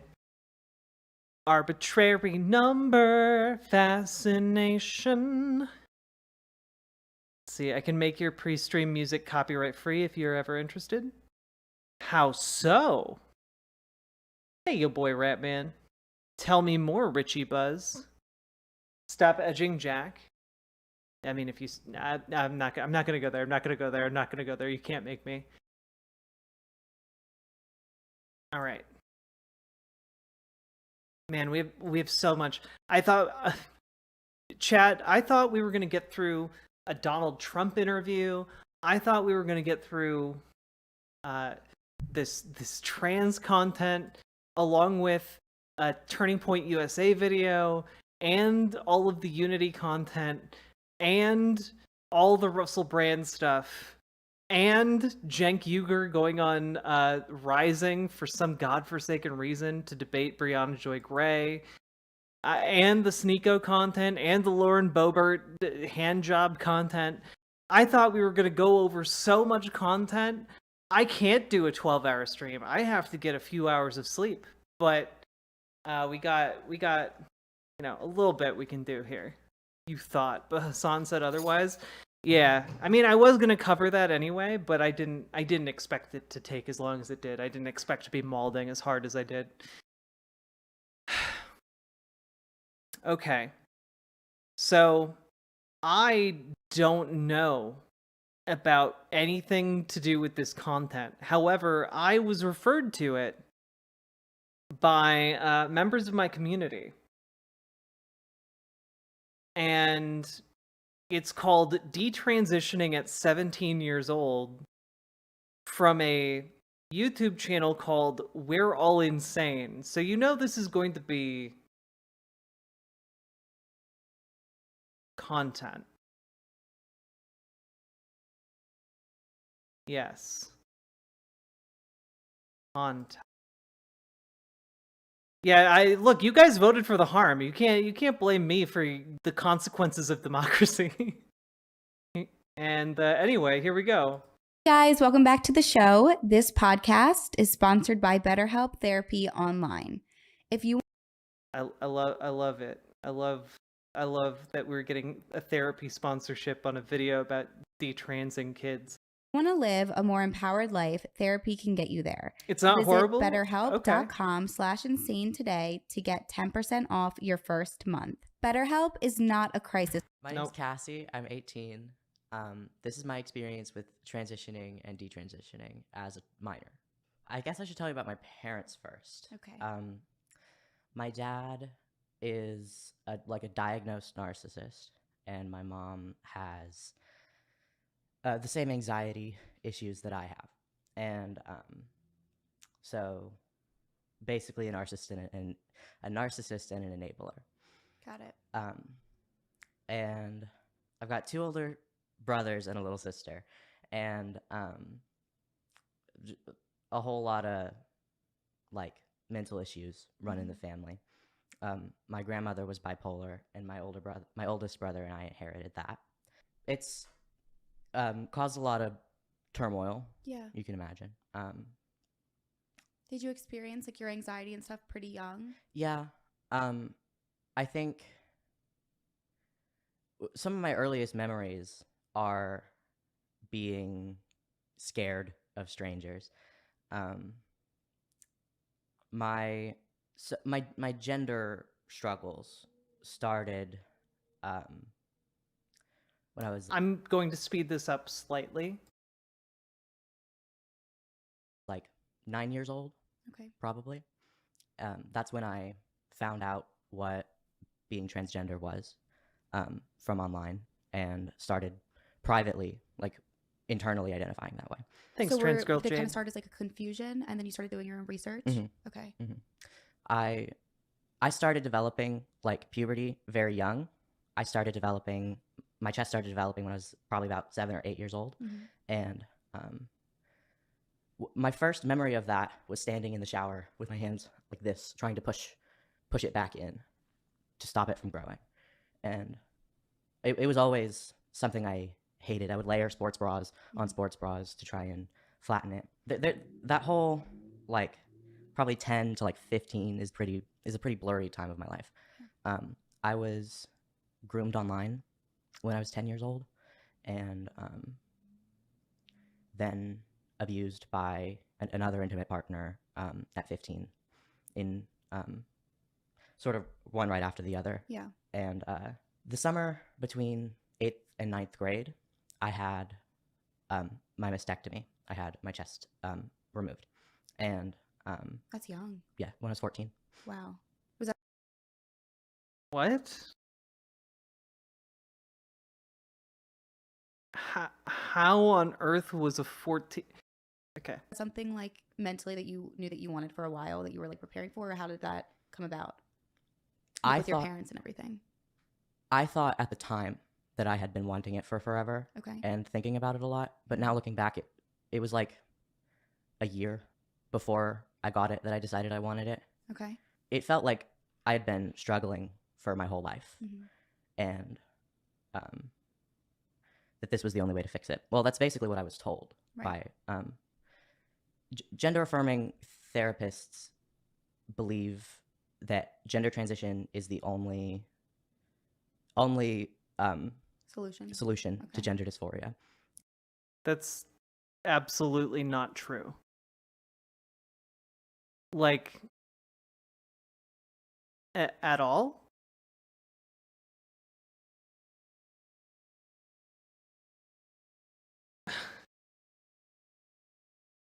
I don't know this podcast. But there are gender therapists who specialize in this who will, like, you know, very, very heavily suggest, you know, puberty blockers, especially for someone who's like, you know, between 10 to 15, you know. I don't know any gender therapist that's going to recommend a 14-year-old get a mastectomy. But also, like,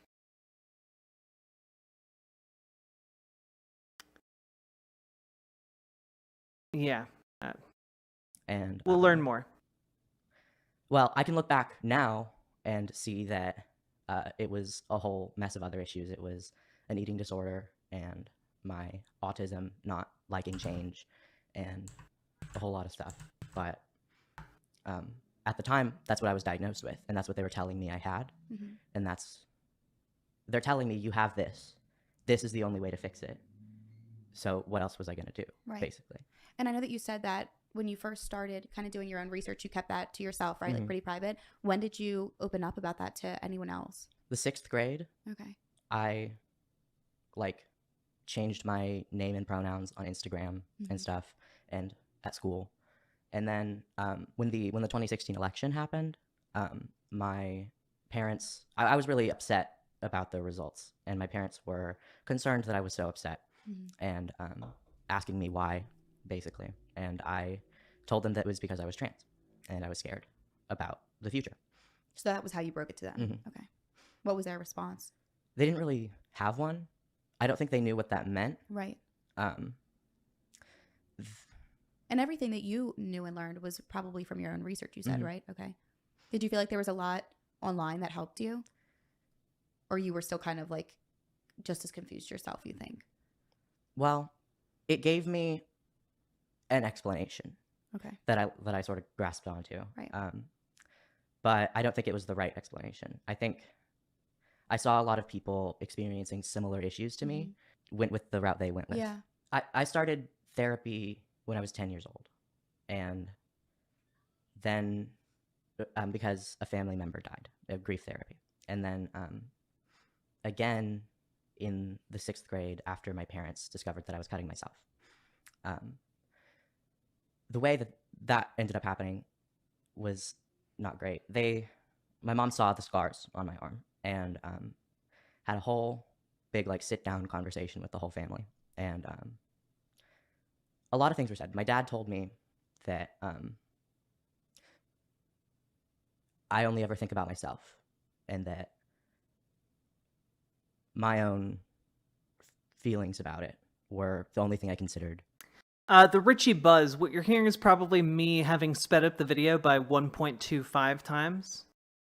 Yeah. It's less Ben Shapiro affect and more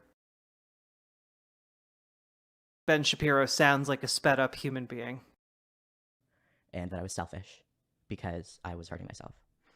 And I started going to therapy, and that therapist told me when I came out to her about being trans, she told me that I should find God, and that would heal me, and I wouldn't feel that way anymore.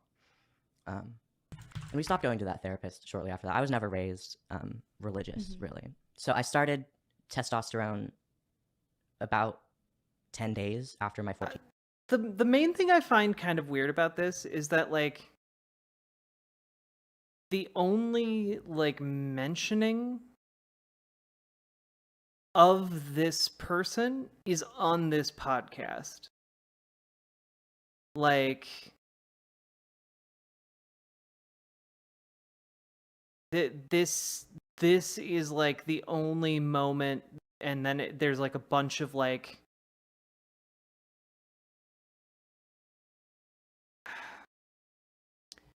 it's just kind of shocking and strange, I guess. I mean, it could be true. It could be medical malpractice, but like if it is, like, clearly someone pressured into transitioning when they don't want to would have grounds to sue the doctor for medical malpractice. 14th birthday. And then I had in November, and then I had my mastectomy the next June. I honestly think I always knew it was a mistake. Wait, what? 14th birthday. Testosterone about 10 days after my 14th birthday. And then I had in November, and then I had my mastectomy the next June. I honestly think I always knew it was a mistake.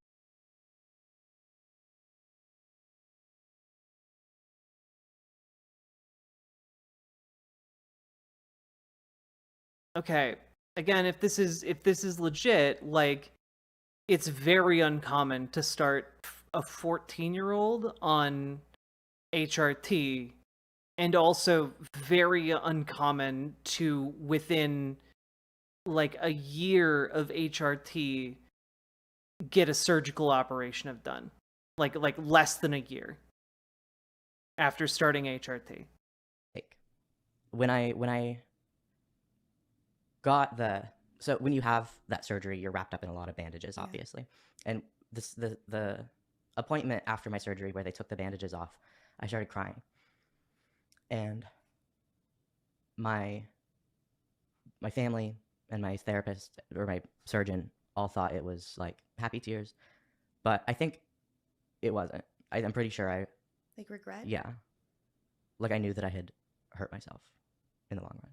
I remember probably a month after the surgery, I learned what a breast reduction was. And that's when I knew that I had made the wrong decision. Yeah. Because that's what I wanted, really. Right. Just like smaller boobs. I'd always told people that if I had been born with like B cups, I would have never gotten. Right. I wouldn't have wanted it.